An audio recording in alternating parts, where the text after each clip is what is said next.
Hello.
Hello, chatto! It's Sandat, and coming up today on Building a Nation with Wisła Kraków, I finally stream on a Sunday again. It can, in fact, be done. The Champions League is popping off, but now we actually have to play against some good teams. My headphones have just told me that they're actually dying and probably won't make it through the end of the intro. I can no longer hear anything in my right ear. I'm still ill. I hope you're well. All that and more will be coming up today on the stream that we're doing. Oh, fuck it. The stream that we're doing, chat. How's it going on the day that we are on? The stream that we are in fact doing. I'm just... low battery, shut up! Oh, God. So close. It wasn't even that close, to be honest. Dear. I hate the fact that there could have been some believers.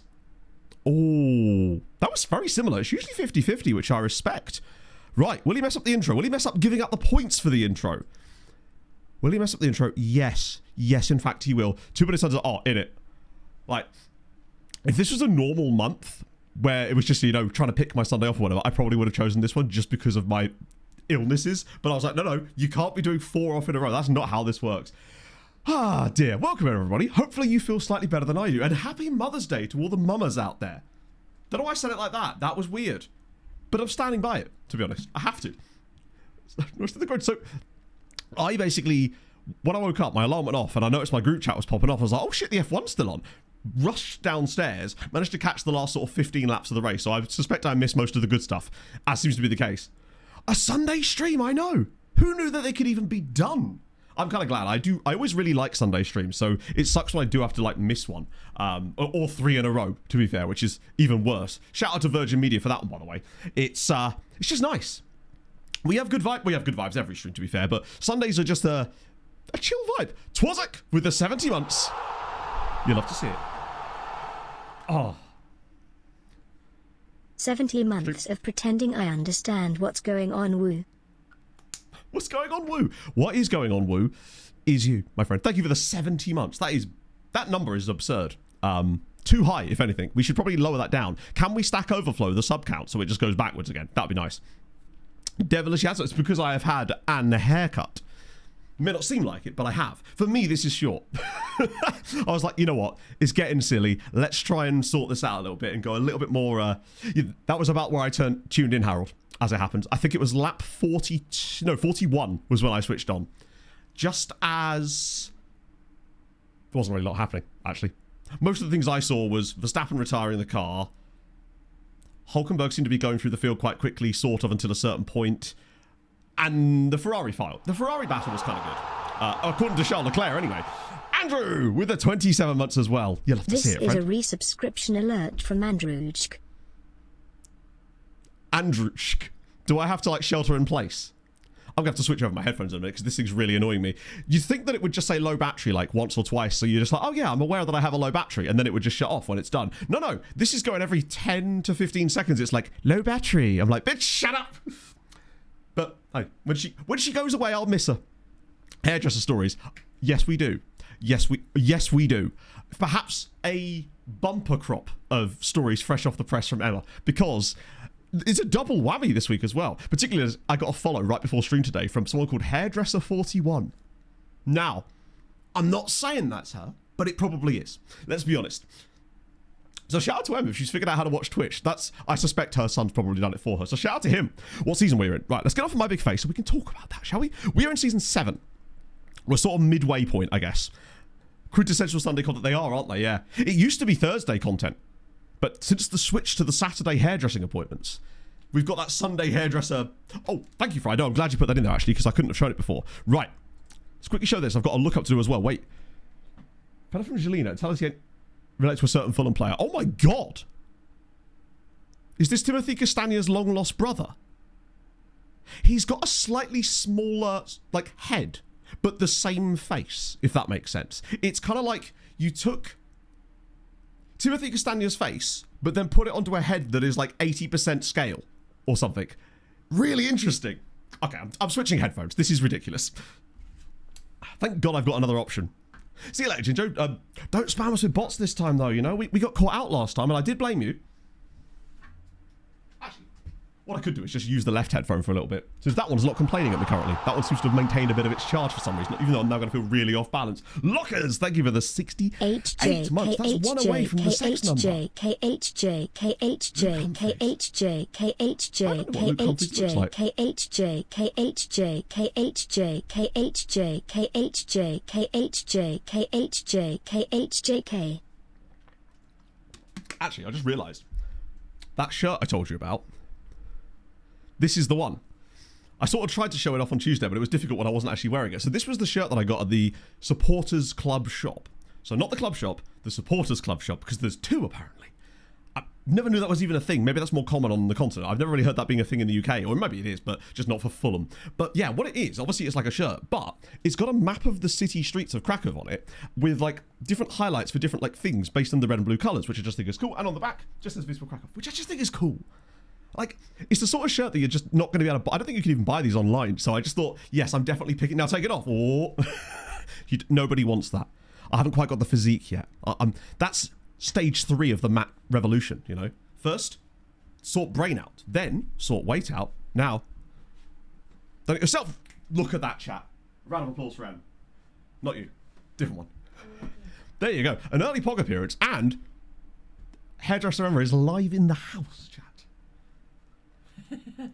I don't know what we do at this point. Can we get a hi Emma?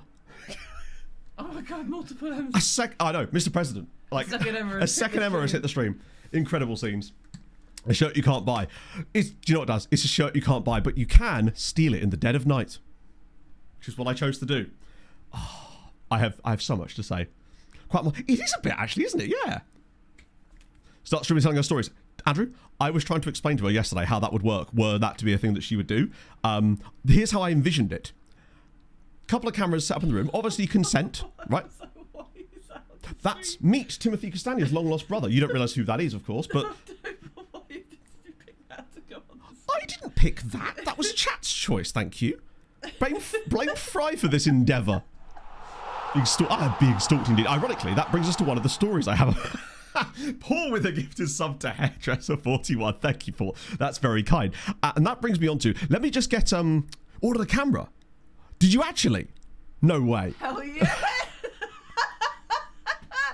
Yeah. Now we're talking. Right, what we're going to do is we're getting into a game. That way we can talk about this properly, because I don't want to just leave it sat on a screen, because that would be very quintessential me. And I did play a couple of League games off stream, so we're sort of just... We won them both. It was kind of mid. It's what we kind of do. But nothing special really happened in those. We're just sort of plugging away. But we do have Bayern Munich now. So I'm just going to quickly make sure this team is the right lineup for the game. Katala, Fila, Montero. Shout out to Helen. Got all the highs today. Bank, Adrian, Abdullahi, Damashevich instead of John, maybe? I've got to be honest. Adrian is chefing. Yet again. Let me just quick... Enrique. That's the one guy I can't have in the team, isn't it? Right, what am I doing? There was me thinking I'd sort out the lineup perfectly. I lied. 1 second. Bear with. It's got to be Ranji. Get him on the bench. You'd love to see it. League of Legends offer. I did, yes. For the first time ever, a hairdresser. We actually kind of do, Paul, yeah. Bit unbalanced. That was the whole point. Balance goes out the window. Besides, it wasn't meant to be balanced. If you missed the tactic last stream, hi. Oh, no. Oh, thank God. So I thought it was going to reset everything. Right. Let's get to the game and we can discuss a couple of things because I have two main topics to bring up.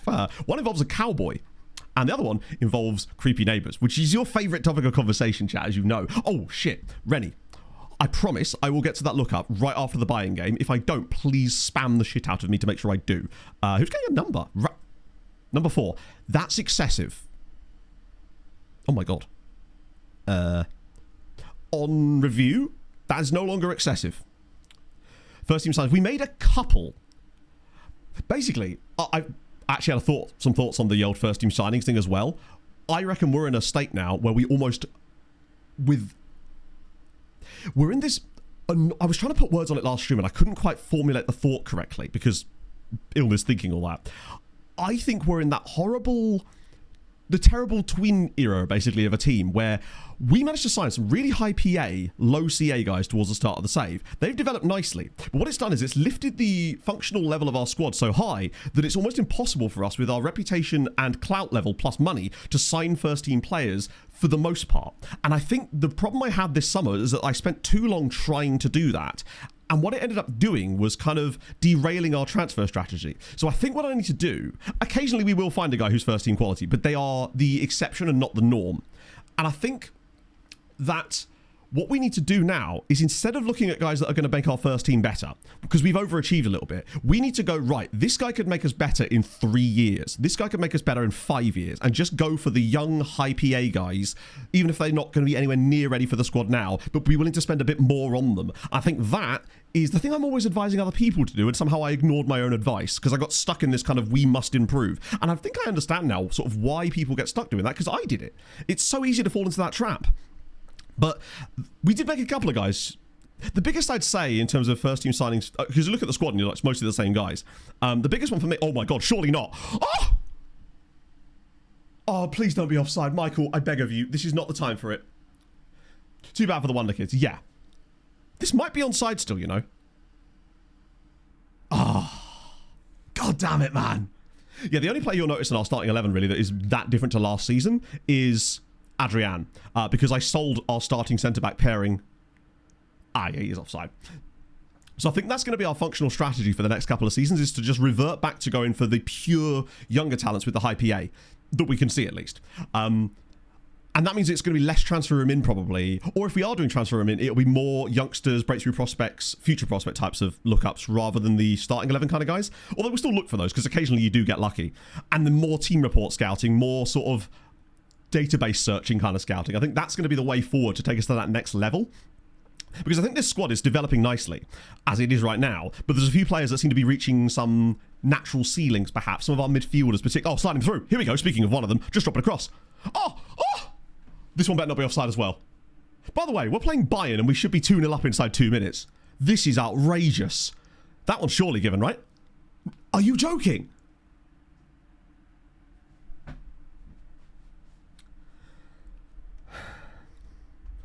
We've had 2 goals disallowed in the first 2 minutes of the game. I think we overplayed it here. Because he doesn't need this extra pass. Wow, that was bloody close. I thought he was onside there. I think he must have just strayed. He doesn't need to pass the ball that extra time. So that should be 2-0 to us right now. If we could just stay onside. Okay. While that goes, yeah, I think it must have been on Catalar. Presumably his shoulder or something when he leans through the run. We've started. Oh my God, he's in again. Feeler again. It's come on. You can't get rid of that one, ref. Michael Feeler, 1-0 to Wisła. I'm baffled by this. We've had 3. The ball has been in the net 3 times against Bayern in the first 3 minutes of this match. What is going on? Are they? I don't understand. It is given. We finally do lead against Bayern. I have never seen that before. Have we even had a break in the highlight yet? It's 3 minutes of just highlights. And for all of that, we've got 1 shot on target, but we do lead. What midfielders? So basically, Hjörter Dahl is sort of capped out at 3-star CA now. Now, obviously, that will fluctuate based on form, but it suggests to me that he's probably maxed out his potential. Which doesn't mean he's not great. He is. But it seems like he's the kind of player that will eventually get overtaken by somebody. He's unlikely to get better than he currently is, most likely. And I feel like Obradovic may be about a year away from feeling that same kind of fate, essentially. Montparnasse, I think, has still got more to go. Abdullah, he's another guy I'm still unsure about. But I do... Oh, hang on a minute. Surely not. What are we playing? Oh, go on. Big Jens. Oh, what a save. All that was in the first 3 minutes. We had the ball in the net 3 times. One of which I don't think was offside either. We've started so well. Bear in mind, this is a Bayern team that are struggling to get into the top 24 at the moment, but it's still a Bayern team. Do you know what? Look at this again. Oh my God, the transition play. Oh, the little scoop turns and everything. What is going on? This might be one of those games where our CAs and all of the possible stars are just aligning in our favour for once. Oh, it's all the way. It's 2-0. Dusan, 0 goals in 3 matches, chap. Bravo. That's his 0th goal of the season. It's 2-0 to Wisła. And somehow that's a goal. How is... So it rolls all the way through and straight into the net. I've never seen that either. What a game. It's 2-0 to Wisła Kraków. It could be 4, 3 realistically already. How are Bayern playing this badly? This would send us top, nearly, of the Champions League group. Yeah, they were just having a lovely time at Montpellier. To be fair, goals like that do go in sometimes in real life. You know, where the cross comes in and everybody thinks someone's going to get a touch, so nobody attacks it. But I've never actually seen that happen in the FM match engine. Nice. Big fan of that. Oh, that's a poor pass. We'll still lose the game 3-2, by the way. Just so you know, we are going to lose this game 3-2. I just want you to be aware for when it inevitably happens. Oh my god, he's through again. Drop it across. Dushan. Oh, okay. Naeem. Ah, poor. Rotation in Poland would be moved. Yeah, because we almost have no choice but to do that, because those guys we do bring in will have to become part of the rotation squad, and we'll sort of see which players stick their heads above the parapet and stand out, in the same way that guys like Suarez did, although admittedly he had clearly got decent CA to begin with. But bringing a few guys in, if they don't find loans, basically just trying to spam anyone we can find that's got seemingly high PA. Either they find a loan and it's good for us, or they become part of the B team and we bring them, sorry, they become part of our B team in the sense that they're in the first team, but the second stringers, if you like. Oh, over the bar. That's the reverse jinx. I'm doing the old map predictions. Yeah, this is the keeper that's stopping Sané from playing for them. In fact, I'm not even sure he is. I think him and another fella are the reason that Sané's not playing. Sané's not even in their first team squad. Oh my god, he's in again. Montpellier. Oh, Montpellier. It's, no, how is it not 3? I've never seen us play this well against a good side before. Are we just secretly good? At Newcastle? Is he? Did they sell him? That would actually make a lot of sense. Remind me to check that after the game, James. Did you see that go through one of the... Uh-oh. Right, that's fine. Seaman Bank getting back there. I've been super impressed with Adrian and Abdullahi this season. I think those two have made a huge improvement to our defence. Considering Abdullahi basically missed a season. Leaving Bayern. Did he leave Bayern? I think maybe we were talking about him... how he should leave Bayern, perhaps. Although... there's every chance that someone spotted something and I didn't. We're getting better at seeing things. I feel like the game has improved its ability to show you things still. Because I noticed on, especially Tuesday's stream last week, several people in chat were spotting things that, and I have spotted a couple of things that we would normally miss, and I can't quite work out what's changed to allow that to happen. Catalar, it's here to die. Oh, and again with the clearance. But look at the recycling of possession. Bank is just cleaning up everything there. Oh, Naeem. Ah, he's overdone it there. We are absolutely, for Sané. That would be... it'd be tough. But actually... oh, that's a great idea, Jesse. I was talking about... I want to do another agent video, but I couldn't figure the... I couldn't figure out what twist I wanted. His feelers in. Pulls it. Hang on, we're going to score from this. There's a reason he's done that. There's a goal coming or a penalty or something. I could feel it. An absolute monster strike is happening. Oh, look at the... Ignore my predictions. If he did leave for Newcastle, then that's interesting. But yeah, I'm thinking... I've never thought about doing an agent video within my own save. The only thing about that is I'd probably have to leave a gap so that it doesn't reveal anything about players' potential in some way. Work one of the boxing shots. Yes, I do. I tried turning that off when I was testing the other tactical style, but unfortunately, it just makes the long shots happen way more frequently. Hjertedal! And it's just wide. Oh, dear. Still dodgy. Wow, that's actually a really nasty one then. Double Stuntman and Anti-2. Wait, Double Stuntman, isn't that the one that gives you an insanely huge amount of chip bonus, but you can only have a tiny hand or something? Oh my god, what a first half! There's nobody on the pitch, really, other than Katala, that hasn't excelled in this game. We've just played Bayern off the park and are only 2-0 up. I need a rest, honestly. Oh yeah, this is Bayern. We are playing Bayern off the park like they are completely... Another device reading a editor switched on. Oh shit, that's a good point, Jesse. Yeah, I wouldn't be able to do that. Because like you can't turn on the in-game editor in a save that doesn't have it on already, right? Unless I use something like RTE. I don't know how well that would work though. I mean, I don't have RTE for 26 because I've not had a reason to get it so far. But that's a great thought. I really like that idea. Doing an agent video within a save on a separate sort of branch of it would actually be quite a fun idea. That does have the downside though of it being regens, which sort of... I did one with regens once and it didn't do so well because people couldn't really identify with the players as much. Yeah, the problem is, Anarith, I know that is exactly what causes it. The issue is turning it off doesn't fix it. It kind of creates the opposite problem instead. Because instead of crossing it where they should do, they just don't even get into the position in the first place a lot of the time, I find. What they do is they drop it to the edge of the box straight away, and then they just shoot from distance. I tried it out with the secondary tactic, because I got a bit annoyed by it too, but I don't know... The only thing I can think of that might be able to fix something like that is us dicking about with the individual instructions on the individual wingbacks themselves to see if there's something we can do that will allow them to be somewhat outside of the rest of the team's style. And if you've got any thoughts on that, I'm open to it. I'll show you after the match maybe what we currently have set up on them and see if you've got any thoughts on what maybe we could do to stop that. Because it is very annoying. They get to the byline and then they just don't cross it. Which is odd, because I'm pretty certain I have it set to cross from the byline. First sign of a Wisła, notice attributes and just randomized potential. I think that would sort of defeat the point, I guess, at that point. Yeah, they get into that position, I think, just because we have so much presence down the middle that it drags teams it drags them in field. I'll show you now, actually. We can. I won't make the changes in the second half, obviously, because we're dominating the ball, and I'd rather just get the result, right? But this is what we currently have set up for them. So they make more runs forward, they dribble more, their passing strategy is standard. They actually don't have cross from byline turned on. Oh, that's interesting. I think what's happened is, at one point they did, and maybe it got switched off in all the different sort of permutations of the tactics. Oh, interesting, Gibetta. Please. I'm open to it. Not right now, obviously, but I'm curious to hear about it, but I won't implement it right now just because it's clearly... We're winning the game, right? So let's not dick about with it in this specific match, but I want to sort of get a plan going forward because that is, I think, the biggest drawback. And I think that might also be why, particularly on the latest couple of updates, our wingbacks no longer assist as many goals as they were before because now they're often getting hockey assists when they are creating, and they're often... A lot of plays are dying in the corners because of it, I think. It's odd because they've got such good crossing. That might be why John's doing so badly because he's... great at crossing the ball, but we're not giving him the chance to do it, I guess. Stay wider, pass more direct, and run wide. Oh, interesting. Okay. That's interesting that would be cross from deep. What it could be, chat, is we just experiment with different things on the wing-backs and see if there's any kind of notable improvements in their performances. Hello, Ulims.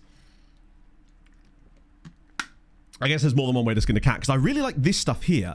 I think it really is these three bits that we could probably dick about with and find some kind of solution that might work. Yeah, tinkering with player instructions is really useful. It's the sort of thing that can take a tactic from being good to being perfect. But you do have to be careful, obviously, because it will have to be more specific to the players you have. Also, only Naeem being... he's only 21 still.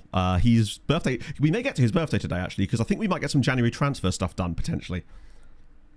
Fans of Orient? Maybe. Okay. I mean, second half, I think we just proceed as things are, because... Despite Katala's understated performance here, I think he does a lot in this game, and he works so hard for the team. I almost feel bad that he doesn't get the results that he perhaps deserves sometimes. Viking Superman with the... 6 years. What a waste of my time and money. 6 years? Oh, it is, isn't it? Wow, that is wild. Thank you very much, my friend. How was the shopping trolley adventure yesterday? This is the wider one, because the narrow tactic just did not seem to do the job. Ironically, the wider one, it just worked way better. It worked briefly, the narrower one, but I felt that it was actually just the match engine changes and we need to make a few tweaks to work with it, and it just never really got as good. Domachevic's attributes would not suggest he's as good as he is, but he just performs in the match engine. And I wonder if it's because we're not relying on his crossing or dribbling in the same way that we would be with someone like Olufemi John. But if we make these tweaks, it might allow John to flourish a lot more, because it might be that the current setup is allowing more limited, slightly better defensively fullbacks to do a bit of a better job. He is good physically and mentally. He just lacks the technical ability to go like that deep, I would suppose. Hitting early crosses. I guess I just worry about early crosses with this setup, but... Yeah, no, Kima, I love him as well. That's why I've actually started playing him as a first-team player, ahead of Krzyzanowski, who is better than him, stats-wise, and ahead of Olufemi John, who is stupidly much better than him. Standard crossing and AP. Moving to channels instruction. I don't know if Katala has that already, actually. Wait. So Katala's actually got very blank... Interesting. What about Field? I think he does have an instruction on him. Other than, oh, he has moving to channels, which makes sense. So Katala is actually very blank slated right now. So there might be some things we could do there to improve him perhaps as well. It might be the case of that the tactic itself is fine, but we need to sort of tweak the minutiae within it to try to get that extra 5 to 10%. Polish superstar, mate, we do need a Polish superstar, and I think that there's really no way that we don't get one statistically because of how good Poland's youth rating generally... Did I not? Oh, I didn't praise the team at halftime. That's kind of sucky. They have a high enough youth rating, and we're going to basically get the cream of the crop pretty much for the rest of the save. I'll be amazed if we don't get a couple of guys that are going to be Polish international, but like good Polish international players. Statistically, we are going to get a couple of them. I just really hope that they're guys that we can... Obviously, we'll prioritise their development a little bit more. We have Matty Cash. This is very true. I don't think he's actually played for us yet. Corrected the Makes it hard for them to correct. Yeah, I suppose it's a balance of the two things, isn't it? Oh yeah, no, Anarith, believe me, I'm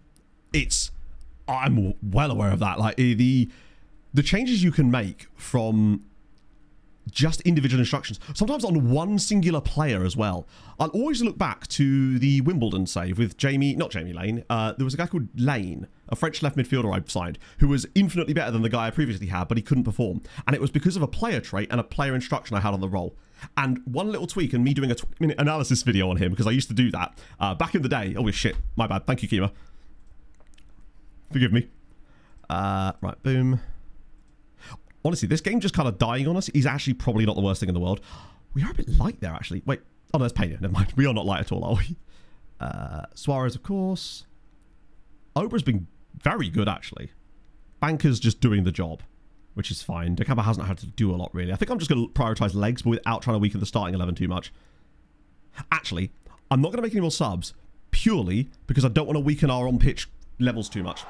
I feel like sometimes you can over-substitute if you bring on players that are too much worse, provided if they're not completely dead. Because Bayern have come back into the game a lot in the second half, but not enough just going yet. Through your Jack Grealish phase? I think you're right, Anarith, yeah. Hanger on a haircut. It is a haircut, yes. I got a haircut yesterday. I decided to get it cut a bit shorter, particularly at the back. There's like no flicky bits at the back now. I'm just trying to find what I like, I suppose. And this I like. Kane to finally retire. Oh, I don't know if he did or not, actually. Free early July for a session of Access and Allies. Yes, I'm very glad of that. I was hoping you would say something like that, honestly. Oh, hello. Go on, Alessandro. But yes, 100%. Tentatively just say yes, but like I have nothing on in July as far as I know. I don't book up my social calendar isn't exactly flooded, as you can imagine, Viking. So I'm really happy to hear that. That'd be awesome, actually. Invite John so he can cheat again.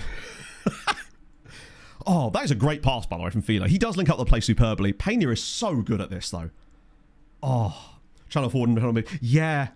So I wonder if maybe allowing... I see your logic there, because what's happening, I suspect, is that Katala, when he's here, is dropping into the same kind of positions as Pena/Montparnasse wants to be in. And he is linking the play up nicely, but sometimes with two guys linking it up, it means there's no one to actually find with the links. So when you allow Pena into that spot and then push Suarez onto the back line a little bit more, it'll push the defenders back and allow more space. One, for him to make runs, and two, for Pena/Montparnasse to be able to find those pockets of space. So yeah, I agree. Because we can still keep him as a centre forward, but with the channel running as a sort of DLC to his game. What a result, by the way. This might be the biggest result we've had in the entire save, because it's so dominant in terms of the actual performance. What a win. 10 points from our first 4 Champions League games. We've already basically qualified, and it should be 12. We should have beaten... who was it we should have beaten? Real Sociedad. We absolutely hammered them. I'm so happy with that. Thank you, James. That's a good shout, actually. Let's get out of the... Yeah, let's get out of the game first. Yeah, that's the thing. We don't need the striker linking the play up as much as well. I think it was better before. Tell you what it was. It's because when we first had that role on the striker, it worked really well because we were using a different role on our AP, or the AM role. So it made sense for him to be running a... Oh my God.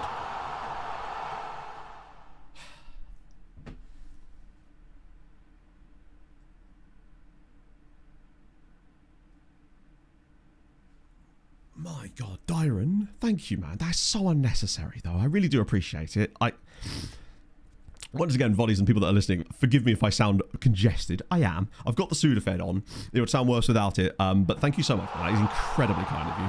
I'm really, really very grateful. And ICX with the 62 months as well. Some of the sub-streaks you guys have are genuinely wild. I couldn't imagine watching me for that long. So I'm very, very, very grateful. Single for life. How's it going, friend? Oh, God. Right, okay, let's get out of this. I'll do the lookups, and then we'll circle into Tactics Incubator style, which, I'm a level with you, chat, is probably one of my favourite things to do in streams in general. And as it happens, we've got time today, because we obviously want to accomplish all the Champions League stuff up to Christmas. But we've also got Youth and Day preview later, too. And we might get to do a bit of early shopping for Wonder Kid, like the new transfer strategy in Oh, no. Well, we could do the preemptive stuff. We could at least do the scouting for it, because they won't join us probably on stream, but we could do the signing part. Amazing. Spurs won away from home. Shout out to Bayern being 25th in the table. I mean, we are genuinely look good.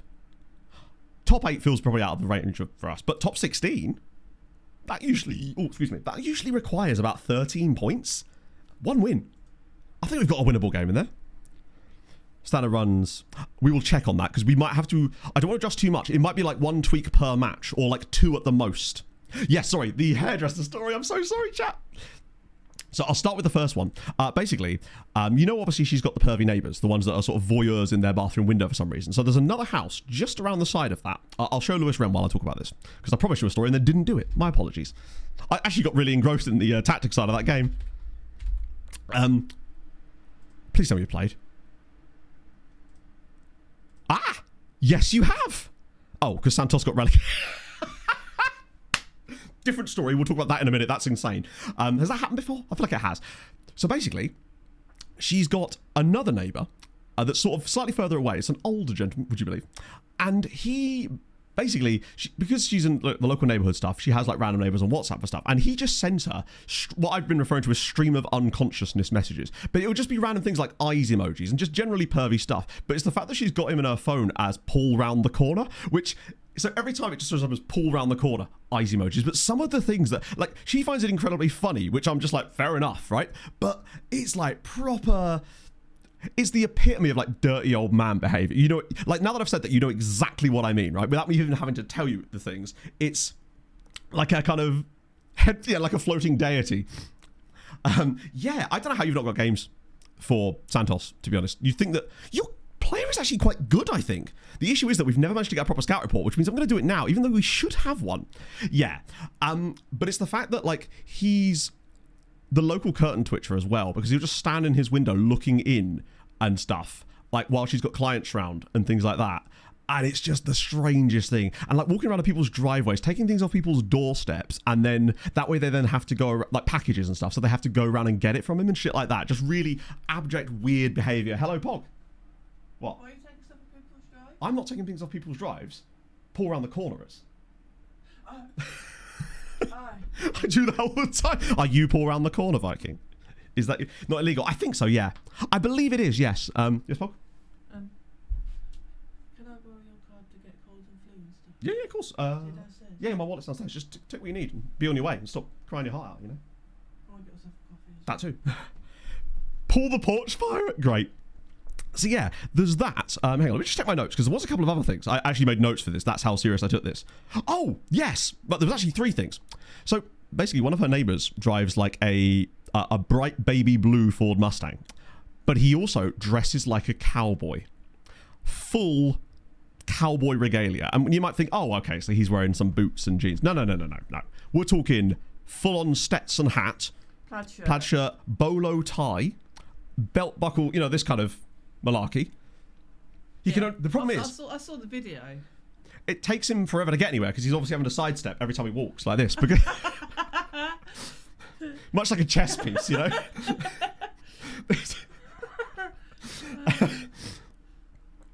So I discussed we didn't. That is another thing on the to-do list for today, which doeth extenders, not the neighbour. Is this your new? I haven't seen you since like New Year, Viking. Did you get some new clothes for Christmas? Has Danica gone? Yes. You need to be cowboy Superman now. Proof is received. Yeah, but it's quite common in the UK that you have like safe storage places. So a lot of the time they just consider that your front doorstep. I mean, hey, cowboy. I'm not complaining. If you don't dress up as a cowboy for me for your birthday, I'm going to be very disappointed. That's right, your birthday, you're dressing up for me. That's how this dynamic works now. Suspect, thank you for the 7 months as well. The other fun part. So Emma's son works for he just does some like odd jobs and stuff for her mum, who owns like a skip company, I think, or something like that. Forgive me if I'm wrong about that. But he just randomly texts her and she's like, Mum, I found a gun. I'm like, what do you mean by that? Turns out it was just like one of those air gun things that people have in the UK or whatever. But it's the fact he just comes back, he's like, look. I'm just like, of course he did. Of course he did. Because naturally, that's just things you find. Right, that was one lookup. Sorry about that, Lewis. Right, Sani for the next one. Two cowboy hats by the bed. Well, yeah, one each, of course. Bit tough to roleplay, Viking, if only one of you's got the hat on. Like, come on now. This is the hat of safety. You may only speak when you're wearing the cowboy hat. So he is still at Bayern. Maybe he was linked with Newcastle or something. It perhaps could have been one of those things that sort of rotates across the the news feed where it's like Newcastle potentially in big bid and then just doesn't. Outside of the rain in it. To be fair, our delivery drivers usually, they sometimes throw it over the back gate, which is usually all right. Although not that that does anything really. One did put it in our recycle bin one time, which was fun. Thankfully it wasn't bin day. The Lone Farm is producing the new polls, but I don't know if they're quite good enough to get in the national team at this stage. Channel 4 pitching a life as a TV star. I keep telling her this, Jessie. I thought that personally, I was explaining to her that things like streaming and stuff is always, not always about the content. It can be more, not the content, sorry. It can often be about the person that's doing the content more than it is about the actual specific content of that content. And I said to her, like, believe me, she's incredibly, like, enthusiastic and outgoing, right? And I was just like, if you had a stream where you were just cutting hair, talking to clients and just talking through your life and stuff like that, that people would eat that shit up. Just have the chat on like the mirror nearly, so you can see it. A couple of different angles, wireless microphone, good to go. Obviously, you'd have to get consent from clients and stuff to be on the streams or whatever. I think TikTok, she would make back. I've been saying this, Jessie. Yeah. Story time on TikTok with M would be wild. She'd have to be careful with the way that she phrases stories and stuff to protect certain people and whatnot, just because of like legal issues and stuff. But it's the sort of story that I'm always enthralled by it every single time, you know? But yeah, the cowboy guy just has a habit of like reversing his car into things. So does that. I mean, to be fair, I understand why, because obviously he's used to riding a horse, so it's obviously difficult going from one to the other. It's not so easy. There's no saddle in the Ford Mustang that I know of, but there could be one. Okay. Couple of Polish citizens. Right, sorry. Oh, there's Michael Beckham, of course, the biggest lookup of all. Frequent local fish market. Oh, so actually, incredible, more news from this. Big news from the fishmonger. They've apparently expanded their range of offerings of the adult variety, apparently, because they're doing so well with it. So I feel like now it's no longer a fishmonger with a BDSM dungeon attached. It's more the other way around, which is impressive. When the side hustle becomes the main hustle. Making kebabs. That sounds brilliant. There was a guy called, I think his name was Brock. He was a Kiwi streamer, right? And he used to do woodworking stuff. I'm sure he still does. Approved contract for John. 2 years left. 3-year extension. Lad, hang on. Sorry. How much is he worth?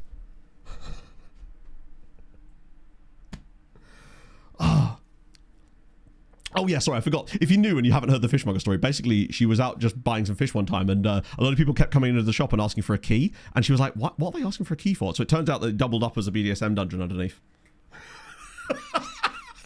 Naturally. More than action. Exactly. You need something to talk about. Yeah, the woodman, not the BDSM man. Very specific difference there. Is that genuine? Yeah, 100%. She showed me the Instagram page for it and everything. Brock's still around. Yeah, I remember there was, he went viral, didn't he, for that clip of him when someone gifted him a sub and he was like, oh man, you don't have to do that. That was the worst New Zealand accent of all time. Andrew, I'm sure will agree. Hello, Pog. Did you want anything? Oh, I wouldn't say no to a cough. But I'm walking. Did you want an iced coffee? An iced coffee would do well, actually, because it's warm as hell in here, to be fair. Right. I know you're feeling unwell. Sorry, Pog's feeling unwell today, chat. So am I, but I'm sort of further ahead. How do I subscribe? I'll keep doing the accent, we can find out. Oh. We would interaction. It would, wouldn't it? Got any mackerel? Got any gimp suits? I don't know. A full countryman suit. What would be a countryman suit? Is that just like a Polish cowboy? Is that a thing? He really should be. And I think the reason that he's not is partly due to our tactical setup, because it's weird that his numbers are worse than Damashevic's. It shouldn't be the case. Joey, thank you very much for the follow, my friend. He should be so much better, shouldn't he? But I'll show you the squad number. I'll literally show you the stats. It's strange is the best way to describe it. So ratings wise, actually John's ratings are usually okay. So 7.17. Damacevic is actually further down. John does have a couple of goals, to be fair to him. 3 assists for Damacevic, 1 assist for John. And it's just baffling to me because, admittedly, I feel like expected assists are always a bit of a tough one, because I feel like this, if anything, is more important than the number of assists they're actually getting, because this suggests to me what the player is actively having an involvement in. The number of assists they're getting isn't really up to them at that point, right? It's ultimately they can't put the ball in the net for somebody else. But John has got 2.23 assists, Damacevic 2.27. And he's played less minutes than him, but has played perhaps more league games. So there is that element of things too. And weirdly, like the dribbling ability of Damacevic, 5.2 dribbles per game, John 3.4. How is he managing that? it doesn't make any sense to me that he's not managing to dribble as much as that when you consider how much better at dribbling he is. It's very strange. Exactly. It's the yin and yang to keep things balanced. Country music festival. Oh, is there?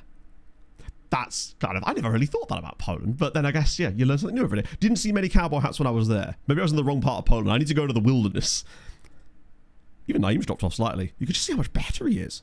For a man that has 8 dribbling, to be outperforming a guy with 15 dribbling is super interesting, but I do wonder if it's just because of the positions and the way that they take up those spots. So I guess the first thing to do, given that our next game is obviously a league match, we've got 2 in fact, Corona Kielce. What is the first thing we want to investigate? And I suspect that the first thing I want to do is put the moves into channel thing on Catalyze. It's a nice simple change that we shouldn't have too much of an effect negatively, for sure. Also, I've noticed that when you click on players now, it's really hard to get their... do you have to go in here to do it? How do you... Hang on. Why isn't it letting me... Am I missing something? Or is this a new bug? I swear you could click on the player's number and that brought up the general... Took you to, like, this page. Like I did in game. Let Forest win. I think they might, but just because I'm predicting that Fulham are going to win. And you know how that works. And wait till I talk about my Spurs prediction for later, because I've got that in my notes as well. Hello, Hazard. Moving to chance for start. Yeah, I think that's probably our first little tweaky tweak. Goalkeeper rating, it literally means how good that player... oh, sorry, Viking. It means how good that player would actually be in goal. So Svenny would have 10 out of 10, for example. So I think for a start, I'm just going to put the channel thingy on... Wait. Oh, that's Montparnasse. Hang on. Why was that on Montparnasse? I nearly put it on Montparnasse. Okay, right. So what I want on you is I want... No, it's not the right one, is it? I want... Or is it one? Hello? Forgive me, chat. It's not letting me... What the fuck? Why do I have to load it in like this?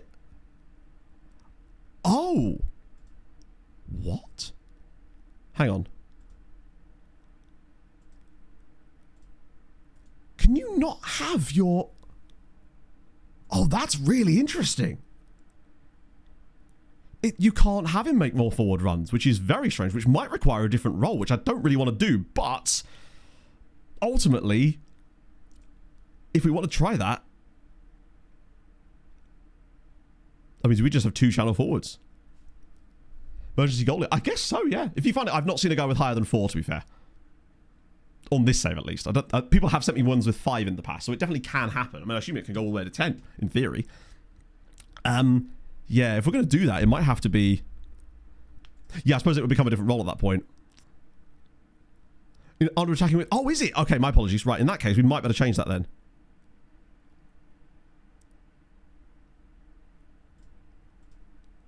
Oh, it is! Sorry, I'm an idiot. Yeah, you're right. That's fine then. Because that's what I actually wanted. Because it's less to do with forward movement, it's more to do with lateral, isn't it? Because the channels are in theory into the half spaces. So basically 100% header. There we go. What are the other options here out of interest? Stay wider. Channels. Okay. I always felt like that should possibly be called something like moves into half space, but I also love that it turns out it was only one of my headphones that was fucking up. This one's absolutely fine. Just one of them didn't charge for some reason after the podcast. Okay, so that's one thing to tweak. So we have to make a note of that's the one change. Before we make the other change, I'm just going to check on Michael Beckham. One of these days, he is actually going to be in the database. Or I just put him in the database. Oh my god, I got excited for a second there. Not quite. It's Michael Wickham. That's the closest we've had. He's got a double hernia, though. More space for others to play. Well, yeah, because he's going to sort of split them. Either the centre-back has to go with him and it makes more space for the likes of Montparnasse for those new runs, or it pulls the full-back inside, which makes more space for someone like John, or Damasiovic, I guess, right? Oh. I still like the idea of role combinations and stuff have been out of possession, making hybrid... I feel like that the combined thing should have a different role names based on what in and out of possession roles you set. So if you have a guy that's an AP in possession and a pressing channel midfield or whatever out of possession, those two things should form another role that shows up on combined. I just think that would be a really cool idea in terms of combinations of things.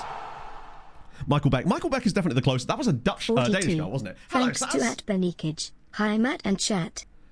Hello, my friend. How's it going? I did see your Discord, by the way. I've just been so ill over the last couple of days. Thank you for the 42 months. That's very kind of you. So that's the one change. And the last change we're going to set is... Oh, hang on. If this will let us do it. It should do. They're wingbacks. So they're not on stay wider. Is that attacking width? So stay wider. So we'll try that first. And then we can either roll back stuff based on what we see, what we don't see, and go from there. So stay wider on those two. Nice. And then I think after that, if we like what we're seeing, we can maybe have a look at some of these things. But I think what we're trying to see firstly is, do we see a reduction of those things? Oh, Spermac, he's not really developing. He is another victim of the same problem I was talking about earlier with... Oh, God. Am I going to have to gaslight Abramovich with himself? Because he's usually the player I use as an example of a player that doesn't want a new contract. But I hope he's friends with Duru. Yes! Right? The gaslighting circle continues. I can't believe we cracked that. That's the dream situation, by the way. If you convince a player that everybody likes to not have a new contract, then every time someone else comes to you, you can tell them that they didn't do it, and then no one gets a new contract for ages. And eventually that player comes back around again, and they surely like someone in the squad that you can use back on them. We can run that for at least 6 months or so. Having a channel midfielder, channel forward on the same team going to affect anything? Well, we already have a channel midfielder and a channel forward on the team, and have done for years. So, and they work really well. Bear in mind, Abramovich is the channel midfielder, and he scores double-digit goals every season, and Fila is the channel forward ahead of him, and has been for, well, not has been for years, but that role has existed for quite a long time. No, I will union bust. I'll get out my bulldozer or something. I don't know how that works. Believe it or not, I've never union busted before. That's not true. I do it all the time in FM. Right. So that's the first thing. There was something else I was going to check, and I've now forgotten what it was in typical Matt style. But I want to just see how that works. It's going to be tough to know how well it's... I guess what we'll know is it will have to be sort of the eye test, really. Play against your team. So that is done in the pre-game editor. There's a little tick box in the rules for the nation. I don't know the exact location of it, as that's more Hadrian's area, but I can figure it out. Or it might be in the advanced rules, though, Darius, because... But I don't know that for sure. You can actually put it in contracts anyway, but you'd have to do it manually each time. That's basically what it is. The reason we hard-coded it was just to take away the annoying part where you'd have to constantly remember to put that in there. Because the blackjack, damn right. All the best ones do.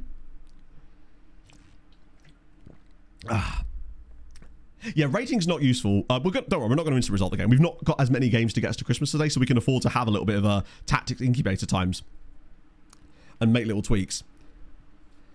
Particularly as I can play a relatively strong side against Corona on account of us having a nice break between there and the next game because of international duty. So it'll allow us to sort of run them into the ground a little bit more. Anyone's getting call-ups. I love that we've got 3 guys in the Angola squad. Anyone fun? Anwar's in there.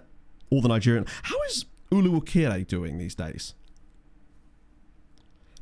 He possibly was one of the less developed players, and I think Mustache, good shout for you.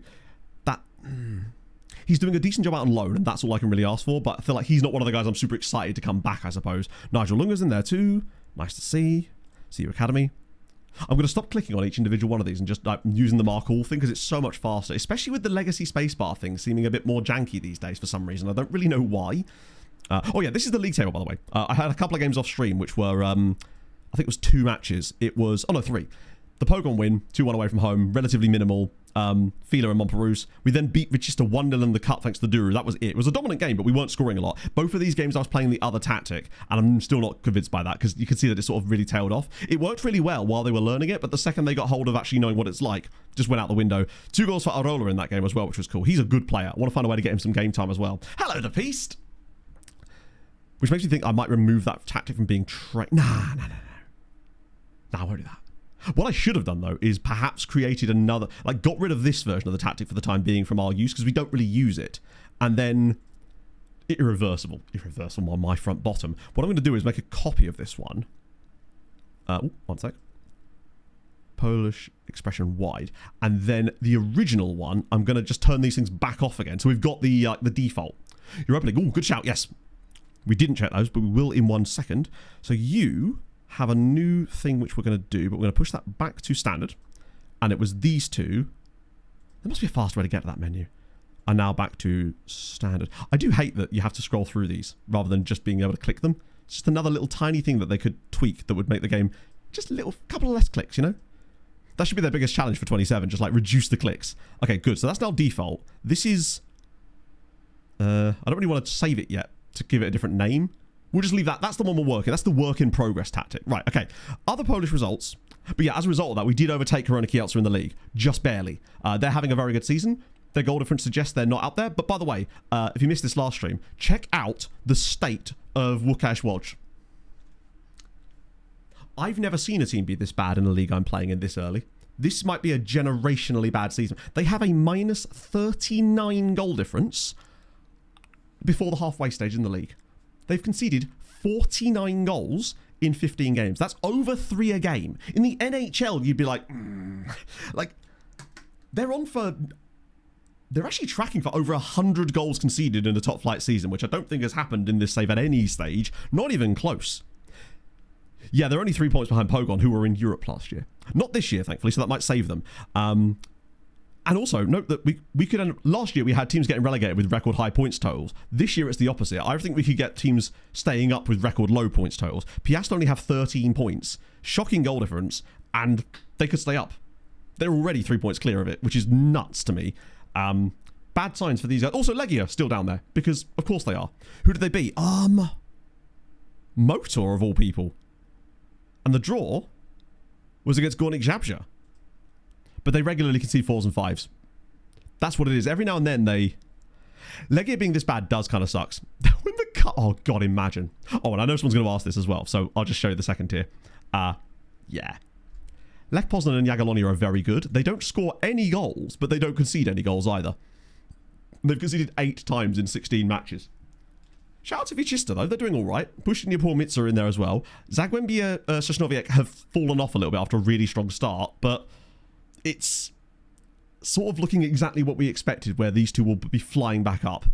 Yeah, Polonia have had an awful start to the season. Their record lately has been a lot better. At one point, they were in the rally zone. They've actually got, 11 points from their last 5. They only had 5 points before then. But nobody seems to want to score goals in this division for some reason. Yeah, Renan Lodi's Śląsk are just permanently stuck here. And I don't think they will ever escape. It'll be a celebratory day when Śląsk finally get out of this division, to say the least. And I say finally, as if it's ever going to happen. Right, Europa League. Look at me staying focused, sort of. Scatterbrained, but always reversing back to the point. Okay, so, come on, Poland. Show me the goods. That's good. Cracovia can't have been there before. 5? What? I feel a little bit silly because we lost to Bologna in the Europa League last year. They put 5 past them. That's really good signs. 5 goals against Bologna. Who else we got? Okay. 5-1 again there. Ooh, Partizan are getting clubbed. Villarreal with the defeat. Man United beat Girona. Legia lose to Nuremberg. Piast lose to Ludogorets. Okay. Not amazing there, lads. That does not bode well. So Legia are clinging on for dear life at the moment. Don't get scored against so much. Maybe. They just want to get relegated, which is a nice boring league. Sani Habalacha unknown, anti-6 with 3 stuntmen. So you got a 1-card hand. Are you just basically... See, I love it when runs go like that. That's so... I only ever succeeded with like 1 or 2 stuntmen runs because I just can't stand the tiny hand part. Mangas, thank you for the follow. Yeah, 34 for Piast. I mean, are we surprised? They were good last year. They lost a couple of players mid-table. Sorry, mid in the summer break. Didn't really replace them. They were a bit of a flash in the pan based on a couple of good loanees. This is why it's tough when you get clubs that are, generally speaking, not that great qualifying for Europe. 4 draws out of 4. Oh my god. That's one way to do it. That'll get you 8 points. Who have they drawn against? Other than everybody. Imagine if they were all the same scoreline too. New England Patriots, thank you for the 39 months, my friend. Hope you're well. Oh dear. Hello, Dan. Predictions for this afternoon. I haven't actually told you my prediction for this afternoon. I think Fulham are going to win 2-0. And with that, Forest, congratulations on your win and pulling yourselves out of the relegation zone. Apologies to Tottenham, although maybe not apologies because I've got more thoughts on that later. 4 goals scored, 4 goals against, 4 draws, 4 played. I love it. They're just obsessed with the number 4. It's like Jim Carrey in that movie, but with a different number. I love that. I don't know why. Just numbers be doing numbery things. So as things stand, Piast Gliwice are not cooked, but they're going to need a historic Legia last season style comeback. Who are their final 4 games? Let's sort of map it out for them. Okay. I would say that's a tough, a winnable game for them, but as we've already seen, maybe not. I still think they can get a point there, though. That has to be a win. I just don't see them beating Brighton or Ajax. They're cooked. I think they do beat Istanbul Başakşehir here, and that's enough to get some extra coefficient points. We do have a habit of doing that at Forest, don't we, Dan? I don't know what it is.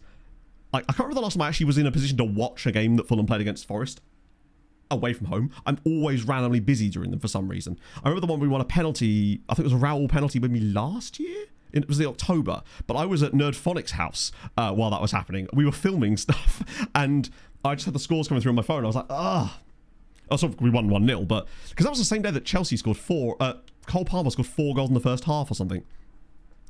Yeah, they've got some morale boost. If they schedule the right friendlies.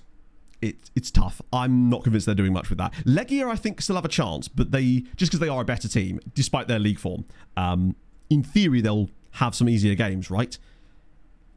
Oh, okay. Ludogorets are so tough to read.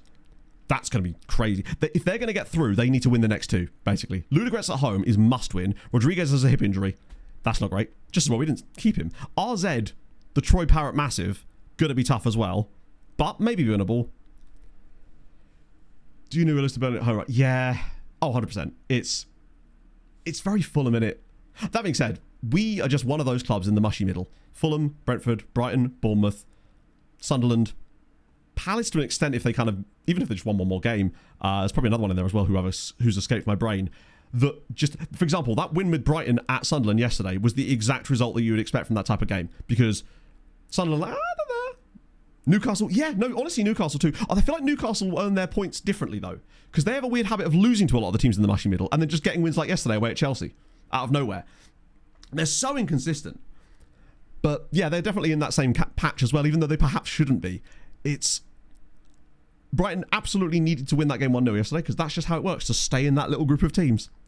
Which is exactly why, actually, we probably should win later 2-0, because that's about what it would call for, which then means we can lose next week. Just because that's how it works. Okay, so yeah, I think they need to win these 2 games, and these 2, I mean, would they even be able to get a draw there? And what would that even mean for them? If they were to win both, 10 points would probably be enough to see them through. 9 could do it, but that would be difficult to achieve with the games remaining. I think they will scrape through. Maybe. Cracovia, on the other hand, they're absolutely fine. If anything, it's a question of whether Cracovia can make top 16. Sorry, top 8. They've still got Girona away. Okay, fair enough. Vitoria de Guimarães away. Dinamo Kiev at home. And Villarreal away. I think Cracovia have got one more win in them. 13 points should be enough for top 16 at the very least. But it's still going to be one of those years, coefficient-wise, that is not going to be like we've had the last couple, I suppose. Let me just quickly check.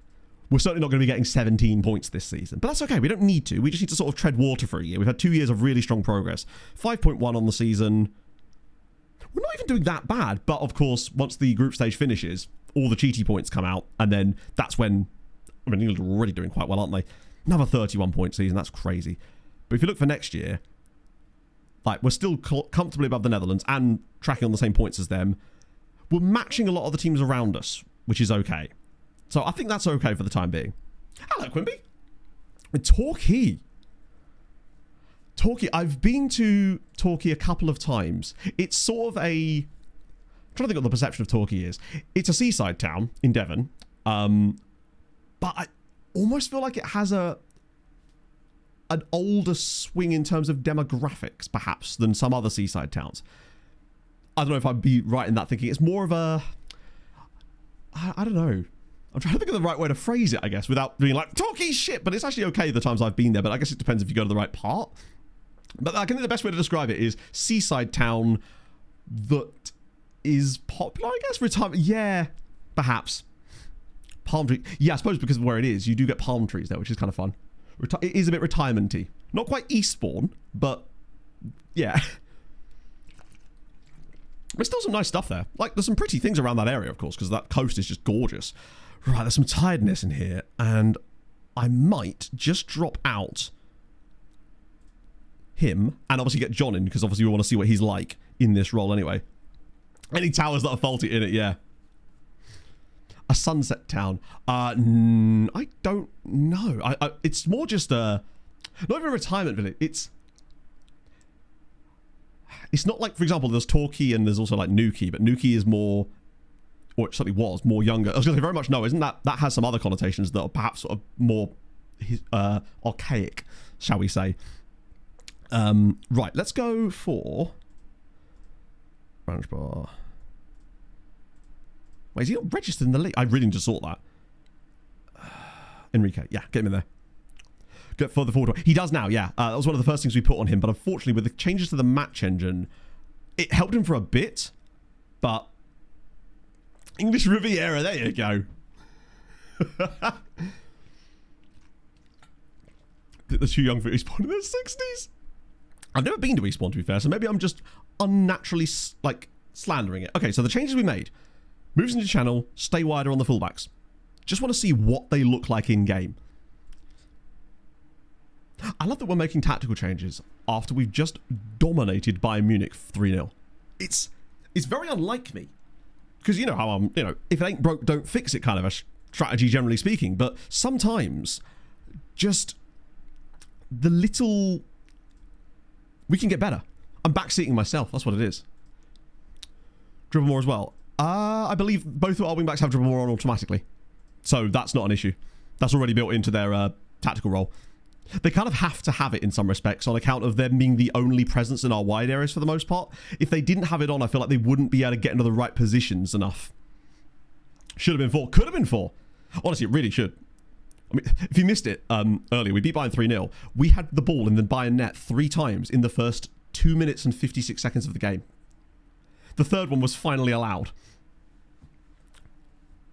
I think that's what it is, Dan Axel. I've only ever been there a couple of times, and I actually didn't think it was that bad. I was purely going on, like, reputation of trying to explain it to someone that's not from the UK, I suppose. The way it's seen rather than my actual opinion of it, I didn't mind it at all. I had a lovely cream tea in an area that was very near Torquay, because obviously Pog's parents live down in that exact part of Devon, so it's one of the areas around that kind of thing that they can kind of go to. And when we went down in the summer, I was like, I'm going to have a cream tea. So they took us to Torquay. It wasn't actually Torquay, it was a tiny thing on the... Oh, there we go.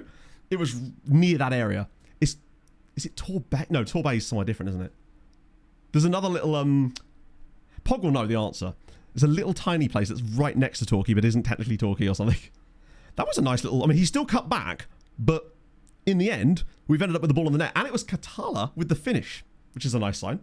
Kickoff tactic. Yeah, some of those are pretty cool, actually. I remember the one time Bournemouth scored against us with a kickoff goal at the Cottage. It was like a 1-1 draw, and yeah, sorbet is a dessert. And isn't it a delicious dessert? I'd eat the shit out of that. Living somewhere and visiting, 100%. Like, because if you visit a place, you are not likely to be exposed to administrative things, local politics, various other things that you would simply not see, right? So yeah, 100%. What I will say though is, I still love where I live. And I visited it a couple of times, loved it, moved here, and I was entirely validated in my views, I suppose, which I suppose is a rarity. I went for a walk with Pog on Friday morning, just to go get a coffee and just to get out, get some fresh air. And I was just walking around being like, the novelty has still not worn off. I fucking love it here. Been trying to convince more of my friends to move up here. Because I'm lazy like that. Sorry, Leaf. Yeah, that's what I was thinking. I think that was probably a wires cross thing, because the sundown thing had a very, particularly in like the 1960s, had a very different connotation attached to it. So I think possibly just cross wires of terminologies and stuff. Oh, go on. So name still goes to the byline here, but I don't think you have much choice there. Oh my goodness. It's weird. They still seem to be doing it, but their ratings are much better in this game. Like, John hasn't got a goal or an assist, but look at his rating in the game. Which isn't the be all and end all. Oh, can it? Right, yeah. I mean, in the UK, it wouldn't mean any of that, in fairness. More positive experience. Yeah. Highlights positive changes better? I suppose so, yeah. Everything sort of gets amplified, I guess. We fix that. Yeah. Because ultimately, this is the thing. It's like, would early crosses stop that? Possibly. But would it make us better? I hate those highlights so much. Okay. I mean, performance-wise, it's been okay. Catalan scored a goal, but it was a very scrappy goal. And not entirely representative of the sort of things we actually want to create. Job's done well in this game too. But besides, it's a building block, right? We could always look at a couple of little other tweaks to them to perhaps find a middle ground that sort of means that they do it less, perhaps, but don't entirely stop doing it. Head on the scoreboard. And besides, there could be a case of just learning little things about it too, so it might not be an instant fact, but the things like that, they usually are immediately noticeable if they're going to be a factor, I guess. But I've been surprised by Naeem's relatively poor rating in this game. He's usually the guy that's crushing it. He could be just a bit tired. Just because, I mean, hey, I'm not opposed to it. With the biggest issue is Corona Kyoto. This is a title rival game. They are literally nearly level on points with us. In fact, a win would see them go above us. So they are one of the better performing teams in the league this season. As for better on paper, I'm not entirely sure. As it happens, are they playing Rivas as an... That's our centre back. Okay, bold. Lashinsky. Wait a minute. That isn't... I thought that was Patrick Lashinsky from the previous save. That would be incredible. I'm willing to give it a go somehow, honestly. I'm just worried that it might disrupt more than it helps. But, hey, that's why we test things, right? We could test it in the Katowice game. But yeah, these guys are a good team. What is their goalie kit, by the way? In their starting 11. Not as many as you'd think, actually. I realise they've built a lot of that team pretty much off their own backs. I think the only player in their starting 11 that is on loan from us is Rivas. He's been there a while, too. Well, that's nice interchange. That's lovely. But, ooh. Okay, right. That has got nothing to do with the tactical changes we made. I just found that incredibly funny. Bellingham is through on goal as a channel midfielder, no less. And he's like, no. I can't cross the threshold. Is he a vampire? Have they seeded the box with garlic? How very strange. It just means we're going to score now. It's fine. He knew what was coming. Job is actually a mind reader. He has a very unique player trait in FM, clairvoyant. That's definitely a pen. To help less. Yeah, what I've noticed is that the Polish recruitment, every summer we're seeing several players move to major European sides for large money, and the amount they move for is improving year upon year. Legia sold a guy to Dortmund this summer for a contract that could rise to as high as £12 million. Right, Fila from the spot scores. Oh, speaking of that, Fila scored a Panenka penalty in one of our one of the instant resulted games. I was recording the highlights for it, and yeah, just got a random Panenka, and it went in and everything. Who knew?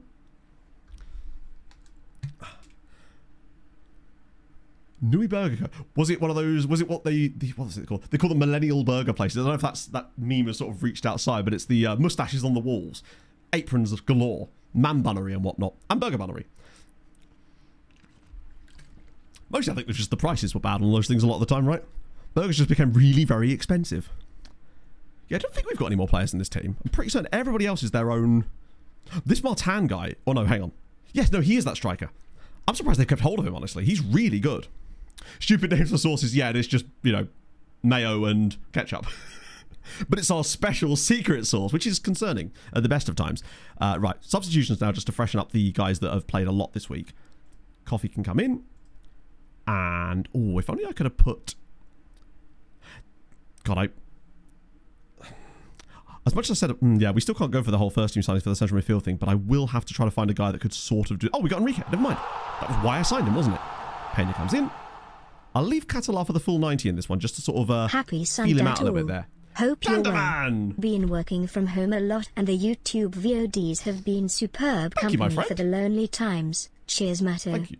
Thank you for the 13 months. I'm really glad. Also, the other stream, the other stream chat, when I was talking about, people go through low times and stuff, and that you can always reach out to me, and I don't just say that bollocks.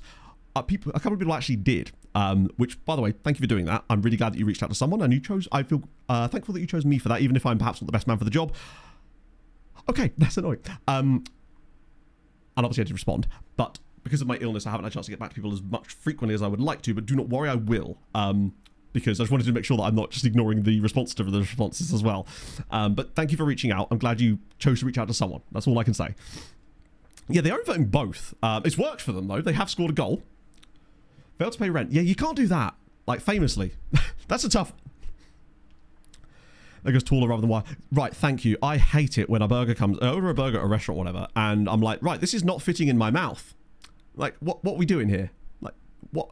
Don't make me get out of a knife and fork and try to deconstruct things. Like, the whole point of a burger is I feel like the point is it's a bite, right? Everything is layered in a way that you can take a bite. But then they're like, nah, we need 8 billion ingredients. Sometimes simple can be better. I'm rescinding it, Millennium. Yes, what I'm saying is do not reach out to me. I'm an arsehole.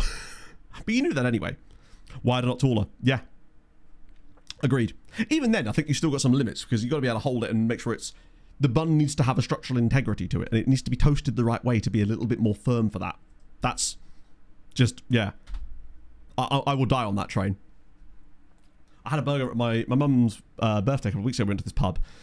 I must admit it was the driest thing in the world as well, but everything about it was so tall, and the dryness did not help, in fairness. Ragnarok! You've started from me clubbing this safe. Thank you very much for the 26 months, friend. The science of burgers with Matt. See, never say you don't learn anything on these streams. Are we about to throw away the result here? John's rating is exceptional, though. Which is fascinating. Because I want to look at the post-game stats on John, just to see if there's anything that stands out. I mean, it'd be tough to have any real noticeable things without a comparison point. But it's the fact... Oh, dear.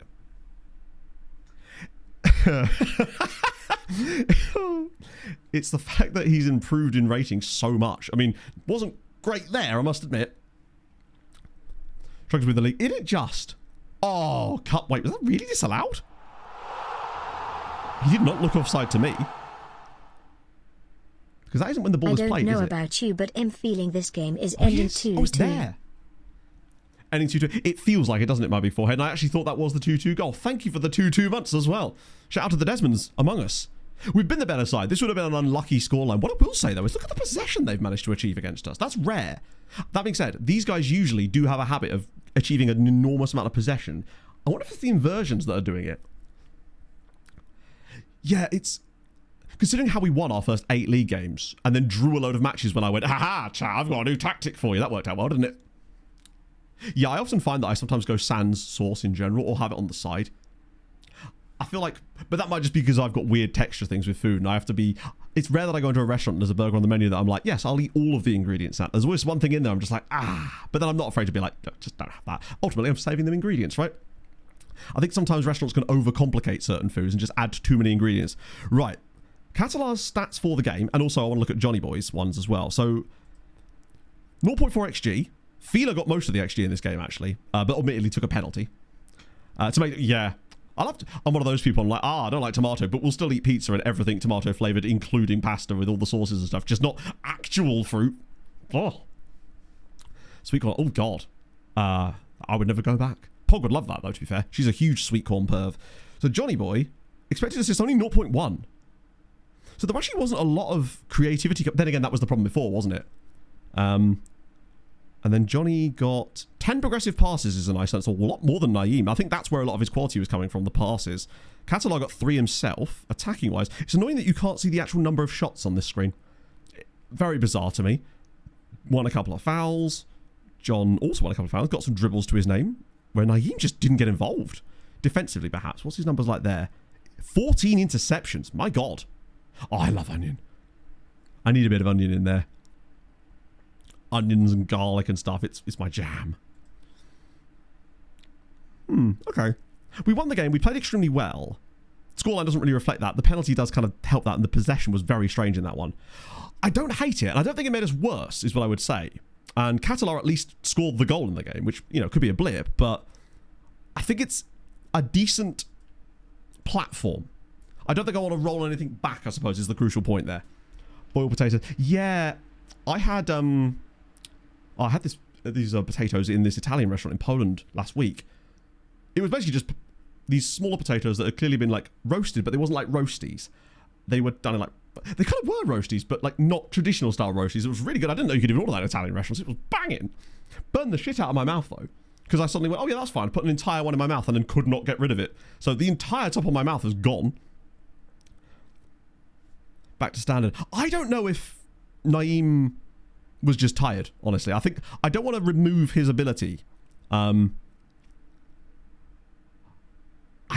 Plus, the problem is if you then have asymmetry in your roles, in your instructions, you then have to start personalizing things for players, because it could just be that it's a Naeem thing and not a coffee thing. I like to try to have things that's not one size fits all, but at least individual roles that we don't have to change too much about each one for each player. And I think that could have just been a blip. Naeem doesn't have a perfect game every single time, and he did play midweek too, so a tiredness could be a factor there. I think I'm going to give it another game with exactly that, but maybe one more change to a more technical element of it. Matt with the 17 months. How are you, my friend? Also, how's it going, Marius? Did I already say that? Regardless, how are you, my friend? Crunching it. Yes. You could... what do I like caramelized onions? They tend to be a lot softer, I find. Although I actually don't mind, weirdly, a raw onion in a burger. Usually when Pog and I do burgers, we put raw onions in them, which we're actually doing later. Ends goal drought. Oh, wow. What was the goal drought? 11 hours. Well, I mean, that is a good sign if Catalar has ended a goal drought as soon as we make one tiny tweak to him. 11. That's a lot, actually. Doesn't like big matches or something. The thing is, his performances, we play most of our games in the league, and even if he didn't like big matches, we'd have no way of finding out anytime soon, I don't think. I don't think he's even close to being old enough. I think he's only 20. So we'd have to wait a while. 21. Actually, we will find out soon. Next summer, we'll know for sure about John. But, you know, he's too good to not play in the meantime. Dips. I don't mind that as much. Maybe it's just that consistency is a more impactful mechanic in 26 than it was prior. Got a Prague on Tuesday. Ooh, exciting. Anything in particular? Stag. I always think Stag do straight away when I think of Prague, but I would like to go because I hear it's a beautiful city. Poland was exceptional. Genuinely. Easily my favourite place. Probably the favourite country I've ever visited, genuinely. Managerless. I don't blame them, honestly. That might turn them around domestically. Just tired. Tell me about it. I've not been sleeping well because of just this like slight fever due to the cold. And it just messes your sleep up so much. Who won that? Mbappe. Any regens on this list? There usually is one. I say usually. There was one on it last year, I think. One. I think he's the only one. I believe this was the same guy that was on it last year. Oh, wow. Alaves made quite a lot of money on that deal, did they not? Polish citizen. Yeah. I mean, obviously, he'll never play for Poland. I think he already has double-digit caps. Yeah, caramelized onion. If you like onion but don't like the texture like that, I would suggest maybe caramelized onion is the way to go. It's a different type of flavor. Obviously, the sugar gets sort of helps caramelize, but it's still nice. Mrs. going sightseeing. Awesome. I'd like to do that, actually. He's very good, isn't he, at 21?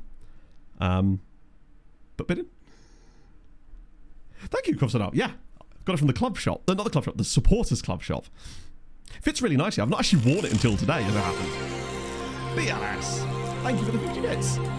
Miss the SAS NXGN end screen. Well, I think the one that's in the skin is actually pretty solid. Oh no, I think it's the default one, isn't it? Maybe it's the next thing they're going to work on. We've got a bunch of places. Yeah, I would like to as well, but I genuinely just really want to. I'm still trying to convince my friends to like go to Poland to watch Eurovision or something for the memes. Also, great onion. Oh yeah, never thought of doing that. Weirdly, Saliba and Rice. Did they actually? Look at Michael Beckham's still in there. Go away, Michael. FM, hi. Saliba. Yep, he's at PSG. I remember Rice moving quite early in this save, did he not? I think he's been there a while. Yeah, that's like the second season. £114 million. Arsenal made a profit on him. We did check Salah. Yeah, he actually is at Barca. He never went to Newcastle. Those accidental bits. I hope not. If they were, I can... actually, I don't know what I can do about that. But thank you, that's very kind. If those were accidental, do let me know. I don't know what I can do about that, but I would have to check. Oh, dear. Western Sydney Wanderers. Yeah, so we've got... Oh, it's international break. Goal 50. Oh! Please do let me know. That's a great spot, Chris. I hadn't even considered that. Yeah, I've never seen that emote before, actually. Now I see it even bigger. That's a little bit terrifying. Oh dear. Okay, right. No, I've just realised the guy that Pias sacked was our old assistant manager, who was doing really well for a little bit. Yeah, I'm going to do some friendlies now. I'm going to do the one against the B team just to make sure they've got a game, and then we'll pick some other random team. I wouldn't mind starting to... I was going to say I wouldn't mind doing friendlies against slightly better teams, but then I also worry that if we do that, we end up in... Wait. Oh, yeah, it's there. We're using them for morale a lot of the time, aren't we? So it would make sense for us to just continue what we're doing, really. So it's a really short break, this one. In fact, it might just be a single friendly kind of jobby, because... Can I even do one? Oh, no, I can do one today. We'll do one today, or tomorrow, whatever. And then that'll be the B team one. All the under-19s. There's not really anyone in the under-19s, to be fair. That's why they're doing so badly in the league. And then we'll do one for the Saturday against someone who's crap. And local. Or we could do local, foreign, and crap. Green fuel! That sounds like an energy beverage. Which I would never be drinking, of course, for I am part of the Holy Massive. Yeah, that's another thing, Anarith. With the B team, I noticed that their results definitely dropped off when I had the new tactic, the botched one, as our sort of selected one, I guess. I probably should quickly check the database, actually, just in case there is anything standing out. I have started getting some preliminary scouting reports on random players that meet the 4-star threshold, just in case, because it can't hurt to have the scouts looking at these kind of guys. Speaking of scouts, actually, now's the perfect time to get the scouts. It's map men time, friends. Now, unfortunately, according to the game, we pretty much have scouting knowledge of virtually everywhere. So I think we're just going to look for scouts that are good and have a little bit of interesting knowledge, because it seems like our scouting knowledge is pretty universal for some weird reason. My God, that's Malta's music. I used to love starting streams with that. What am I even doing here? Recruitment? No, I want to look at the staff first, which is in club, isn't it? Just, wait, where is that information? Because the problem we've got, basically, is that our scouting knowledge, at the moment, the game considers it to be really good. And, oh, hang on, I have to set up a fucking recruitment focus, don't I? To even see the damn thing. And, blah, blah, blah, that'll do. Just offended someone in a far-off land. There we go. Because it seems to think that we have basically exceptional knowledge of pretty much everywhere, or at least outstanding knowledge of basically every nation, but for some reason only have reasonable knowledge of Belgium. Yeah, I have no idea either. Like, I'm not sure where this is coming from. Because what does club mean? We're all at the club. So I do not understand what it's even saying with a lot of that sort of stuff. It's very strange. And obviously with the way that it's presented, it's almost impossible to see what's going on. I'm not convinced the screen is showing you anything useful at all. It might need to be names we recognize who are just kind of good. Maybe we should just focus on getting some more good scouts at this stage, since we have no idea how to, yeah. From associate, yeah, but some of these ones are just like, how are they knowing that? I wonder if that screen is just glitched out in some way. Knowledge of Mars. Not yet. Give it a time. They haven't launched Mars FC just yet, you see. That's not the right one at all. That's the Patreon regions, although... No, they're all at clubs. That's good. Let's just find some good staff... Good scouts that are... Names we kind of recognize in a little bit or something. Right, why is there only... That's a shortlist map. Why is there nobody on my shortlist? Out of interest, are any of these guys scouts? No, they're managers, sadly. Robbie Keane is wanted by... Oh, Robbie Keane could be back, baby! It's so weird, Keane, which makes me think it could just be a straight-up bug. They did, Chris, but the problem is I don't know how to use the data we're getting here to make that work, because I don't know what the data... I don't think the data we're getting is correct. So that's the problem. Because it's not actually telling us where that stuff's coming from properly. It just says club, and I have no idea where that why the data's so good. I think FM is just a bit balked on that at the moment. So what I'll do is I'll just prioritize. Obviously, if we see a guy who's good and has a little bit of off-kilter knowledge too, with a bit more covered countries, that could help us perhaps. Or maybe we should prioritize scouts that are good, maybe a good name as well, in terms of that the known name, but have knowledge of countries that we are regularly looking for players that we're going to hopefully need to have decent knowledge of. He just swears he knows all of it. Yeah, source, trust me, bro. Right, okay, back out of that. That might be our best bet for the time being. We can always restructure it if they then make changes that then fix it, I suppose. Right, staff database. There we go. I think this is already set up for scouting, isn't it? Yes, it is. Nice. I will use a different view. Scouting. That's not the one I want, because I want to add things like rating and reputation in, don't I? We can always filter, because we'll have to. There's 5,000 of them, of course. Right, we want world rep, just because it's useful to know. Oh, wow, okay. I forgot that wasn't done in stars. And by forgot, I mean I didn't realise that. Rating. There we go. How strange. I think we have things like... I mean, England is pointless to us, because we're not going to be signing players from English clubs anyway. Nigeria, we seem to have quite good knowledge of as it is. And I think that's why we were getting so many Nigerian players in our transfer room in initially. We certainly have good Spain knowledge. Hence the transfer room in craziness. So let's just look at judging PA, because that's what we're after now. I mean, he's quite good, isn't he? I bet you he has Spain knowledge. And only Spain knowledge. God, if he just had... I mean, I might go back to him anyway. This guy's elite. He's going to have, what, Italian knowledge? Just Italian knowledge. My gosh, no, he wasn't. Don't know what you mean. I didn't sign them from English sides. I signed them when they were free agents. I'll have you know. They were unemployed players. He's quite decent. National rep. Oh, England, Northern Ireland, Scotland. Well, basically, he has home nations, Ireland and Germany. He's very good. I wouldn't be opposed to just getting him in, mostly so that we get that Irish, Scottish, Welsh and Northern Irish knowledge, honestly. And we've got 4 slots to fill. So I like him. He's good, he's across the board, and he has decent knowledge of many different things. I'll show you unemployed. Right, if he doesn't want anything dumb, oh dear. I think he'll be okay. I'll just have to lock that in. And then he'll ask for more money. I should give him a longer deal. There you go. Nice. Right, that's 1 out of 4. Morning, Almas. We're just looking for some new scouts, but we can't really do full-on mapmen because I don't think the game is showing us correct data.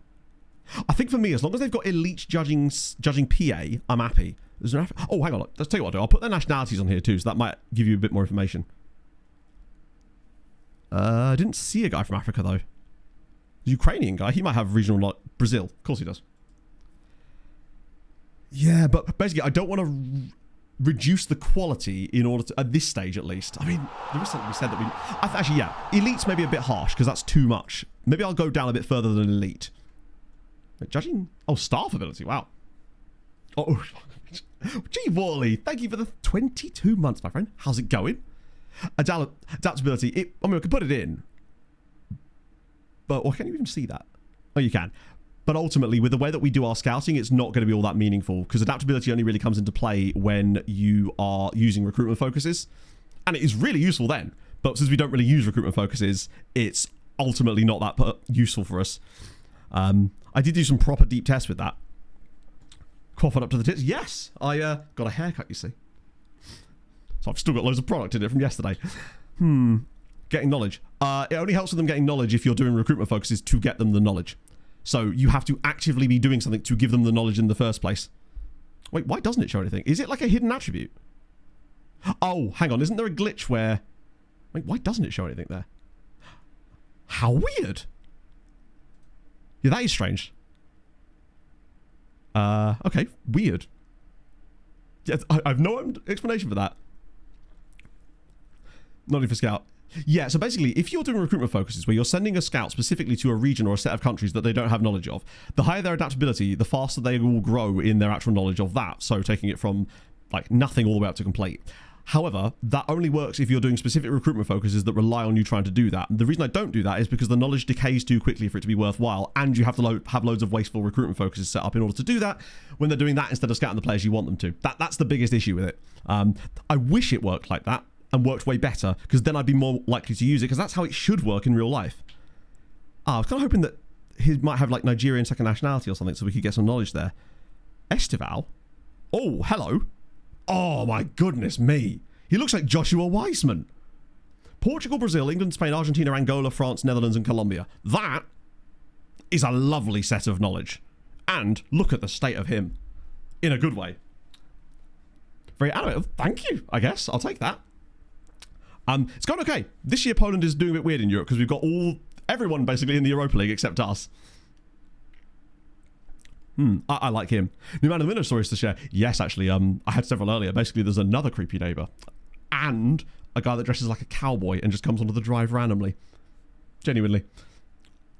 I'm walking here. That's nice. He has a really nice breakdown of knowledge. Why do they all want to be recruitment analysts? Lads, believe in yourselves. I'm a huge fan. I love the picture as well. It's the fact that he's not even straight on. Complete Portugal is nice. He's got a smatter, and he has Colombia too. I really would like, why would cultural knowledge, you give them decay fast if their original doesn't? Fun fact. Yeah, I don't know why. So basically, the original knowledge that they have hard-coded into them in the game, that never changes. But if they learn knowledge during the game, it decays at an insane speed. To give you an idea, I ran the test for this, and it's part of that scouting video I'm working on because I wanted to really get some numbers for it. I got a guy who's really good and a guy who's really bad. Sent them both the same reports. I figured out a way to get them knowledge as quickly as possible. I got a guy full scouting knowledge of a nation in, I think, 63 days with a little cheeky thing you can do with recruitment focuses. I then did some more tests after that, and I had him doing other stuff in the background, not doing anything. In 6 months, he'd already lost like 30% of that knowledge. Which means that after a year, you just, back to square one with them. Which sort of defeats the point of the effort going in to actually make them learn the things in the first place. It is weird that knowledge decays, but not knowledge they have as base. I understand why that knowledge doesn't decay as much, or at all. But, yeah. They've got to reduce the decay levels on the knowledge that you can give them. That was my biggest complaint about it. Oh yeah, the coincidental gun finding, of course, yes. Does it really? Oh, I see what you mean. Yeah. It just needs something that's just a little bit more Here's a fun fact. Deep on that level, I think, perhaps. Just 2 blocks R&R 0 miles. Thank you for the follow. Did we actually, Chris? Did I like his hair back then as well? Because that would make a lot of sense. Indiana. Oh, Luckily, I should stress, my hairdresser does not live locally. It's like an hour's drive to go see my mate, but it's just a chance to hang out for a bit, right? It was only about half an hour back when I lived in Essex, but I make the journey, you know. Oh, please tell me he's got... Oh, that's lovely. Italy, Portugal, Spain, Argentina, Uruguay, Paraguay, Colombia. Jose Mayorga. There's a lot of crossover. I would like one that's got a bit more knowledge of Africa, but he does have South America. Did I actually? But was it the same picture as well? It's a pilgrimage. Damn right it is. Usually, historically, we get fish and chips after we're back from the hairdressers, but yesterday we got Pizza Hut in, mostly because we were going to the cinema last night, entirely for free, which was really nice. Shout out Virgin Red Points for that.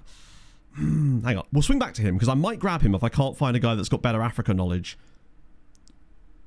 It's so tough. I just wish that you could see any kind of things about their knowledge on this screen, because there is a random menu that actually does show little bits of things like that, but you can't add it as a column or anything. And the best you can do is, what I used to do is I would do general based in and second nationality to give you any kind of extra ideas about what they might have. So he's got Algeria knowledge. Does have Senegal as well, and Ivory Coast. Yeah, but I wouldn't mind finding an Asian. I think really we need South America and Africa, or as much of it as we can cover really, in 2 scouts, I think, perhaps. Because we do sign players from Asian nations, but nowhere near in the frequency as we sign them from South America and Africa for sure. He's very low reputation too, which means he wants just as much money as everybody else. Cool. Nice to get you in as well. Slow it again, doesn't decay or decay slow. Yeah, it needs some kind of balancing tweak. Japanese amateurs. But luckily with the Japanese amateur guys, because they're free, we can just get as many as we like. It's great. Yeah, I'm just looking for any hint that they may have some African knowledge, and I'm basically just judging this off of based in, second nationalities, or anything, because we have no other way of filtering it down.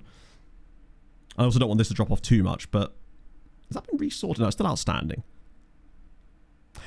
I guess you can add in, like, does have knowledge of X country, but that is so... Well, the thing is, though, if you do that, you get one country, and you don't always get a good scout by doing it. I feel like by scrolling down the list, at the very least, you might see a country, like this guy here who has knowledge of Kenya. Or not. Sorry. Hi. What? Hang on. Worst scout ever. He has no...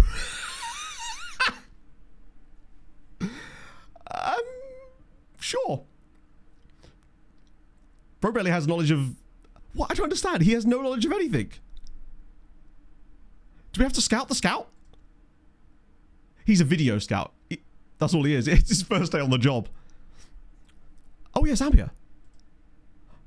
Ah, right, here we go. Zambia, Guinea, Nigeria, Dr. Congo. Please tell me a couple more. Do you know what? He's got more than enough that I'm happy with him.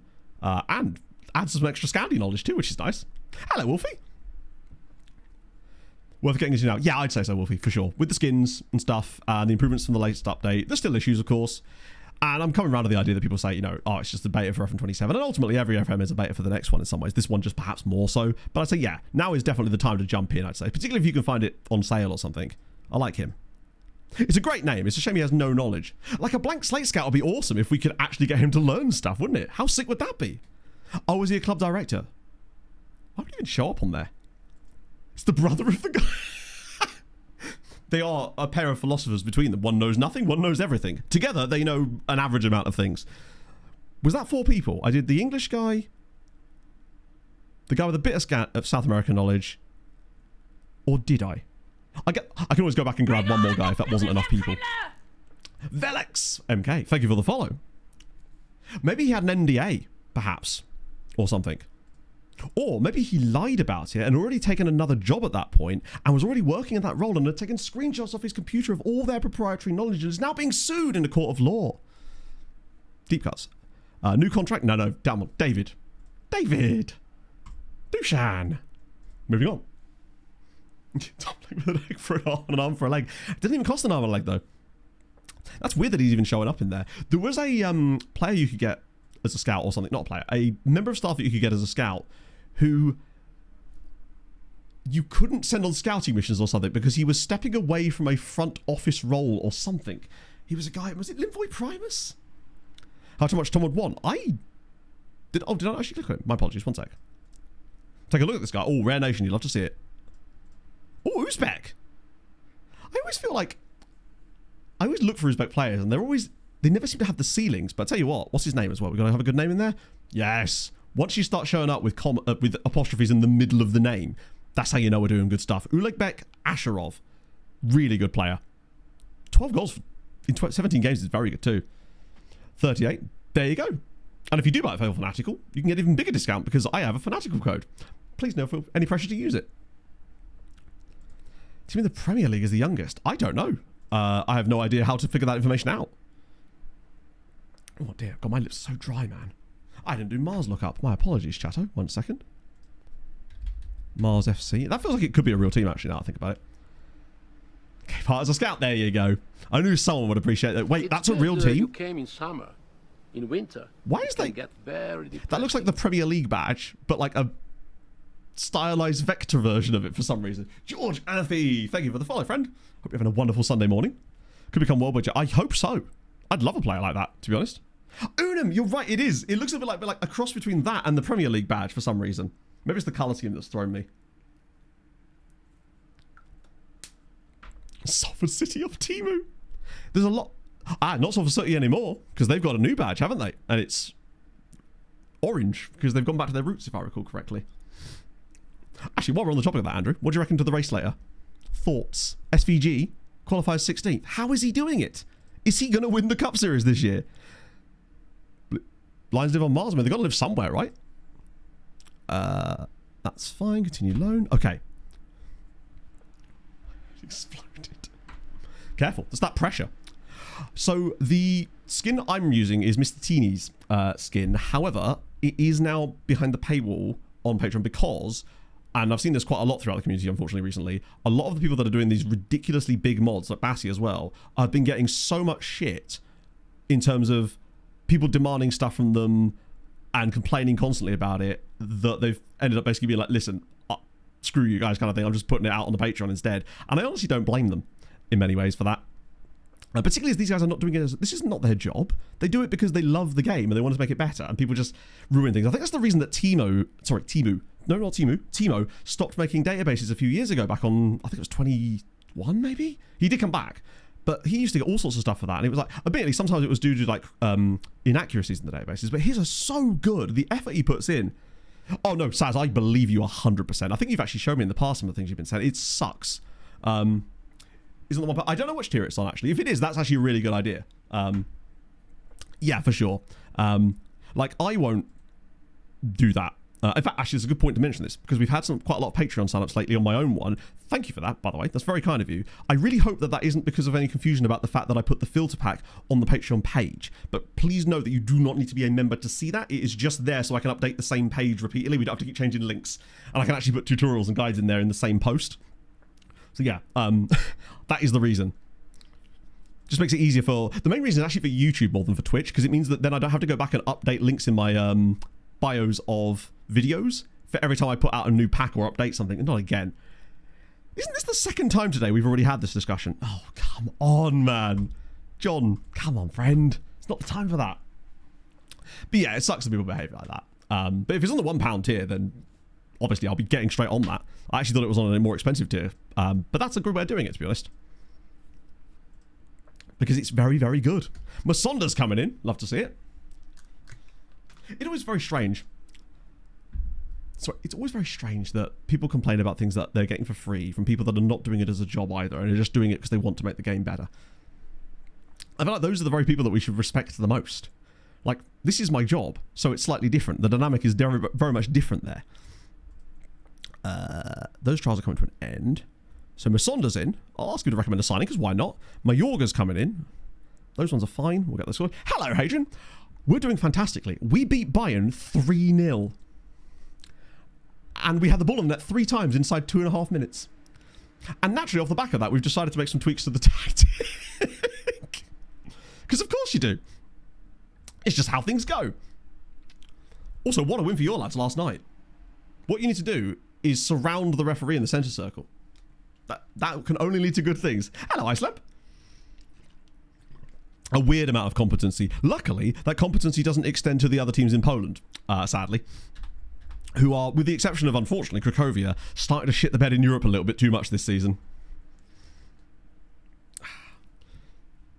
So yeah, I think you're probably right, innit? People just want to belong, and sometimes that can be negative. That's why I always try to do the opposite with these streams. Is like, I want you guys to feel like you belong, but I want it to be in a positive way, you know? Not in like a hyper, overly positive way, but just in a kind of legitimately positive way, I suppose. I think that's all of them, right? Esteval's in as well. Squad unhappy. Oh, go away, squad. Who are you? It's tricky that they don't actually show me exactly who these players are. Oh, that's just the issues, isn't it?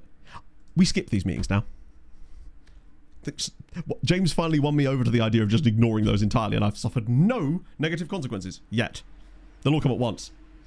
Rossi, I don't know what's going on with Rossi. It's he is a genuine strange man. At first I thought, oh, it's just, you know, social media being weird about people that are ever so slightly outside of a tiny little box. But now I'm like, actually no. There's a few things I'm like, okay, that's interesting. Perhaps a certified weirdo is on our hands. Okay. Let's get rid of these guys. I think Pog's just got back and she's on the phone because I can hear chat. Oh, we can look at Lewis Wren's actual attributes properly. If you're still here, Lewis, we've got a scout report on you now. Oh, no, we don't. Take that back. Come back to sleep. It's fine. This guy here. We obviously can't afford him. And I know that that's I've turned over a new leaf in terms of our scouting strategy. But it's the aggression on him that just lets me down. Human form. 500 hours, fair play to you. Like, I definitely have my criticisms of it, but I've had a good lot of fun with it at the same time. Got an El Crapico tonight. Wait, which one's El Crapico? You have to narrow it down for me. Sorry, Freddie. I'll send an alarm to you when we come back in another couple of weeks with a better scouting report on you. Liverpool Spurs. I don't think Liverpool are that bad. That's very harsh on them. Comparing them to Spurs. How dare you? Hello, Pog. You right? Were you on the phone? I was. Oh, you was. Sorry. Did I disturb your phone call with my work? Who are you on the phone to? Amanda. Oh. I thought we were going to get a high Helen there, chance. This is a very long straw. What's up? Sorry. Shorts? Diaper shorts. Sorry. You won't realise this, chat, but weirdly, due to comfort, I sometimes pull my shorts really up high, almost roll them up. In fact, there was that one picture. No, you're not showing chat that. Oh, you wanker. I am, indeed. But not that guy that they signed in Austria. Sport for a second there. True. He's all right. Have you told chat we saw thingy? Saw thingy? Project Hail Mary. We did see Project Hail Mary. No, I haven't got on to talking about that yet. You should. I will. It's on my list. Look. It was a very, very good film. Look, there it is. God, you got stream notes. I do have stream notes, yes. That's how I sometimes stay on topic and sometimes stay on topic. I mean, he could do a job in that position, but ultimately, we literally can't afford him. Like, we do not have the money to actually be able to pay for him in the first place. But yeah, actually, I like that thinking because he's already got the centre-back sort of stuff training. We could train him in possession instead. But my worry is we won't be able to get the money together before. It's only El Tal, though. Sweaty. What? Very sweaty. Is it warm outside? Have your headphones gone? No. Oh. That one. It was only one of them that had died. Oh, The left-hand one is absolutely fine, so I've just gone single headlight. Headlight? Oh, your Oh, card wow. is sticking at the top of my bum and that. You could have. Oh. I could have lost tens of pounds. I got this one. Yeah, such an average job. Oh, that's the good one, I think. That's the one that's not got It's just caffeine. not got caffeine. It's not got caffeine in it, no. And I bought another one of them. They would, but remember, we could ask them. We do have a lot of money at the club, I think. Did I pay for the coffee on my card? 60 minutes. If you did, then just, I can transfer you some money if you need to. Or later, at least. No, do it on stream so everyone sees it down 3 times. Man loses hundreds of pounds. Man gets scammed live on stream. Just like all of you. We've got cash. I can ask the board for more transfer budget. I don't know if they give me that much, but sometimes they do, right? Can't hurt to ask.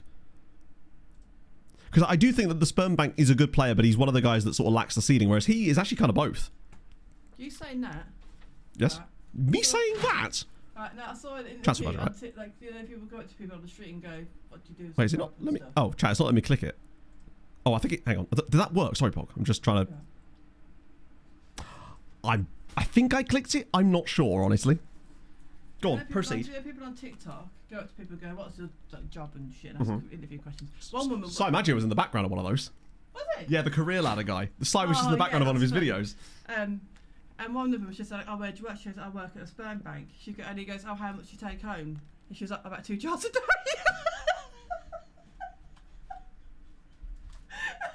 Careful, those are my headphones. Naturally.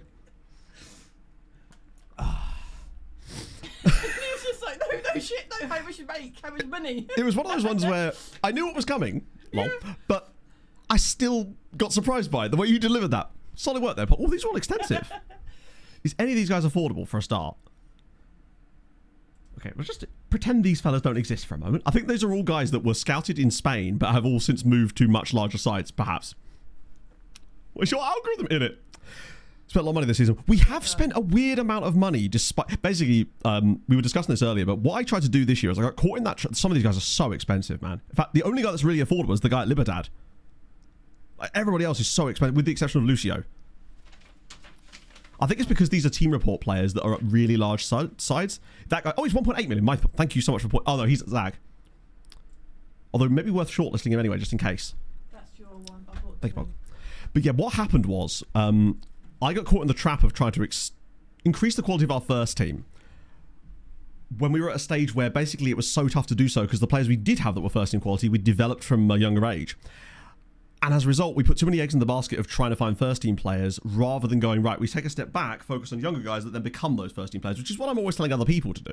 And I got caught in that myself. So what we're doing is reversing back down that highway a little bit. He might expect to play a lot, is my only concern with him. Let's actually see what he wants. First choice goalkeeper. Shitty release clause. Yeah, I can't bring him in. He isn't bad. He's actually really decent. But I'd have to play him instead of Docampo, and I think Docampo at the moment, despite his lack of big matches, is better. Oh, Deputy to the first choice. Okay. Perfectionist. He's got good reflexes, one-on-ones, handling. It's this that is a little bit sussy. It's only 1.8 million, though. Actually, it's less than that. Also, hang on. Didn't I just... Why have I been able to ask him a second time there? Have I just spoke to his agent twice, or did I just not click out of the menu? And that's so strange. Lego getting relegated. Oh my god, have you got any screenshots? That's awesome. Well, not awesome. It's just interesting is what I should say. Turtle Nerd, thank you very much for the 14 months, my friend. How is your Sunday going? Have you decided to sell... No, bear in mind, I have decided to sell Docampo. For sure, that will be happening. But no one actually has bid on him since we made that decision, typically, of course. The moment you want to do something, the game goes, no. I have started a new save recently where I want to try win the top division trophies in ever playable league. And after 3 leagues I have come to the conclusion this will take much longer than I expected. Great spot. You think? How many are there out of interest? So let's... this means I can get for even less than that. If I offer them like 625... Oh no, hang on, 750. There you go, that'll do. Go, Diakite. Diakite has played very poorly in some games, but he's probably better. You'd love to see it. Yes, Hadrian, whenever you discover anything, you shouldn't even have to ask. Because you discover things that, much like myself in many ways, that normal human beings don't. And that's what I love about you. There's a secret hate. But yeah, apparently I do. I'm Team Spurs all the way. They're going to pull it around in the second leg. Basically, the Docampo replacement is most likely Diakite. He's that Ivorian goalkeeper we had that was very young when we signed him, so he didn't actually join us for about 2 years and then had a loan back as part of that deal as well. So he's only just finally joined the club. Started him in a couple of rotation games this year and admittedly didn't exactly light the town on fire. But I suspect that there's an element of use to that and perhaps, you know, match sharpness and whatnot. I'm just going to put this guy on the shortlist for the time being so that we can keep an eye on him in case we need to do a rescue jobby. Quindy, thank you for the 10 months as well. Sold a... Oh, what's Hadrian said? Sold a player to the MLS from Gibraltar last night. Wow. Oh, wow. So, do you think that... Selling a player one trigger club scouting knowledge. So you think like it almost opens up a pipeline in some ways in the game? Like... It bursts through a... I'm not trying to think of the best way to describe this without just talking waffle. Although I'm going to anyway, of course. Yeah, it's like it opens up a... Ooh, is there a way we could test that potentially? Class winger. No, Diakite. I'll show you Diakite. This is the guy I have in mind, probably, as the long-term replacement for Docampo. Mostly because... I wish you would prioritise your own players. Like, please show me my player. This is where I'm just spelling... it's because it's Diakite and not... Yeah, so this is the guy. He's got 11 caps for the Ivory Coast. He's 19 years old. He has 1 eccentricity, which is awesome.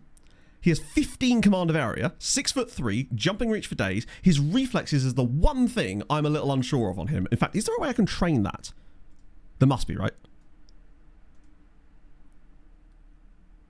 Reactions, that's the one.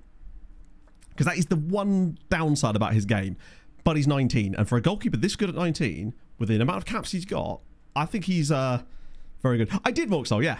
I decided to finally sort of bring it back a bit. It's actually more floofy than you'd think. It's still quite long on the top and the back, but just the sides and the bottom of the back have been cut short because I don't know. I was starting to look a bit like a lion, and not in a good way. I'd survive on Mars, though.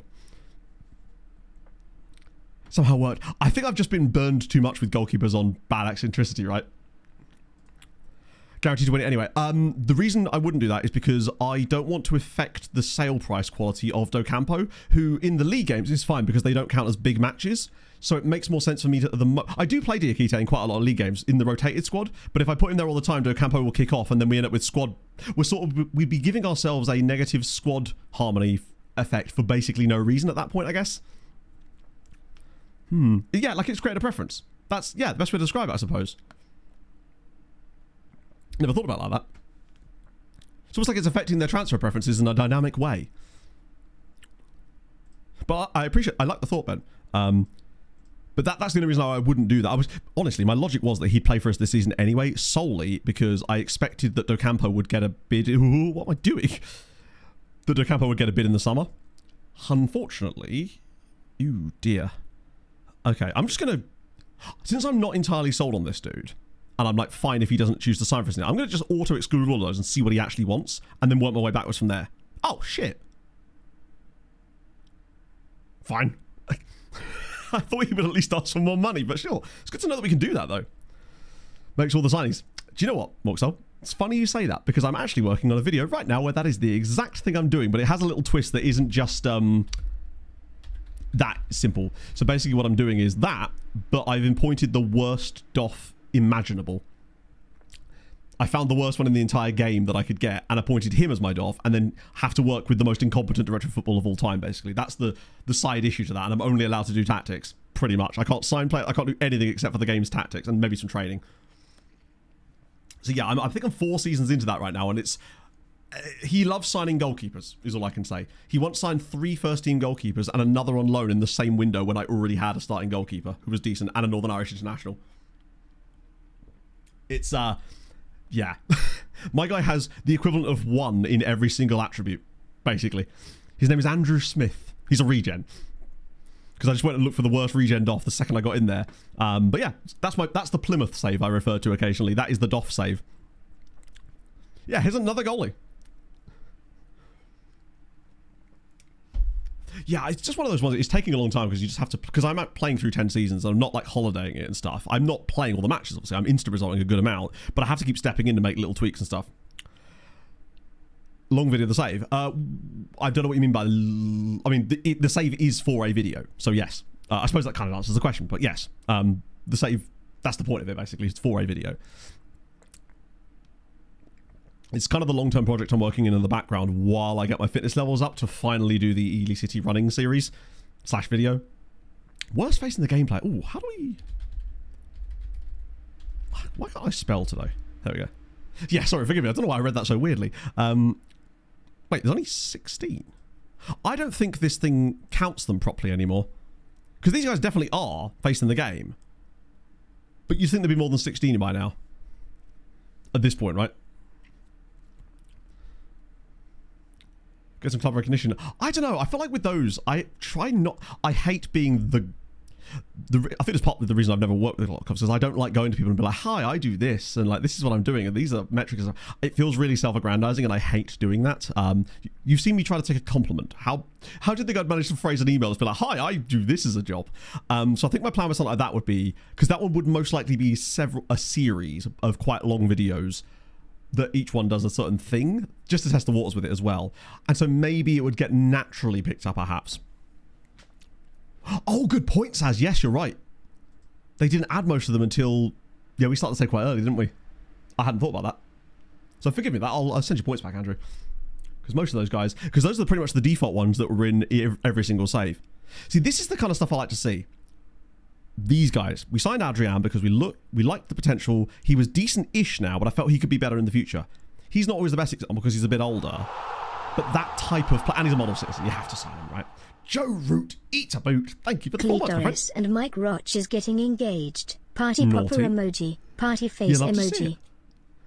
I don't know if this is you telling us that you're getting engaged or this is just people I've not heard of. I've not heard of Mike Roch. What a guy. But if you are, and this is just a weird way of doing it, then that's awesome. Congratulations to you. 4 keeps. Maybe it's such a doff thing. Because they don't seem to understand squad depth or where you're weak. Or they do, but it's like an offset. Like, thank you, Viva. I'm now all embarrassed. I'm going red. Red in the face. Red of leg. Let me just trial these guys as well. I really wish we could trial... we can't trial the female players, but it makes it harder to keep track on them, you know? Officially out of English facing the game players. Wow. Well done. 1,000. Do they not regenerate, though? I swear they did. No, I did get it. Obviously, I got it.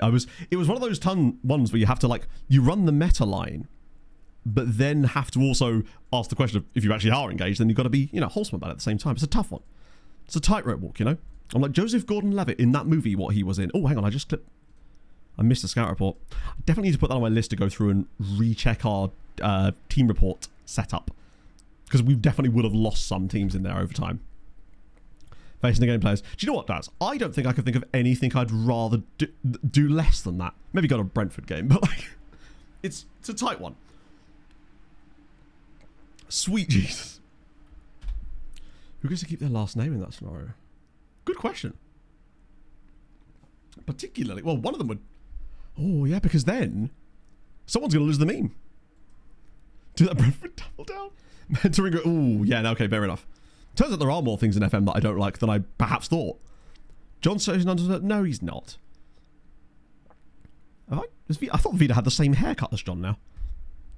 Oh, 2080 is insane. Oh yeah, if you missed this last stream, Hadrian's got this crazy database set up where... Did I ask them like 3 times accidentally? I didn't know you could even do that. I'm going to just quickly save the game here.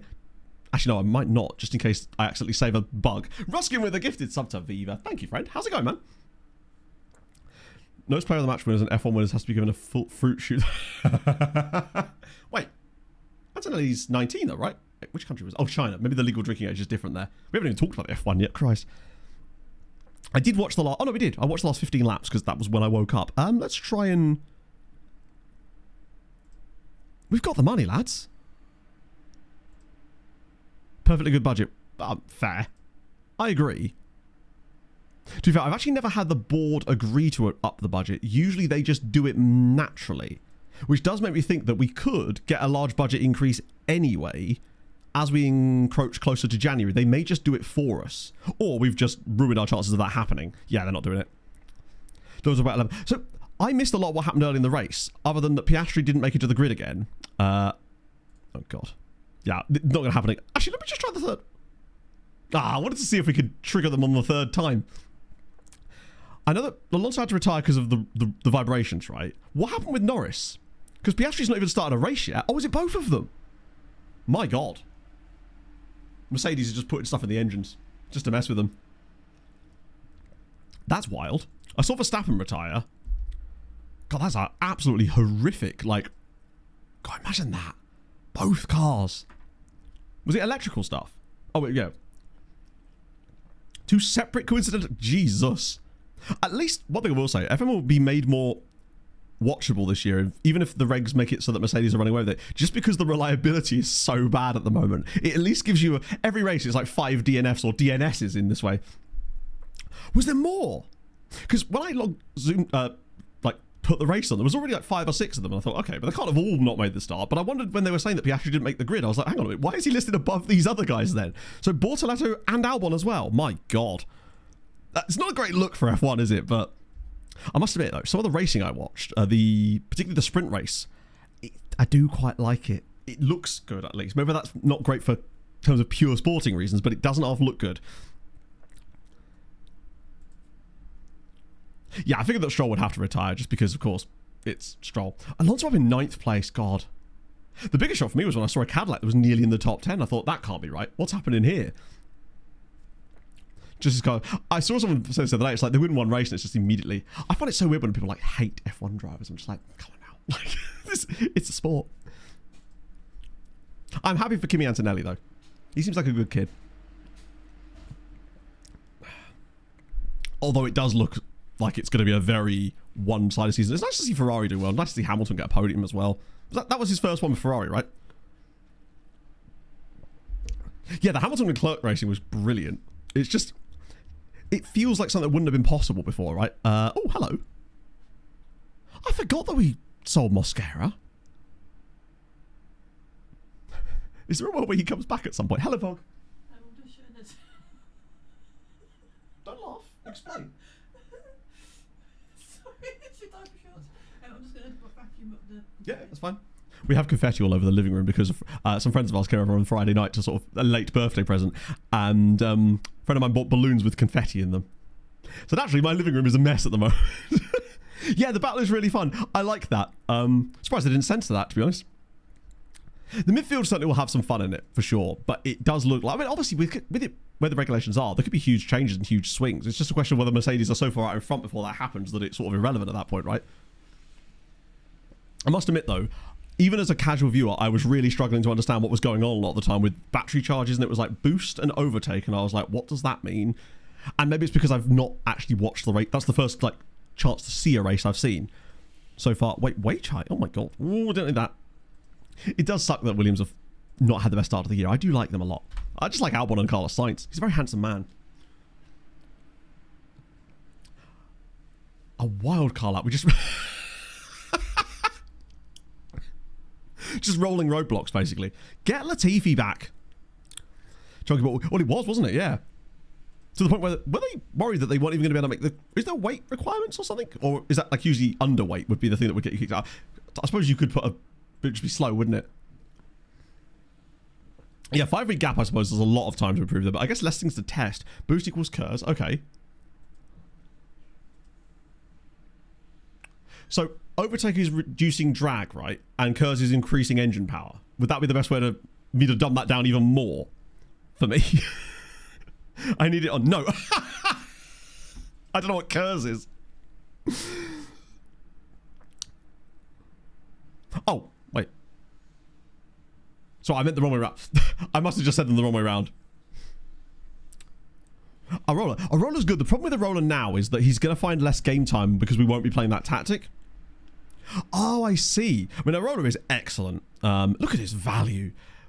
But he will have to take a step back in terms of his performances just because we don't have room for him in the tactical setup at the moment. Luckily, he's a breakthrough prospect, so he won't kick off about it. Some of the values of our players are absolutely wild, by the way. We're playing Sporting away next. That was a bit that was confusing me because I was seeing the battery charge graphics and I was like, right, I'm sort of understanding this. I'm assuming it's regenerative braking kind of stuff, but more so than that. And is that why they're sort of slowing down on the straights, or is it, I don't know what's going on anymore. I see. It's all very complicated. Like, extremely... Or maybe it isn't complicated and I'm just an idiot. There's every chance that is also the case. Hey, Watch lost the game, but they didn't lose by as many goals as normal. That's progress, or something. I really need to check in these again. So I just realised we've been in an international break this entire time. There's Iranian players there. We obviously are onto the Iran section of the scouting reports right now. Yeah, the slowing down the straights thing is very strange to see. How are you tired? Is this from international duty? I might have to next match them a little. Oh, wait, hang on. We've got Sporting midweek, so this is full rotation, isn't it, for that? Let me bring... Oh, God, who is even our rotation options? Oh, we've got Hernandez, haven't we? And Bear Arst on loan. Hernandez and... I might have to call someone up from the B team if we even have anyone. Probably wouldn't be registered, though, would they? Who is even available? I guess Bank, maybe? Yeah, I might... No, but Bank's going to need to play midweek, isn't he? Oh, my God. We do lack a bit of depth in centre-back. Shocker. It's almost like I shouldn't have sold both of our starting centre-backs. What even is super clipping as well? I heard that a few times. Like, there's lots of new terms that your boy doesn't get. Jacob, it might have to be, honestly. It's Arca, so it's one of the worst teams in the league, which is definitely going to help. But yeah, I think he's going to have to start here. I'll start Coffee. We'll start a JT in place of Bank. Tomashevic here. Bellingham could stay in the squad.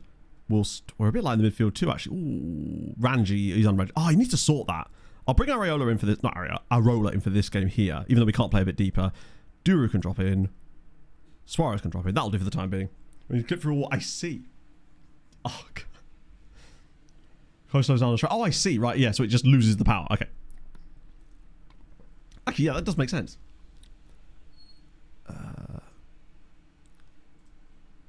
Can I even register Ramage Bar? Like, the question is, why did I not register him before? Or was it because he was injured or something?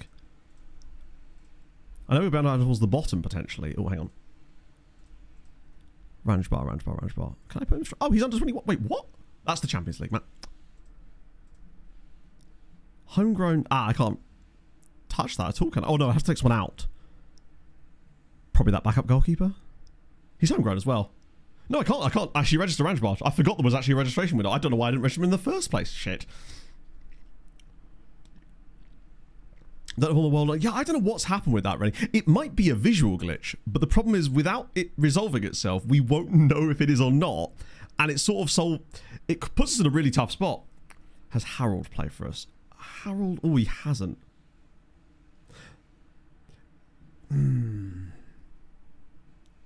Is he on the bench? Oh no, he has played 4 substitute appearances. You know what? I'll start Harold, and I'll bring Pena on if Harold struggles. So, also, what was our next tactical tweak going to be for the wingbacks? Because I think that tweak was okay, but I feel like one of these for this game, just to test it. I mean, really, it's tough to test this in a game where we're already rotating the squad, but we need something just to try it out, pretty much. Or, because it's a rotated team, maybe we just leave it for a second game and see if it works with different players in it. I actually might do that. I might try it for the next league game that we don't play a rotated team for, which I think is after the Sporting match. That way we are not going to get bad results from it. Not bad results, but like not going to get erroneous information out of it, I guess. Because with this team being so different, it might give us data that we then extrapolate from in a way that isn't helpful. Plus, I guess there's nothing wrong with playing it for 2 consecutive matches and seeing if there's any... If we notice differences in it for this one with different players too, I've just realised that... Oh, that's a substitutes bench. I thought I'd started the full first team squad somehow. Have they got any... That isn't Yassine Ayari, is it? 1 second. Marius, thank you for the Sick Matt Jam. Sick Matt Jam. Sick Matt Jam. Friend. Right, 1 second. That isn't who I think it is. I have to check this. No, it's not. Tahir Ayari. For a second, I thought that was Yassine Ayari playing for Arca Gdania. That would have been extremely impressive that they managed to land a player of his kind of quality. Christ. Oh, Christ. Oh, right, what did I just... Oh! Max Dowman. Youngest Premier League goal scorer in history. He seems quite quick. I didn't realise he was as athletic as that. I've always thought of him as like... I haven't really seen him play all that much, but Arsenal just seem to find a way to win in games. And it's... the sort of things that title winners do, to be honest. I know they've had some weird games that like the draw with Wolves and stuff, but it was a goal, right? What are you thinking about? Got to do the scouting early, Daz, right? 5 years on the glasses. That's commitment, to be fair. I do have I've had my glasses even longer than that. I just don't wear them at all. For some reason, my eyesight, I almost sort of stopped needing them, and I don't know why. They was more like driving type glasses and things. But I noticed that over the last couple of years, I just randomly stopped wearing them, and I don't feel like I need them anymore for some reason. And I don't really, I have no explanation as to why. Football, ultimately, if the name's on the title, fans aren't going to care, are they? The title's a title. There's more than one way to skin a cat. Do I think it's particularly entertaining to watch? Probably not. But I often find some things like that with City as well, in different ways. I think about the robotism, the roboticness of City sometimes just makes me feel like, I don't know. It really is just, we will grind you down until eventually you make a mistake and we will just play through. And I don't know why I lost interest in just seeing that happen. Oh my God. That is a weird ass goal. Josh King has. Yeah, I think it's nice to see that there's these players. Golf game. My golf game has never once improved. Not even when I was doing GCSE golf. We are losing. That is not great, actually. How's Harold gone on? Poorly. What about the wingbacks? Poorly. Oh, hang on. Sorry. Straight from the kickoff.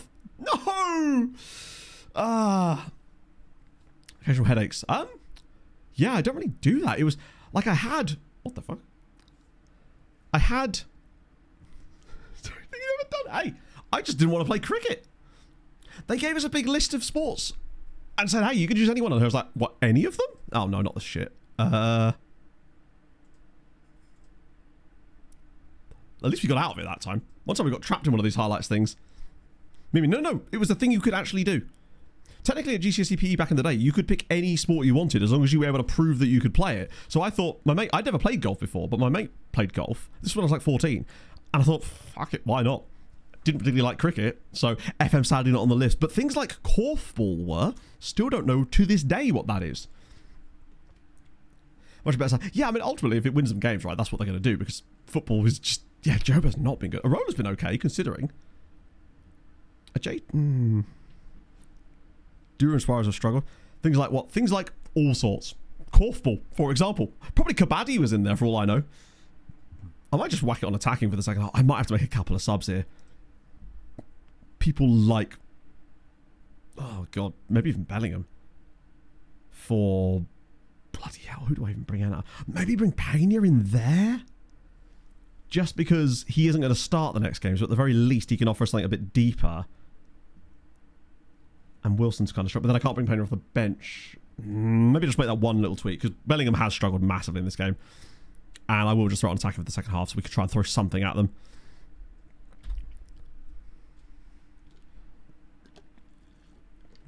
I think I agree to it. I think that Arsenal get a bad rap for that. It's not something that like annoys me about them in any way, right? I think if anything, actually, what annoys me about Arsenal more than that, in fact, more because it's the only thing, is I find sometimes their coaching staff and substitutes, I feel like they get away with things on the sidelines that other teams don't, and it's really obnoxious sometimes. I'm sure other teams do it as well, but shit like that does annoy me. I don't know why. Oh crap! Fucking hell. They've still got Panda, by the way. That would have been good. That and just like, I don't know. There's something about it that just doesn't sit right with me, and I can't really explain it. Yeah, that sort of stuff is just like... Ugh. Sport grade in the Netherlands is a mixed gender sport, which is like basketball without dribbling. So you force to move the ball around. Isn't... So like mixed gender netball. Because, yeah, I thought netball was... Or I'm sure there are distinguishing differences between the two, but that just sounds like netball with co-ed netball, I suppose. They're probably slightly different rules, right? Like rounders and baseball. We've been bad here. I'm putting it down to the squad quality instead. Yeah, that's one of those things where I don't entirely even blame Arsenal for that. That's more just like, just enforce rules. It's like when there was that whole debate about... Oh, go on, just drop it across. Oh, beautiful. About pulling people down from corners and stuff, or the jostling at set pieces. And then you heard people say, if you give a foul for that from a corner, then you'll give 5 penalties a game. It's like, no, you won't. You'll give about 3 until everyone stops doing it. Like, that's what the whole point of rules in sport are, to deter things from people from doing stuff like that. Yeah, rugby at school was one of those things. I played touch rugby in primary school, but the second I got to big school, as it were, and it was all full contact, I was like, I just don't have the patience for this. I don't need to be folded into a like camping chair shape before I've got history class, you know? It ain't worth my time. Yeah, and they stopped. And I don't know why. One of the more annoying ones as well was the where players were getting away with basically just pulling shirts and stuff in the box because it was fleeting contact. I'm like, oh, what? So you can pull someone's shirt then? There's just a degree to which you're allowed to do it. That'll do. We could still turn this around, you know.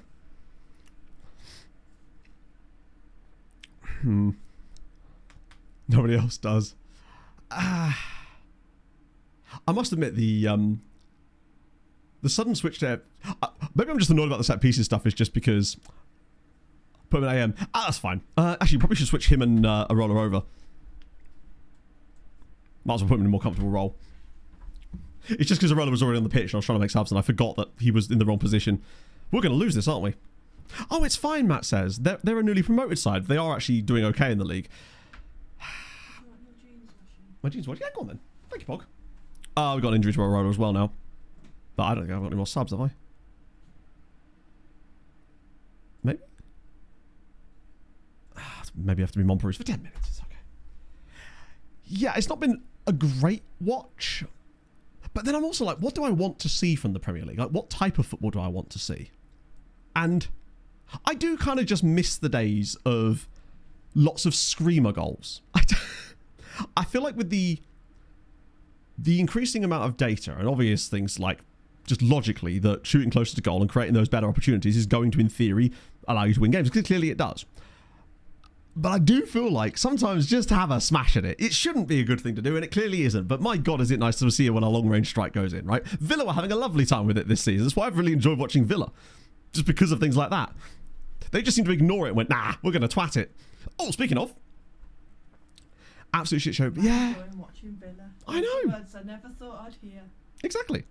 I think it's also just an interpersonal battle between the two teams as well. Tony, but yeah, I want Yeboah strikes. I want Papa Bouba Diop strikes. That's what we need. That was a poor result. Sorry, Pog. Okay, thank you, Pog. That was crap. We played like shit. Diakite has not had a good game again. Kasami, oh yeah, absolutely quality. I can't remember who I was talking to this about the other day. That I would love a thing where if you score a certain number of goals in a game, there's like a bonus point. It would have to be 5 or something for a bonus point. But it would, I feel like it would encourage more attacking football. Imagine a draw where it's a 5-5 draw, but you both get 2 points.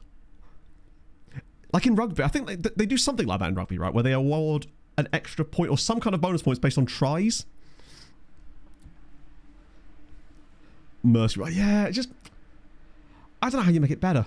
Maybe I was starting to come to the conclusion that the reason I was more apathetic towards football was because I'd started to realise that I wasn't as ingrained and knowledgeable about the modern tactics of football. Because back when I was younger, I was just obsessed with football and still sort of am to an extent, but not in the same way. It sort of stepped back more to being more of a casual viewer, I guess. And I would watch every football match that was possible to be watching on, and I would be obsessed with the tactics and all that sort of jazz.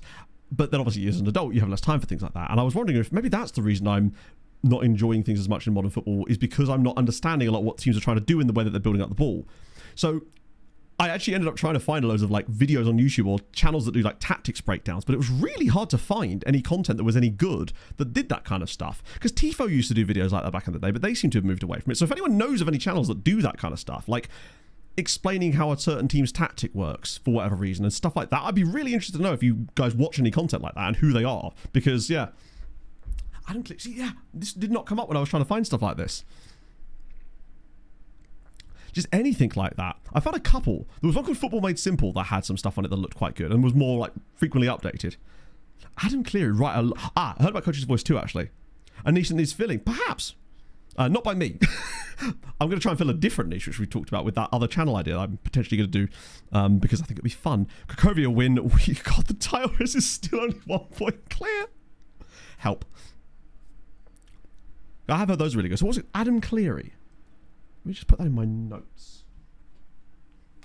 Because that was a name that did not crop up. Adam Cleary. Oh, spelled wrong. Naturally. Cleary. There we go. Thank you. Oh. Based on recent results. Yeah, that's what I would find interesting. It's a review of a recent game that talks about the different ways that teams set up tactically, why they did what they, or why he thinks, I guess, in this case, they did what they did. That sort of stuff is a video about Kinsey. That's the sort of shit I'd love. But I could not for the life. I think the problem is when I try to search for this sort of stuff, you just end up with so much spammy shit. And I suppose that's the problem with football content in general, because it's not what drives clicks, I guess, right? It's, you feel like you have to wade through a mountain of shit to find valuable content these days. And that isn't unique to the football space, right? James, oh yeah, I mean, James Alcott, I assume that's, oh, James Lawrence, is that a different guy? Or are we talking about Alcott? So he's signing for us. Which is fine, I guess. We've made a signing. Look at us go. Right, I'll definitely have to go out clear because the fact that loads of you have recommended him is a huge mark of me going, right, that's definitely who I want to be looking for then. Legio won a game? Jesus Christ, there's 2 of them chasing us now? I can't believe this. Yeah, no, it is his middle name. I just wasn't sure if there was another guy, perhaps. Oh, yeah, I don't even get to that part. Maybe I should hit that button more, honestly. Maybe that's what I'm doing wrong. Because I feel like YouTube recommendations are so strange. I'll go through spells where they're brilliant, and then it will just be absolute shite for the longest period of time. I guess it's because they're constantly changing their algorithm or whatever, but it went through a spell for me when it was just constantly going, hey, remember this video you watched? I'm like, yes, I do remember that, but I don't want to watch it again. Show me new stuff.